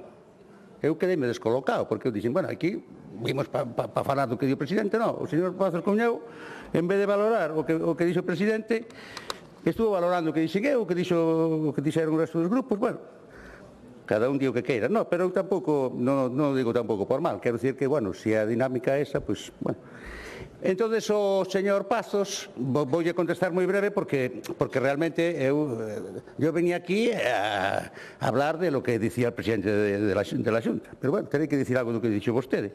Díxome que eu que sospeitaba que eu era unha especie de Dr. Jekyll e Mr. Hyde, que me comportaba dunha maneira no Concello de Ourense e de outra maneira no Parlamento. Bueno, non vexo por que ten que dicir eso. En todo caso, dixo que atribuía eso que podía, como posibilidade, a unha debilidade parlamentaria de miña ou do meu grupo. Eu voulle dicir unha cousa, eu non me sinto en absoluto titular dunha debilidade parlamentaria. Eu aquí teño un voto como teñen todos vostedes, aquela bella consigna, un hombre un voto, diríamoslo agora, unha persona non un voto. Teño o dereito aos mesmos períodos de tempo nas miñas intervencións que o resto dos grupos, que os use ou non os use xa é unha cousa que deixo ao meu criterio, lóxicamente.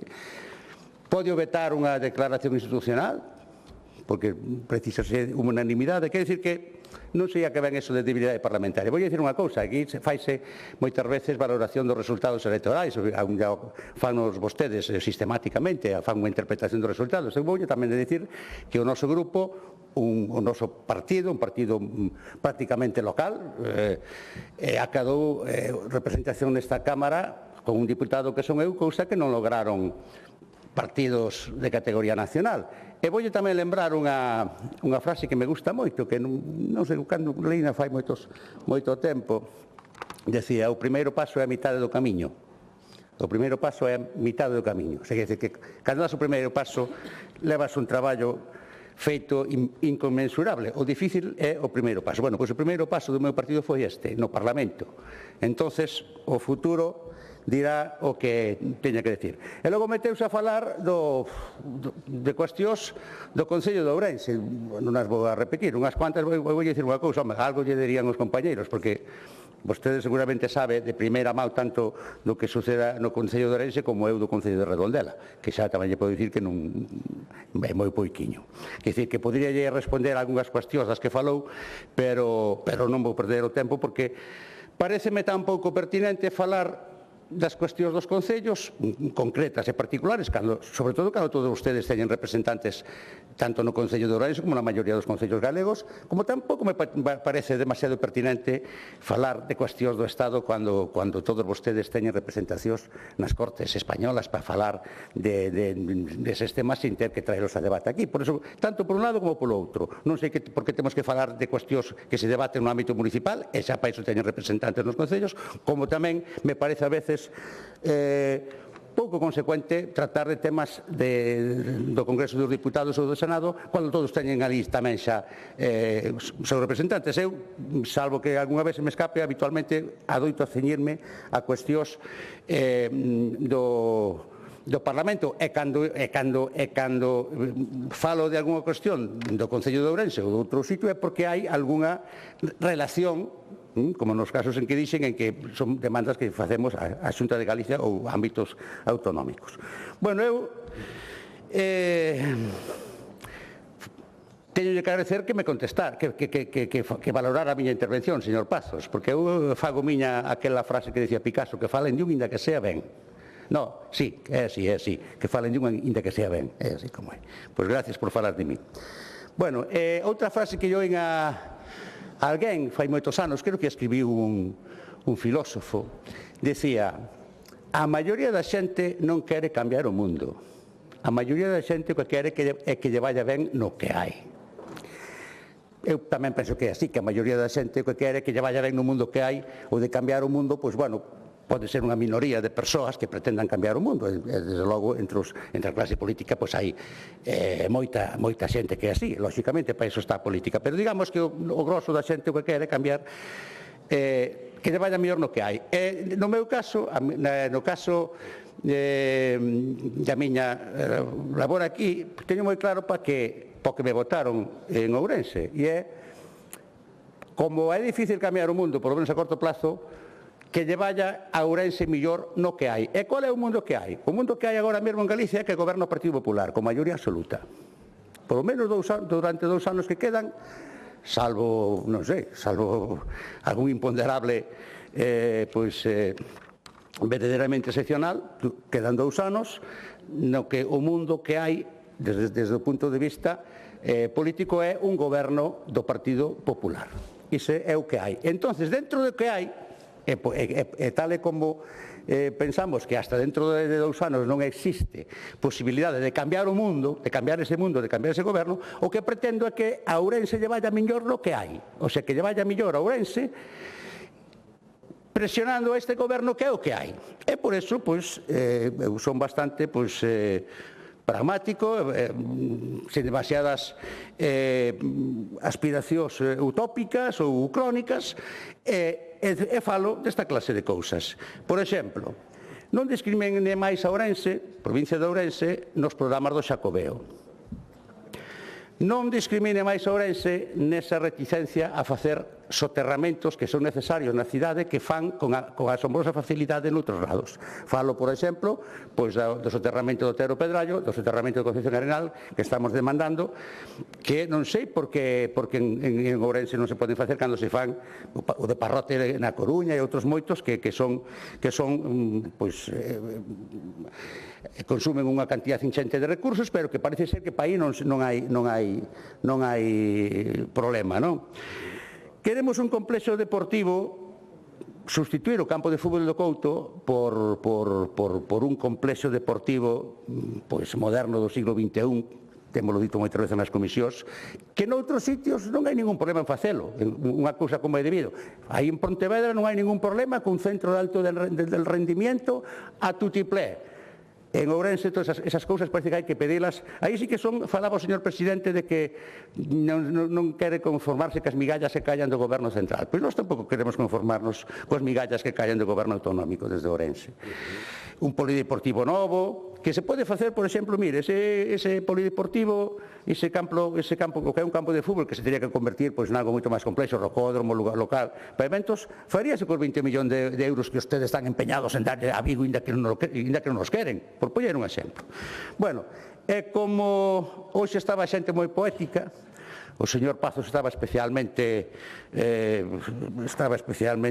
sembrado, como se día moitas veces, pois acabou o señor Rueda na súa primeira intervención co eslogan Galicia calidade, e o señor Besteiro logo cambiou, pero non me acordo como foi o cambio, pero bueno.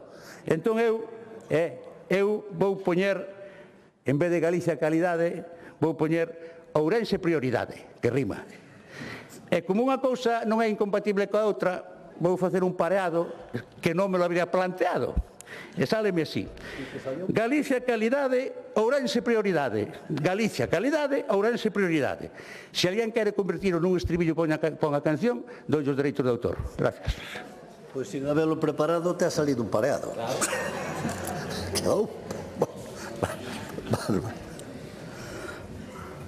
Bueno, Grupo Parlamentario Socialista, señor Besteiro.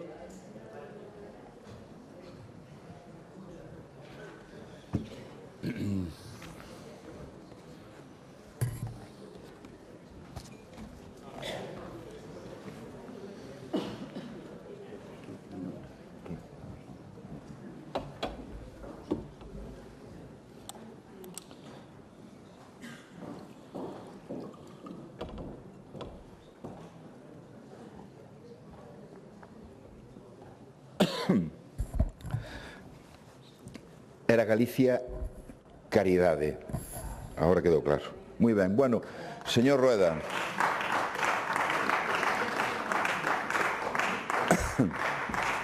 Señor Rueda, de non a guerra, nada de nada, claro. Eso non tuvo tempo de pensalo.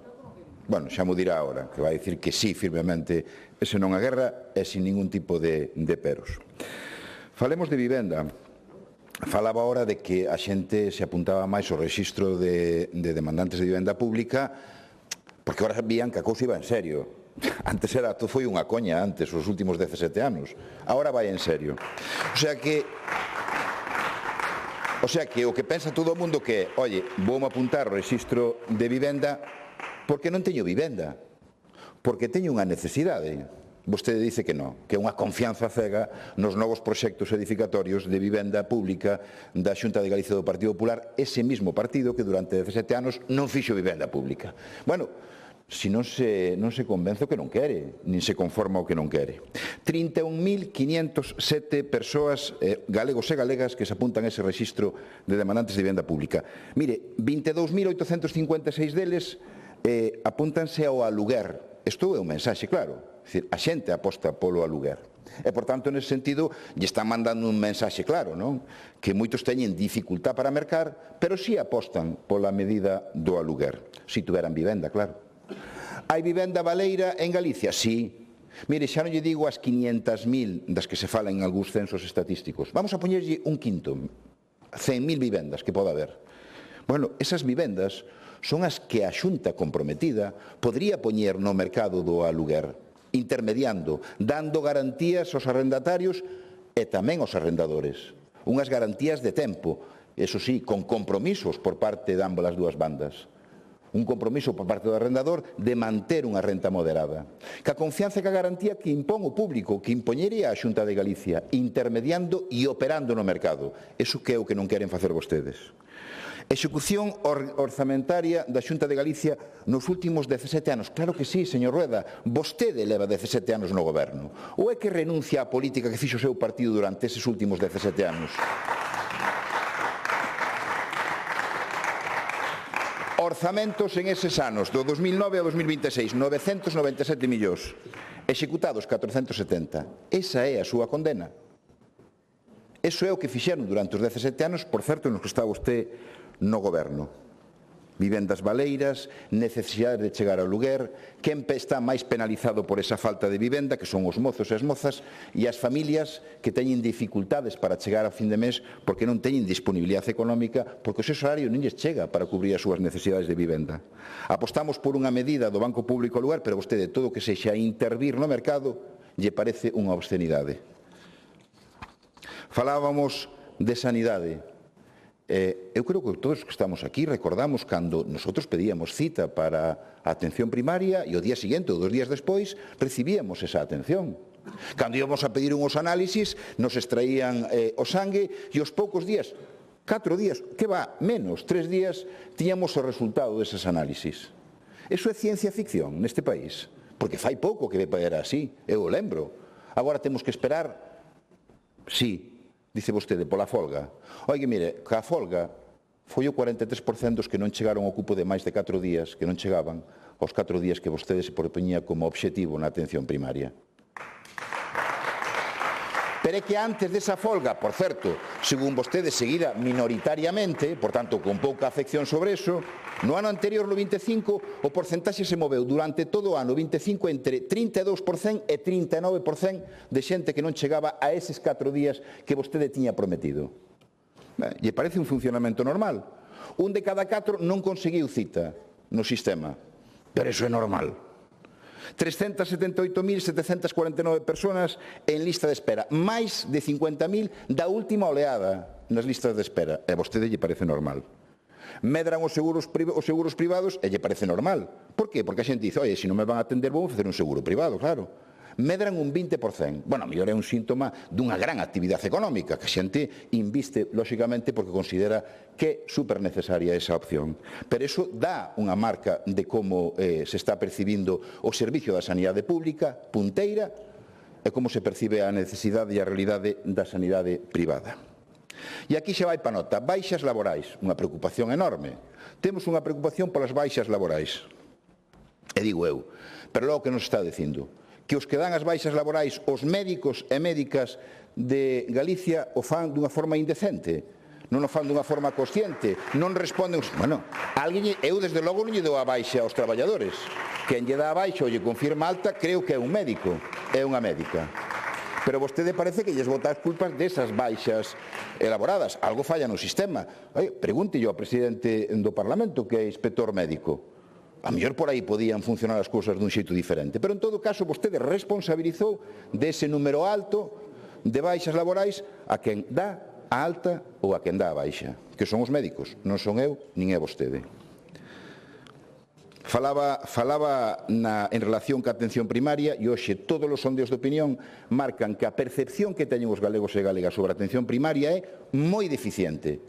E é, na percepción dos galegos e galegas, o principal problema que ten a nosa sanidade pública. Xa non lle falo en que posto estamos na percepción no ranking de todo o Estado. Esperaba que falara de financiación autonómica, señor Rueda. Claro que sí.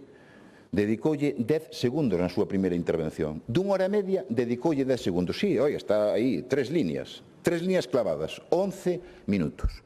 Un presidente que se precie e que defenda un sistema de financiación autonómica. Mire que non se leva falado de financiación autonómica aquí en Galicia, de si boa, mala, esta, a outra, o concerto, non concerto, a financiación singular. Mire que non se leva falado desto, non?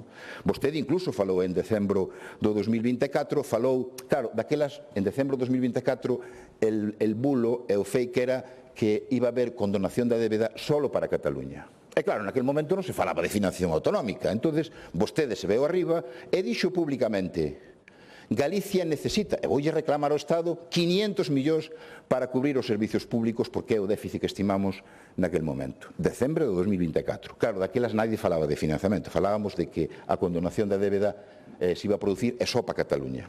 Ao final veo a condonación da débeda, claro que sí, e chegou para todos os que estamos no réximen común, non para os que están en outras fórmulas, como o concerto ou cupo, Navarra e País Vasco, excluídas da condonación da débeda. E tampouco nos gusta.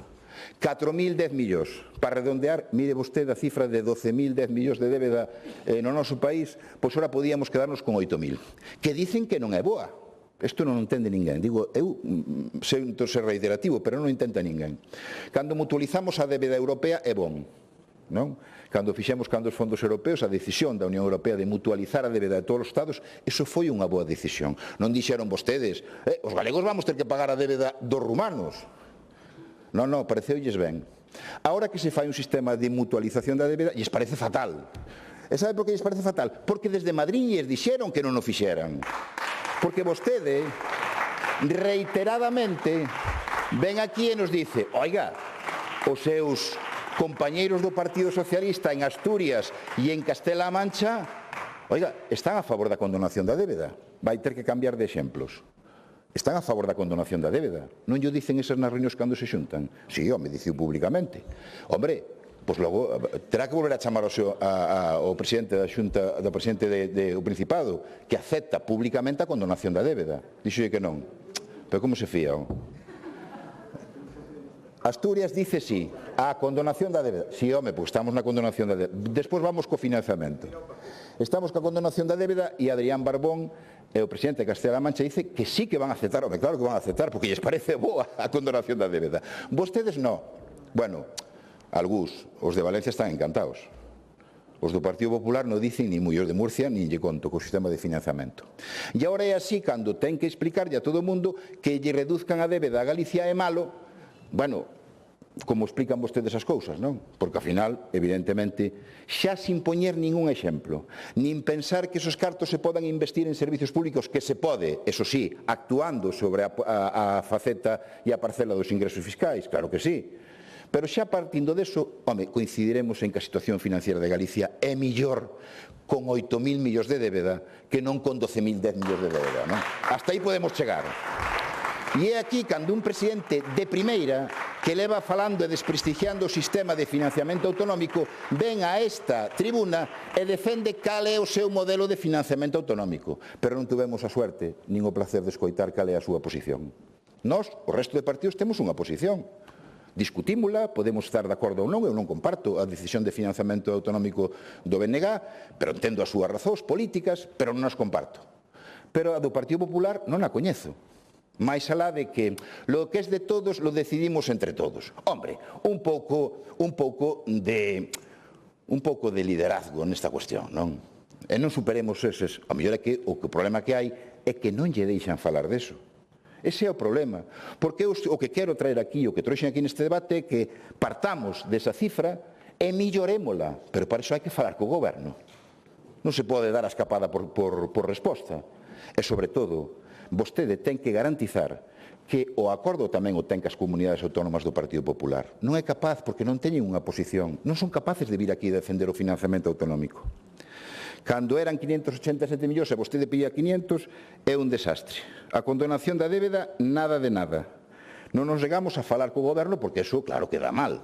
Non podemos falar porque lle prometimos a Feijóo de que non falaríamos e que deso seríamos absolutamente dilixentes. Incluso plantearíamos algún recurso de constitucionalidade que supoño que está a caer. Sea valente. Plantee un esquema, o seu modelo de financiamento autonómico. Traiga aquí a aumentar competencias en capacidade fiscal, en autonomía fiscal. Seamos capaces nós tamén de recaudar máis impostos. Aí xa nos veremos como estamos ca conta, non? Porque cando se trata de bonificar, facer bonificacións fiscais, baixar impostos está ben, pero se tuveran vostedes a responsabilidade de recadar os impostos directos que recada o Estado, xa veríamos como nos lucía o pelo. Aí sí que non queríamos ter autonomía, porque neste país quen cobra os impostos xa sabe quen é, Pedro Sánchez e os alcaldes e alcaldesas, porque a Xunta de Galicia, aínda que ten a responsabilidade, ten unha capacidade de gasto público por riba do 40%, non recada impostos, faltaría máis. Por tanto, así non teño que repostar diante dos veciños e das veciñas sobre os servizos que a Xunta de Galicia presta. Pero como lle falta valentía para pedir ese autogoberno, que, por certo, falando de autogoberno e falando de competencias, señor Rueda, xa sabe vostede que a máis competencias, maior financiamento. Bueno, o panorama que poden enseñar vostedes non é comparable. Por suposto, non co goberno que presidiu Emilio Pérez Touriño, que conseguiu 10 competencias en 4 anos. O brillante bagaxe da Xunta de Galicia do Partido Popular é unha en 17. Non estamos para chufarnos, En materia de industria, agora volveu outra vez o hidroducto. Tiñamos entendido que xa esa posición estaba defendida tanto polo goberno como por Enagás. En todo caso, vostede sabe perfectamente que esa reconsideración a 5 anos se basa fundamentalmente en que a produción de hidróxeno non vai a chegar hasta esa fecha. Por tanto, vostede o sabe absolutamente. Bueno, pode negalo ahora, pero se o nega, evidentemente, estará demostrando pouco cuestión e pouco coñecemento sobre a cuestión. A única medida industrial é ampliar o capital público de recursos de Galicia. Non nos dicen quento nin como, que tamén me parece, bueno, pois de vir aquí a anunciar esa medida estrela, o lóxico é que nos dé máis información sobre eso, porque dá a sensación que xa vamos a ter o mismo lío que con Altri, que non vamos a poder ter información, que isto é unha empresa tamén participada por privados, non sabemos se todo o desenvolvemento de capital está feito por todos, cando será, teño ganas de ir a esa xunta, inda que sea como invitado, non como accionista, pero teño ganas de ir a esa xunta xeral de recursos de Galicia para ver o que se fala, previsións de beneficios, en definitiva, estas cousas que lle preocupan aos accionistas nas empresas, non sei se o saben, pero os accionistas cando chegan ali queren preguntar que hai de lo mío. Bueno, pois esperemos a que efectivamente esa xunta xeral se faga e veiremos esa aposta por esa cuestión, non? Bueno, presume vostede dos plans estratégicos industriais, 14, bueno, prácticamente, salvo algún, están casi todos paralizados. E por qué? Porque chegan fondos europeos, chegan fondos do Estado, pero outras comunidades, cando apostan realmente por unha iniciativa, están dispostas a poñer tamén cartos da propia autonomía. Sí, hai moitas autonomías, algunha do Partido Popular, Valencia, por exemplo, que apostan por unha iniciativa estratégica. Cando todo é estratégico, créame, señor Rueda, nada é estratégico. E ese é o problema que teñen vostedes, o que teñen tamén con Altri, porque non tiñan plan B. Todo apostado a Altri, todo. Porque non había outros proxectos industriais para a provincia de Lugo, claro que non. Onde estaban? Que levamos traballando con esos proxectos industriais de Lugo a intemerata, non? Eu lembro, cando era concelleiro no Concello de Lugo, e vostede xa defendía aquel Lugo Impulsa. Onde vai, 25 anos, Sí, eu me lembro, deso teño boa memoria, Onde vai o Lugo Impulsa? E, sin embargo, na planificación enerxética era fantástica. Na primeira reunión de saída era fantástica a planificación enerxética do Estado. Ora xa non é tanto. Hai outras ampliacións de rede eléctrica na provincia de Lugo, pero esa non lle interesa falar nada. Galicia recibiu 4.830 millóns de fondos Next Generation. Fondos dos cales 3.079, se as cifras son correctas, foron executados directamente pola Administración do Estado, o 80% das persoas beneficiarias son PEMES e autónomos, o cal confirma que os fondos europeos están chegando á economía real, non? Mentres tanto, a Xunta mantén 700 millóns sin executar a este tempo. 700 millóns. Bueno, e despois pide, queremos gestionalos nós. Oiga, isto pasa como a PAC. sabe que o seu partido, a dereita europea, está defendendo nada de regionalizar os fondos, sino centralizalos. Curiosamente, aí compartimos nós, o Partido Socialista, a opinión que ten usted. Pero vostede parece que non ten moito peso en Europa, porque a dereita europea vaille por outro camiño en relación cos fondos europeos. Faleille de autogoberno, faleille da irresponsabilidade fiscal, non? Bonificacións fiscais, pero non quero recaudar os impostos, porque eso, claro, me xenera un conflicto cos veciños e cas veciñas. Finalmente, falaba da delegación de Buenos Aires, hai que celebrar un caso, é dicir, para o Partido Popular xa non son embaixadas no exterior, cando falaban de Cataluña que solicitaban unha embaixada. Ora nós vamos ter unha delegación que non é embaixada e iso seguro que ademais é unha boa noticia. Pero o que esqueceu dicir vostede é que o seu partido, o Partido Popular, votou ata en 2 ocasións en contra de darlle a nacionalidade española aos descendentes de españois. E, por tanto, tamén os galegos e galegas, que ata de agora somos galegos e galegas e tamén españois. Eu eso sí que o defendo. A última vez foi ca lei de memoria democrática. Eles votaron que non e vostede calou. Faláballe das autoestradas e faláballe da coherencia. Non é moi coherente pedir a gratuidade en España e non dala en Galicia. Isto é incoherente totalmente. Eu podo entendelo ademais, que un pida a gratuidade, nós defendemos esa gratuidade, por certo, hai un incremento nas bonificacións do 75%. Unha persoa que se desplace, é unha curiosidade nada máis, pero creo que lle interesa. Unha persoa que se desplace entre Carballo e a Coruña 20 días ao mes para ir a traballar ou estudiar, paga 89,25 euros mensuais, incluídas as ridículas bonificacións das peaxes que ten instalada a Xunta de Galicia nesa autoestrada. Poñamos o mesmo caso, pero para unha persoa que se desplaza tamén eses 20 días ao mes entre Caldas de Reis e Santiago. Un tramo de autoestrada similar, lixeiramente máis longo, paga 49,50 euros. Bueno, abonda xa de demagoxia, non? A cuestión está clara. Pero o importante é a coherencia de decir, se eu pido a gratuidade da AP9, home, tamén estarei disposto a darlle a gratuidade ás autoestradas de Galicia. Ou hai veciños... Remate, por favor. Remato enseguida. Remate, gracias. Remato xa. Política social. Outra vez con dos 3.000 millóns. Bueno, ahora xa temos a cifra, eran 2.500, ahora xa temos unha cifra estable que son 3.000 millóns. Non sabemos de onde veñen, moito me temo que serán moitos deles da época de Mariano Rajoy, pero volvo a dicir unha vez máis, se iso non lo debe o Estado, reclamemos. Oye, por recursos de constitucional andamos moi lixeiros, pero para reclamar 3.000 millóns logo non podemos reclamalos. Pero que tipo de goberno é este? Reclamémoslo e chegamos adiante. Remato, presidente, remato nada, en un minuto. Remato nada. O peixe, simplemente que parece que tiña unha teima co bono peixe, pero non é certo. A final, vai haber bono peixe este ano ou non?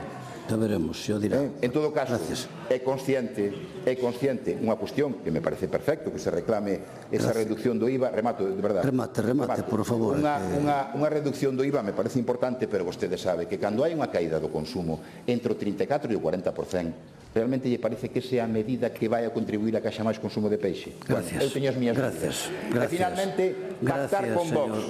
Pactar con Vox. Antes de repetir eleccións e dar inestabilidade, non pasa nada. Señor Besteiro. Esta é a conclusión. Gracias, presidente.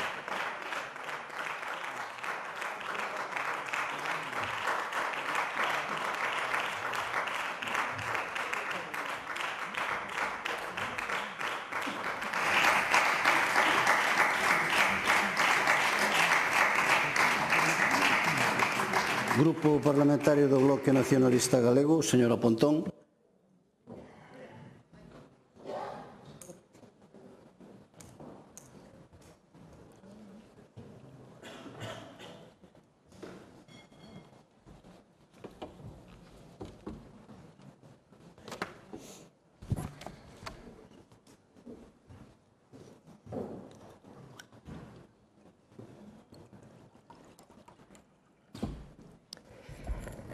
Señor Rueda, creo que hoxe é un gran día porque os galegos e galegas poden velo en directo na TVG. Hoxe poden velo sin filtros e puideron escoitar, igual que escoitei eu, que un presidente que di que está polo respeto, a líder da oposición díxolle que era unha sectaria, que non me enteraba e que decía burradas. Sí, escoiten, señores conselleiros do Partido Popular, xa sei que non lles gusta, que non están acostumbrados, pero isto chámase democracia.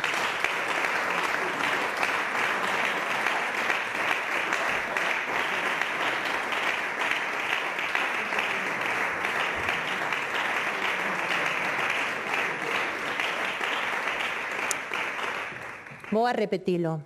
Sectaria, non me entero, digo burradas e xa non vou entrar nas súas declaracións infames, utilizando a violencia e divulgando mentiras a respecto do BNG, porque utilizar así algo tan grave o único que fai é retratar a súa catadura moral, señor Rueda.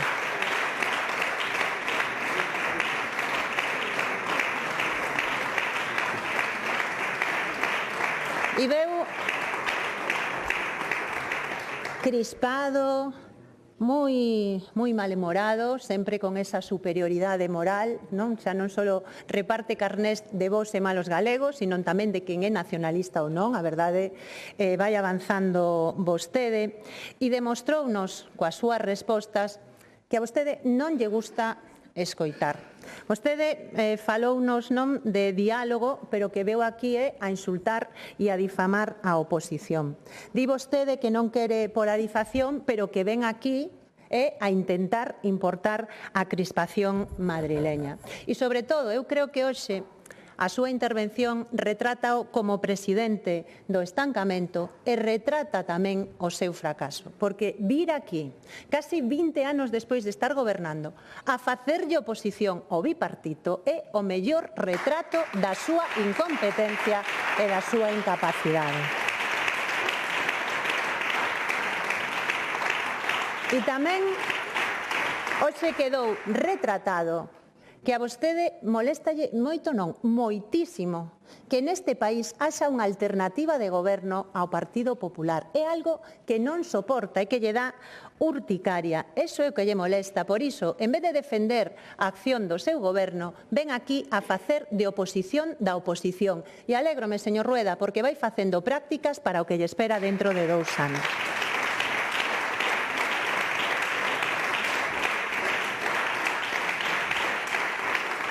Sí. Vostede di que está en contra do xenocidio en Gaza, pero por que votou aquí en contra de condenalo? Vostede di tamén que non lle gustan as guerras, pero que na súa intervención, que ten tempo ilimitado, non tuvo ni un minuto para decir con claridade que condena os bombardeos en Irán porque son unha agresión que non se pode permitir. Non. Di vostede que é un pacifista, pero a hora da verdade o que está apoiando é o belicismo. E dígalle aos gandeiros e as gandeiras deste país que o belicismo da Unión Europea é bon, porque vai a supoñer un recorte dos fondos agrarios que van a recibir. Explíquelle a oportunidade que teñen nese belicismo. Ou explíquello tamén a xente do mar que está pasando por unha situación realmente dramática. Mire, estar en contra da guerra e estar en contra do belicismo non é o rollo de sempre. É a única posición decente e con futuro para darlle unha oportunidade á humanidade. Polo tanto, señor Rueda, reitero, póñase do lado correcto da historia e demóstreo votando a favor das propostas que traeremos de resolución do BNG.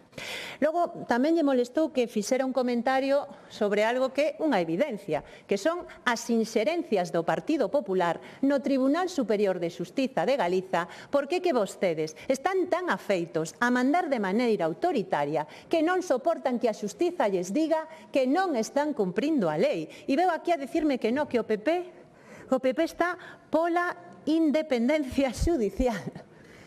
Controlaremos a sala segunda desde atrás, o portavoz do Partido Popular. É que non nos tomen por parvos, señorías do Partido Popular. Ese cambio faise despois de toda a presión que fixo vostede e que fixo o sector eólico porque queren seguir tendo barra libre para o espolio. E logo tamén creo que as súas intervencións son moi reveladoras.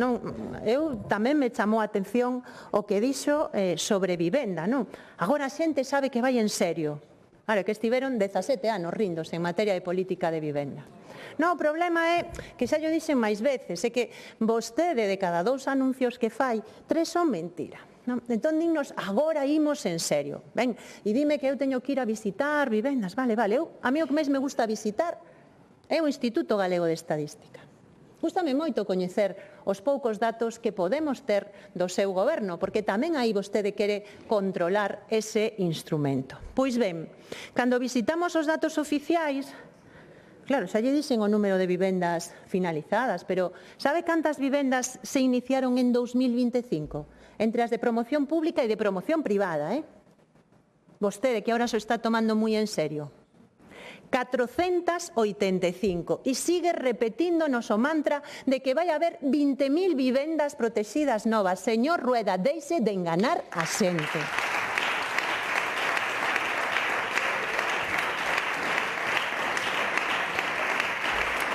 E tamén lle recomendo, supoño que non lle informaron ben, pero non toda a vivenda financiada con fondos públicos ten a cualificación de permanente. Polo tanto, se vostede está de acordo coa proposta que lle facemos desde o BNG, trae unha lei de lectura única para facelo, ou traémola nós e apoiará, porque di vostede que está de acordo con esa medida. Non está toda a vivenda. E eu fixenlle unha pregunta moi clara que lle interesa a todas esas persoas que están aí fora e que non teñen acceso a unha vivenda digna, a todos os mozos e mozas que queren construir o seu proxecto de vida, ou a todas as familias que, aínda tendo un traballo, hoxe as pasan canutas para pagar a vivenda porque os prezos non paran de subir. Propuxémoslle, señor Rueda, que compre todas as vivendas de promoción pública que se poñan no mercado. Non sei se a señora conselleira quere intervir.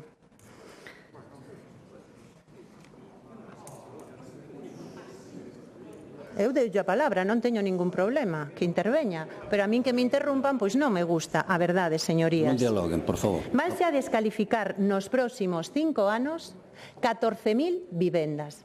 Vostedes xa deixaron que se descalificaran 7.000 sin comprar ningunha. Eu fagolle unha pregunta moi sinxela. Van a comprar todas as que se poñan no mercado? Sí ou non? Conteste, é que é moi fácil, señor Rueda. Teno moi fácil. E tamén lle fixemos máis propostas. Por que non compran vivenda para poñela en aluguer? Porque non é verdade que só se podan construir novas vivendas. É que temos miles de vivendas vacías no noso país, moitas delas nas cidades, que xa están construídas, que son habitables e que se poden poñer a disposición da xente que as necesitan. A pregunta, señor Rueda, é por que non o quere facer? Esa é a pregunta que ten que responder. Que pasa? Que como propón o BNG, vostede ten que decir que non? En fin, non me parece unha boa solución. Fixo tamén vostede unha insinuación desas que acostuma facer de que houve aquí ameazas en relación co tema dos incendios. Non sei, eu teño moi claro. A min dóeme cada vez que arde este país e o que quero é que o goberno que teño se poña as pilas para evitar que volva a pasar outra catástrofe. Sabe o grave? Que aquí sí que houve amenazas, sí, escoitámolas pola mañá a vostede, que amenazaron os concellos a respecto de se aceptan ou non as súas condicións cando teñen que asinar un convenio, intentando culpabilizalos a eles dunha xestión forestal que é un desastre e do abandono que vostedes teñen no medio rural.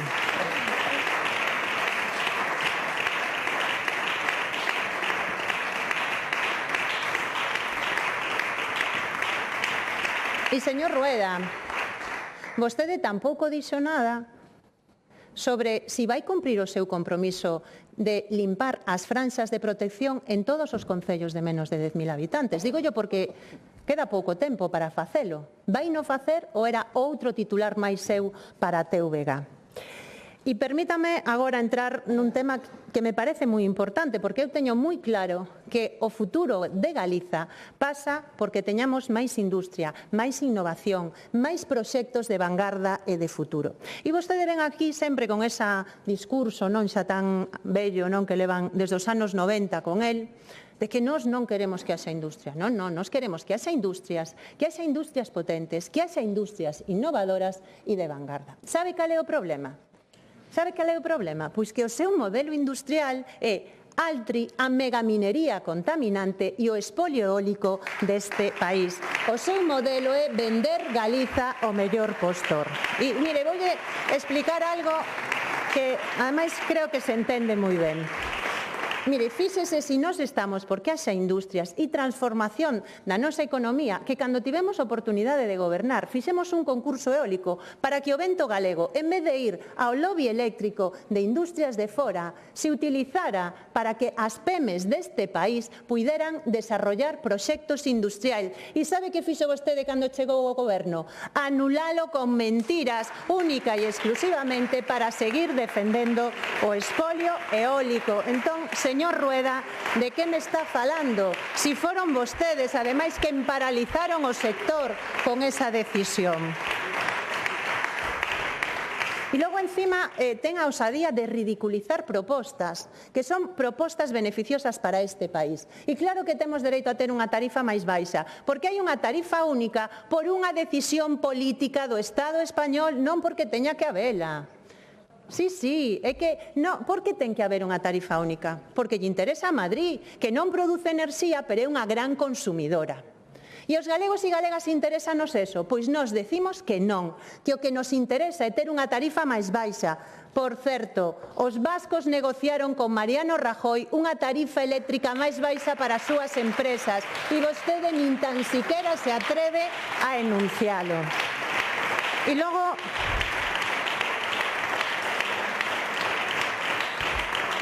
imagínome, señor Rueda, que os que lle escriben os discursos, igual que a mí, non? Tamén lle informaron mal, porque en Muras o acordo non está sobre os beneficios do canón eólico, está sobre, fora deso, e son a maiores do que significa o canón eólico. E vir aquí con que o noso modelo en Muras, non. Muras, que teña tantos eólicos e ningún beneficio, era o modelo do Partido Popular. E o que fixo o alcalde foi poñer a luz gratis, cando vostedes o único que facían era darlle beneficios ao lobby eléctrico, estafando a xente do noso país. E logo, en fin, dígonos que hai moitísimos proxectos que transformaron a economía do país. Pois díganos onde, vamos a visitalos. Cales son? A fábrica de neumáticos que anunciou que habería nas Pontes. Eses son os seus grandes proxectos. Vostede o único que fai é anuncios e anuncios e anuncios que logo non se materializan en nada porque non ten ningún proxecto de país e tampouco non ten nin a intención de telo. E non se disculpou aínda cos traballadores deste país, señor Rueda. Débelles unha disculpa. Galiza é a segunda comunidade con menos baixas laborais. E vostede veu aquí a criminalizar a traballadores e traballadoras que están de baixa, a intentar que non se poda exercer un dereito fundamental como é poñerse de baixa se estás enferma ou se tes unha depresión, señor Rueda. E se vostede non é capaz de poñer o sistema sanitario a funcionar para que se axilicen as baixas, eso non é culpa dos traballadores e das traballadoras, é a súa incompetencia e son os seus recortes. E claro que está introducindo unha privatización a través das mutuas. Por que non se contratan máis inspectores? Por que non se contrata máis personal médico? Señor Rueda, discúlpese cos traballadores e coas traballadoras. E tamén sorprendeume que lle molestou moito que falamos dos chiringuitos. Vostede fixe un acto para falar sobre o importante que era as competencias en materia do litoral e o titular que deu é Galiza estrena a xestión da costa con un récord de chiringuitos nas playas. E logo decían, previsión de 320 máis até outubro. E ora parecelle mal que llo digamos. E encima con mentiras. Sí. Non, tranquila, xa lle vou a explicar por qué.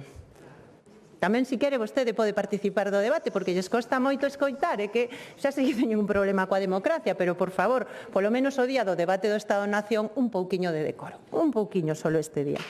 Pero decíalle que eran mentiras. Sí, porque o señor Rueda repite que nós estábamos en contra das competencias do litoral. Mentira. Repite que estábamos a favor do recurso. Mentira.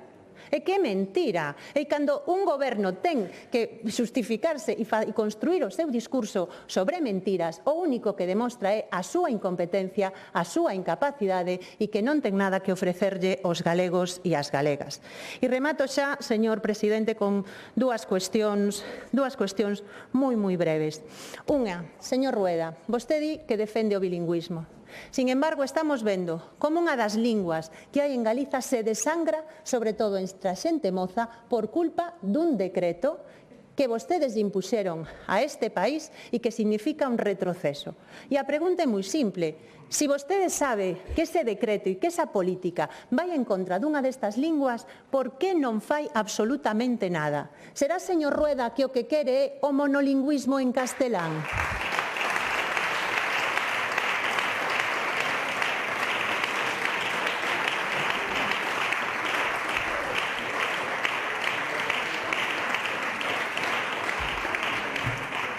Señorías, remato. Creo que este debate deixa en evidencia que temos a un presidente estancado que o que nos deixa é unha Galiza máis débil, que temos un país que ten enormes fortalezas e que o que necesita é un goberno que realmente confíe nel.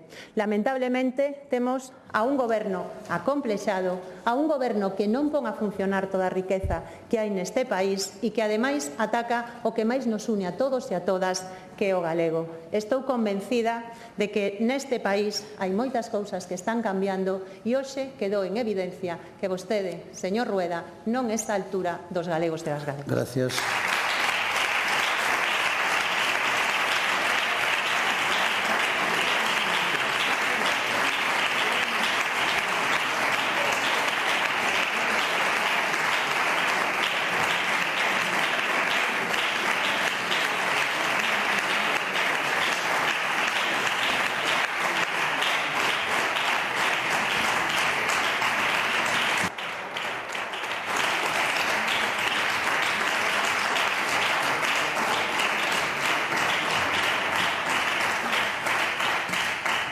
Grupo Parlamentario Popular, señor Pazos.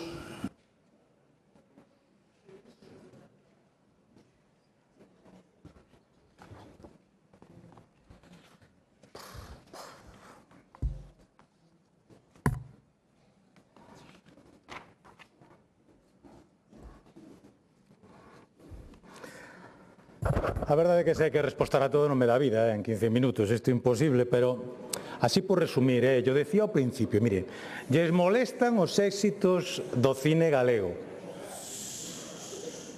que despois lles vai reñir a señora Pontón por interrumpir o orador no uso da palabra. Home, se xan vostedes polo menos educados, seguindo os criterios da súa lideresa. Decía que lles molestan os éxitos do cinema galego. Lles molestaron tamén hasta os disfraces dun conselleiro no Entroido. Lles molesta tamén que demos licencia para chiringuitos. Pero ven como tiña razón cando digo que son especialistas en atopar o pelo na sopa e que viven vostedes instalados na amargura permanente. De verdad, señorías, que pereza dá debatir con vostedes. Que pereza. Verdad, que pereza. Mire, eu parto dunha base a ver se conseguimos chegar a un acordo mínimo. Nós estamos moi satisfeitos do balance que fixo o presidente no Ecuador da legislatura. Estamos satisfeitos porque o presidente está cumprindo os deberes que lle puxeron os galegos. Non os que lle puxeron vos, a vostedes.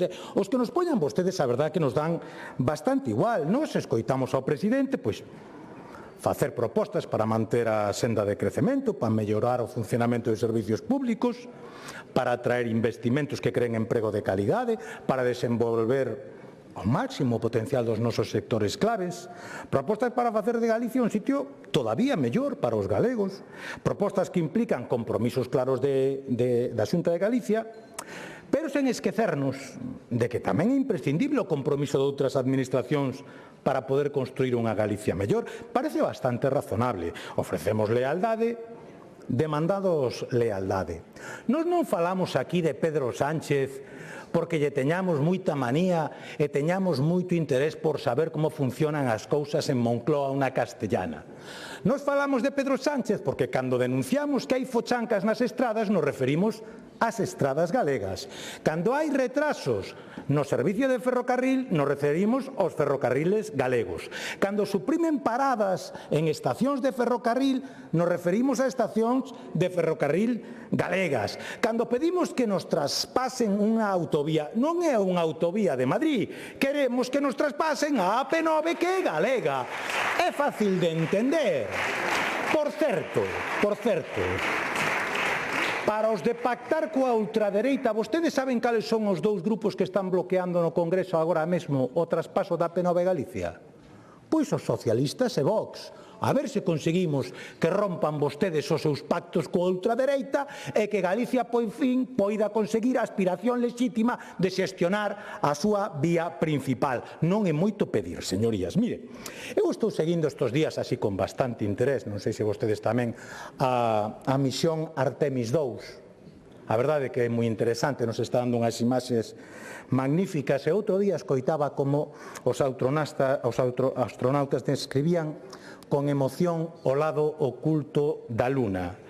A verdade que a expresión que utilizaron me parece moi acaída para describir as propostas que fixo hoxe a oposición. Decían, unha vasta extensión da nada. Oye, clavao, exactamente o que fixeron vostedes hoxe aquí. Trouxeron demagoxia, trouxeron populismo, a repetición de letanías 1000 veces repetidas e que 1000 veces lle dixeron os galegos que non as queren. Vostedes siguen igual, vostedes ya lles igual. Señor Ojea, a ver, home, non se me pode enfadar porque non falemos de Ourense e depois enfadarse comigo porque falo de Ourense e que falo con vostede. Eu claro que falei con vostede das cousas que dixo. Eu non falei da xestión do Concello de Ourense. Non se confunda. Eu falei dos impedimentos que está atopando a Xunta de Galicia para investir en Ourense. E aí vostedes teñen algunha responsabilidade. Eu o que lle fago é un chamado a sensatez. Mire, comenzou vostede citando a Julio César con aquelo de Memento Mori. Eu vou no citar tamén, pero con outra frase. Aquela de ti tamén, bruto. Entonces, eu o que lle animo é a continuar a senda de diálogo que tiñamos o ano pasado. E que non se me pase vostede o lado oscuro do ordenón a todo, porque entonces, ademais de ter unha asigua representación, xa lle anticipo eu que vai ser unha breve representación neste Parlamento. Aquí os galegos nos poñen para facer e non para bloquear. Que para bloquear xa está o bloque. Miren, pedimos, aclárolle, porque decía vostede que non pediron, pidan vostedes a baixa do IBI para a carne. Nós pedimos a baixa do IBI para a carne. Sí, para a carne, para o peixe, tamén para a conserva e para os produtos agrícolas. O que non nos fixeron foi caso. Pero pedímola. E en canto a esa teima que ten vostede con que lle traslademos a Vigo, a Ourense, as investimentos que pon pegar Vigo, pois eu creo que o mellor que poden facer é reunirse o alcalde de Vigo co alcalde de Ourense, que, permítame a intuición, eu creo que vanse levar bastante ben, porque entre iguales rara vez non se recoñecen. Señorías do PSDG, nos anunciou solemne o señor Besteiro, o Partido Socialista cree no país. Señor Besteiro, o seu problema non é ese, o seu problema é que o país non cree no Partido Socialista. Non sei se se decatou disto. Voulle dar algunha pista. Mire, ver a secretaria de Organización, a número 2 do PSDG, que é de Lugo, aplaudir nesta Cámara mentras se evidencia que Lugo queda sen electrificación industrial para toda a provincia, non vai axudar. Créame vostede que non. En todo caso, hai algunhas cousas que di vostede que me levan a duda. Vostede fíxose nacionalista, señoría. Porque, claro, eu falar da débeda, eu non sei se entende vostede que todo cidadán galego asume dúas débedas. Unha débeda autonómica e unha débeda nacional. É fácil de entender. E europea tamén, efectivamente. Entonces, se nos quitan parte da débeda autonómica, pero nos duplican a débeda nacional, sí, xa entendo que vostede chupa o dedo, evidentemente. Ahora sí que explicou vostede perfectamente por que vostede defende, efectivamente, chupa o dedo e defende tamén o da débeda nacional. Está vostede hoxe sembrado. Mire, vou aclarar unha cousa que dixeron os dous porque me preocupa e porque creo que, home, polo menos debería darlle certa credibilidade aos datos que manexa o seu goberno. O seu goberno. Falou vostede das dificultades para acceder ao médico de atención primaria. Eu teño este gráfico aquí, non sei se o recoñece vostede, é do CIS. Non me fío moito do CIS, non lle vou engañar, pero, bueno, polo menos neste caso, claro. Mire, mide 3 variables. Cuando lo ha necesitado a su médico ha podido consultar, cuando no lo ha necesitado, pues simplemente no lo ha necesitado, y alguna vez ha necesitado consultar y no ha conseguido cita con su médico, que creo que é o que lles preocupa a vostedes. Sabe quen ten o porcentaxe máis baixo de dificultades de acceso aos médicos de atención primaria de toda España? Señoría, síntase orgulloso. A comunidade autónoma que vive vostede é Galicia, e deberían de ter vostedes un pouco de respeto. Primeiro, polos datos e segundo, polos gobernos que posibilitan que efectivamente os galegos sexan os menos perxudicados a hora de acceder ao médico de atención primaria de toda España. Pero a vostede isto, que máis lle dá? Verdad que sí, señor Besteiro? Dixo vostede que a decisión do seu goberno mellorou a vida dos galegos. Eu preguntou o presidente Rueda. Doulle pistas. A gratuidade das escolas infantís, a vostede que lle parece? A vacinación máis completa do mundo, que lle parece? As rebaixas de impostos aos galegos das clases baixas, que lles parece? A gratuidade da matrícula universitaria, que lle parece? A reducción do desemprego, que lle parece? A reducción da pobreza, que lle parece? Non sei, os novos tratamentos médicos, as casas niños, as casas do maior. Home, señoría, vostede me parece que o problema que ten é que non coñeza ningún galego, porque senón non se explica que diga estas cousas. De verdad. E veunos a falar, en isto coincide coa señora Pontón, cos agasallos que lle fai este goberno ricos. Vostedes o problema que teñen é que non resisten unha mínima revisión da súa biografía. Mire, vou enseñar un gráfico que igual lle aclara algo.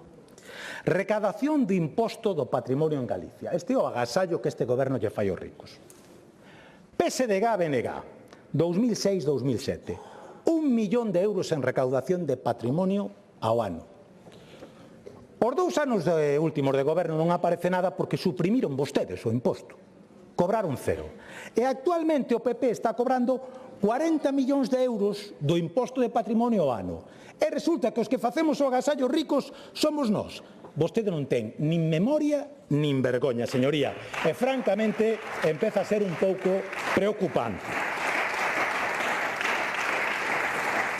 En fin, eu de verdad empeza a preocuparme certas cousas que yo decir. Defender o tema da dependencia coa débeda que teñen vostedes e o que está pasando, e xa o tema da transparencia alucinante. Vostede ten sospeitas porque aquí se contrata cunha empresa na que traballa unha irmán dun cargo público. Preocúpalle moito. Eso sí, que unha empresa teña como único cliente a Plus Ultra e como único provedor ao señor Zapatero e as súas fillas, iso parece o máis normal do mundo. Si ese é o criterio que teñen os socialistas, é que, permítame, hoxe lle aplaudo eu desde aquí. De verdad, están vostedes que o rompen. É increíble, señorías. É increíble o que hai que escoitar aquí. Señora Pontón, teño que darlle unha mala noticia. Nin existe goberno alternativo, nin vostede preside, nin o goberno, nin o Parlamento, e, en realidade, o que vostede é a triple perdedora das eleccións autonómicas.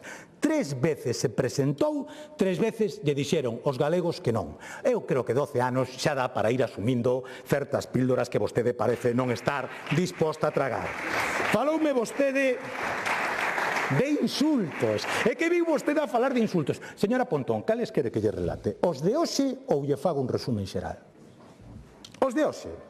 Presidente do estancamento, impresentable, desleal, mentiroso, sen palabra e acomplexado. Ai, perdón, que eran os piropos este.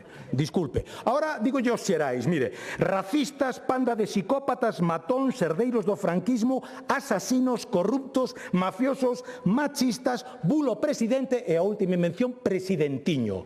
Que respetuoso é o BNG. Home, un deputado seu, señoría, un deputado seu. É que, home, xa non coñezo os seus deputados, é un problema. Mire, ten vostede unha teima, eu ya quero aclarar. Mire, este grupo, o 100% deste grupo, comparte absolutamente a dor por Palestina e polos seus mortos. O que non comparte é o seu odio a Israel. E quero aclarar unha cousa. Si, se quere doulle mostras, doulle mostras. Mire, Venezuela e Irán é certo que comparten petróleo.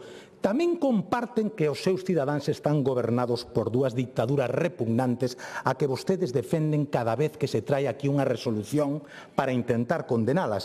Pero iso parece que lle dá igual, porque para vostede é importante decir non á OTAN, cuestión que entendo, porque de todos e para todos é evidente que vostede é moito máis do Pacto de Varsovia. Iso témolo claro todos dende fai moitísimos anos. Sí, señoría, claro que sí. Mire, eu escoito decir algunhas cousas que de verdade me empezan a preocupar, pero hai mentiras que non podo ver. Dite vostede que pedimos unha soa competencia. Non, señorías, pedimos moitas. Conseguimos unha tendo que ir hasta o Tribunal Constitucional, que, por certo, esa que conseguimos, que non é unha competencia menor, que é a competencia sobre o conxunto do litoral na comunidade autónoma con máis litoral de toda España, a conseguimos sen o seu apoio. Porque unha vez máis, sí, señoría, unha vez máis, vostedes estaban sumándose á postura do señor Besteiro, que decía que era imprescindible a reforma do Estatuto para que accedésemos a esa...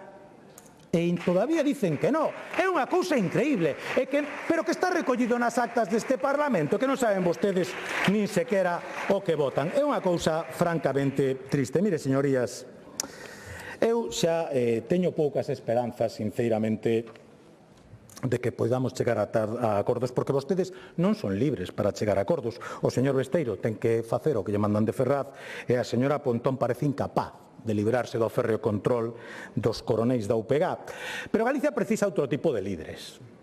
Galicia precisa líderes valentes que non teñan as mans atadas, que poidan tomar decisións sen atender a máis interés co interés de Galicia. E por iso, fai 2 anos os galegos elixiron sabiamente. Elixiron a un líder cunha visión clara, de futuro, un líder con determinación, para tomar medidas valentes, e un líder tamén coas mans libres para actuar sen máis ataduras que a fidelidade que adquiriu cos galegos. Un señor que se chamaba Peter Drucker, para moitos o máis influente pensador no ámbito da administración, deixou escrito que a xestión é facer ben as cousas, e o liderado é facer as cousas correctas. Resulta evidente que somos maioría dos galegos que creemos que temos un presidente que está a facer ben as cousas e que ademais está a facer ben polos motivos correctos. E ese é o mellor aval para completar con éxito esta legislatura. E por iso estamos tan satisfeitos. E por iso están vostedes tan enfadados. E eu, por certo, señoría, o que non me resisto a que veña vostede aquí a darnos leccións sobre cales son as amistades que temos uns e outros. No ámbito nacional e no ámbito internacional. Lle decía que non compartimos a súa fascinación polas dictaduras.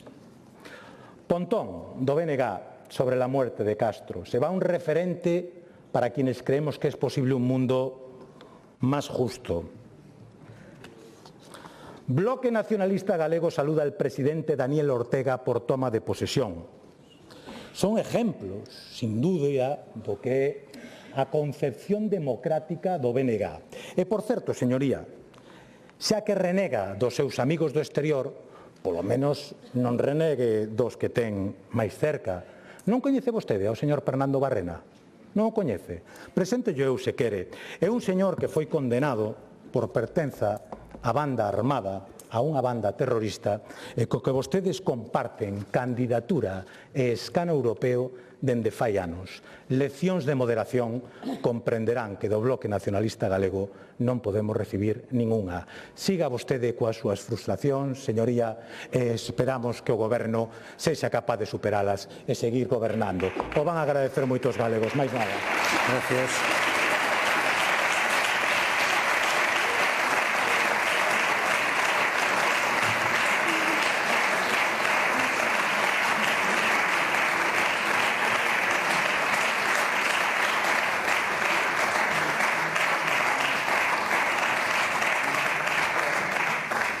Peche do debate, presidente da Xunta.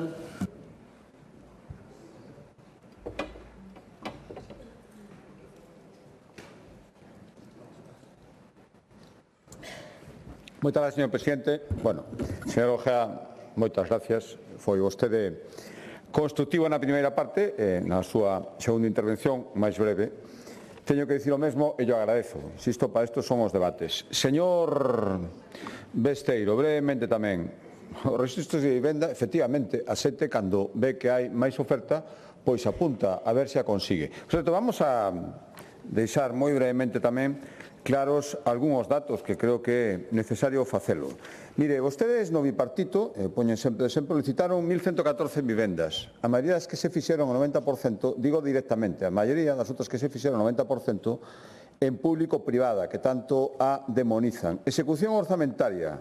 Os últimos 4 anos do IGUS, os últimos 4 anos, 21-25 me refero.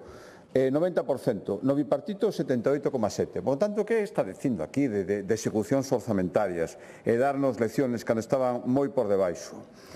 Desde o ano 2009 se construíron 2.359 vivendas construídas ou rehabilitadas con protección pública, digo por destruir outro mito de cifras falsas que dan vostedes. Se podía facer máis, por suposto, por iso estamos pisando o acelerador. Por certo, dígame onde están as vivendas que fixo o Ministerio, o Goberno Central, as que vai facer en Galicia. Eu sí que vou a visitarlas sin ningún problema, vamos alá, xa que non veñen a ver as nosas, non vai ser que lles faga unha foto ao lado de realidades da Xunta, eu vou ver as que faga o Ministerio de Vivenda en canto me diga onde están, señor Besteiro. Sanidade, ni unha crítica a ministra, non se atreve, está claro, lamento moito. Seguros privados está medrando en toda España. En Galicia, menos que na maioría dos sitios. Vostede o sabe, pero entonces se lle fastidia un pouco o discurso. Baixas, entonces non temos que facer nada, non? Señora Pontón, por certo, é que así é todo o que vostede di.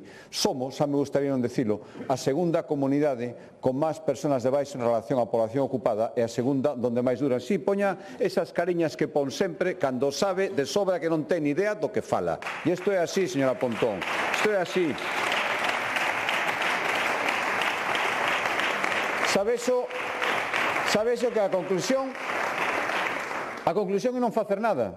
Díganllo os empresarios, os empleadores.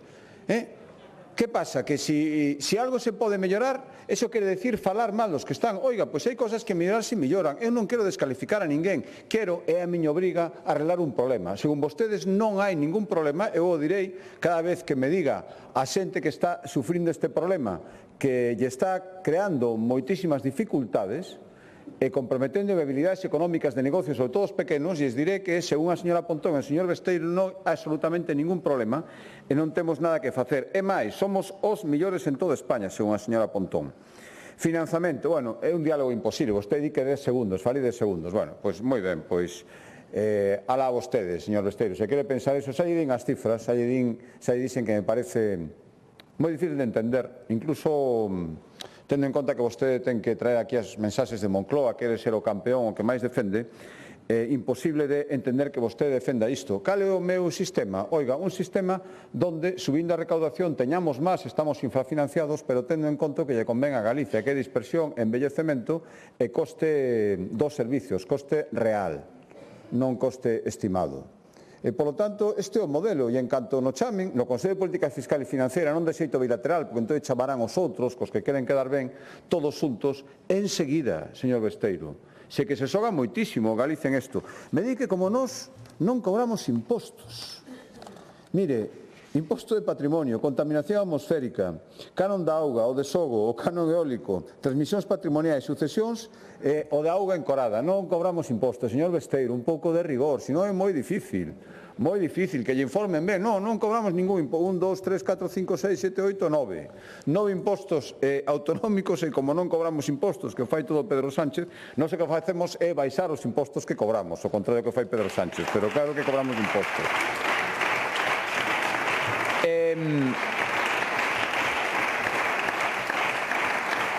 Por certo, me encanta que poña como exemplo de algo excepcional que un presidente socialista apoie por unha vez o que di Pedro Sánchez. É bastante excepcional e cada vez vai non ser máis. Vaise quedar vostedes só, señor Besteiro, ao final, o último moicano apoiando a Pedro Sánchez. Sí, no, así lle fará Pedro Sánchez. A mí non me faga ese sinal porque non creo que lle conveña nada.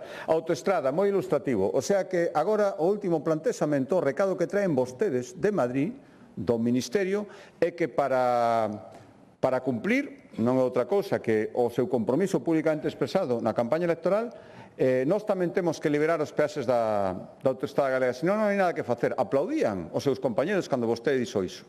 Algún do bloque creo que tamén. O sea, é o novo planteamento, o novo mantra que hai que decir. Non temos ninguna esperanza, salvo que nós tamén levantamos as peaxes. Por certo, das máis baratas de España, e a P9 sigue sendo das máis caras. Pero está ben saber que hora van tirar por aí. E que a xente tome nota de realmente do que vai todo isto. Me encanta que, por certo, Altri, di vostede que apostábamos todo eso. O mellor foi a razón pola que foi vostede a Madrid a decir que o tumbaban Altri o que se olvidaran das expectativas electorais do Partido Socialista durante moito tempo en Galicia e que se facía falta desconectar o Lugo eléctricamente, que o facían. Foi ou non foi verdad que vostede fai, señor Besteiro? Foi ali, foi capaz, chegou a teses extremos e ao final non lle sirve de nada. Mire os seus resultados electorais.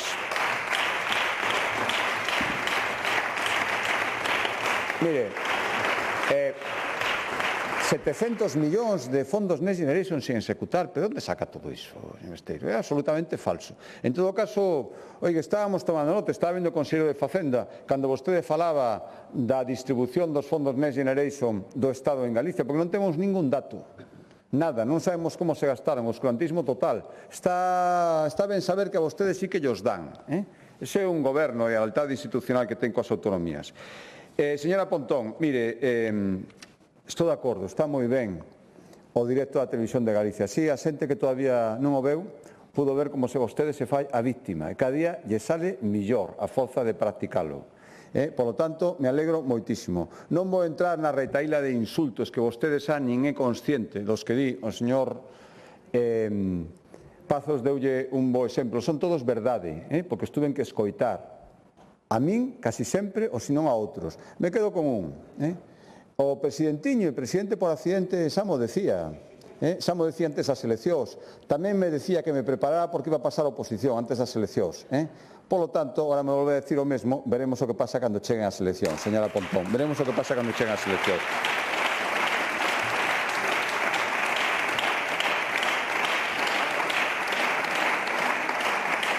E, señorías, aquí se veron, como decía no peche da miña primeira intervención, varias formas de entender a política. A do Partido Socialista, Sánchez é o centro do mundo e todo se sacrifica a él. Dá igual que vaya tumbando peóns, algúns son moi importantes e outros non o son tanto. Sinto por vostede, señor Besteiro, pero o sacrificio é o mesmo. Política egocéntrica que é unha mala política. Pois está a Galicia dos nacionalistas. Pasa algo moi parecido. Non cabemos todos, só os que pensan como vostedes, non cabe ninguén que non lles diga sí, así ten que ser como vostedes queren e non é bo galego que non se alinee co que vostedes defenden. Política dogmática, sectaria, sí, señora Pontón, moi sectaria, me reafirmo, desde logo non é unha boa política. Eu alégrome de defender algo distinto, creer nunha Galicia aberta, plural e segura de sí mesma, unha Galicia onde ningún galego ten que pedir permiso, faltaría máis, a ningún outro galego, nin para ser máis galego, nin para ser máis español. E por iso hoxe defendín esta política tan diferente a de Pedro Sánchez, política útil, política que cumpre, política que serve, política de compromiso, onde se dá unha palabra hai que cumprila, e política que consigue que as cousas funcionen, que é o que nos pide a xente. E do mesmo xeito defendín unha Galicia distinta da que defende o nacionalismo, unha Galicia tan sinxelo como decir de todos e de todas, sin exclusións. A Galicia calidade que vostedes ridiculizan é a Galicia na que traballa a Xunta porque a Galicia que a xente nos pide. Unha Galicia que suma. Suma a maiores que o deron todo, suma a xente xoven que quere un futuro na súa terra, suma a mulleres e homes sin convertilos en inimigos entre eles, suma os rurales, suma as cidades sen contrapoñer os seus intereses porque son os mesmos, son complementarios. Súmanse, se engaden entre eles e suma tamén os galegos do exterior, porque eles tamén son a Galicia que formamos todos. E tamén incluso suma a vostedes, os representantes políticos da oposición, por que non? Esta Galicia non debería ir, por lo menos non entendo eu que vaya de partidos, de ideoloxías ou de recibir ordes de fora sin discutilas. A política que eu defendo, que defende o meu goberno, o meu partido, vai de país. todos os galegos sabían, intuían como iban vir vostedes hoxe aquí, con non preparado de antemán. Foi unha evidencia, unha desgraciada evidencia. Só traían de casa, dixésemos o que dixésemos. Pero miren, eu non renuncio a convencer a ningún galego, pense o que pense, vote o que vote, de que o proxecto no que estamos traballando é o máis útil para o futuro de Galicia. Hoxe viñemos a este debate con propostas sen carné partidista e co único obxectivo de resolver os retos de Galicia. Vivendas públicas e protegidas máis accesibles para todo o mundo, para a mocidade, para as persoas traballadoras especialmente. Ampliar as posibilidades de que teñan unha vivenda. Máis ambición para trasladar a Galicia os beneficios sociais e económicos das enerxías renovables, directamente, inmediatamente, dun xeito perceptible.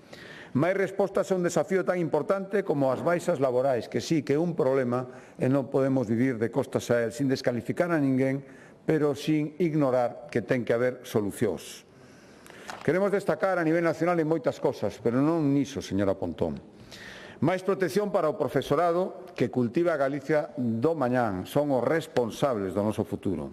Máis responsabilidade na introdución de inteligencia artificial na educación, non hai que terlle medo, hai que aproveitar as potencialidades. Máis eficiencia e máis calidade nunha atención primaria que ten que atender unha poboación que cada vez exixe máis e fai ben en exixilo. Máis apoio para os galegos maiores que son coidados na súa casa ou donde eles decidan. E menos impostos, sí, menos impostos, nunca máis impostos para a construción e venda protexida e para todo en xeral. Baixar impostos crea riqueza. Señorías, eu e toda a xente que me acompaña, os meus equipos, debémonos os galegos e a ninguén máis, nada máis e nada menos. A todas as galegas e os galegos, os que nos votaron, que son a maioría, e, por suposto, e tamén, se mo permiten, especialmente os que non. Os que viven do agro, os que viven na costa, no litoral, os que innovan, os que nos necesitan, os que queren impulso para voar sós, toda esa xente ten dereito ao noso apoio. Canto máis percorro Galicia, canto máis empresas visito, canto máis traballadores coñezo, canto máis profesionais sanitarios escoito, canto máis rúas pateo, canto máis atendo os investidores que queren vir aquí e queren estabilidade, seguridade e confianza, máis confianza teño eu nas inmensas posibilidades da nosa terra, de Galicia. Galicia, noso pobo, non ten límites. Esta terra non ten teito. Galicia merece o todo e merece con estabilidade e con responsabilidade para dar o mellor de si mesma. Galicia pode conseguir todo o que se propoña e para iso imos seguir traballando. Temos a nosa man tendida. En Galicia, por Galicia calidade, sempre diremos sí. Moitísimas gracias.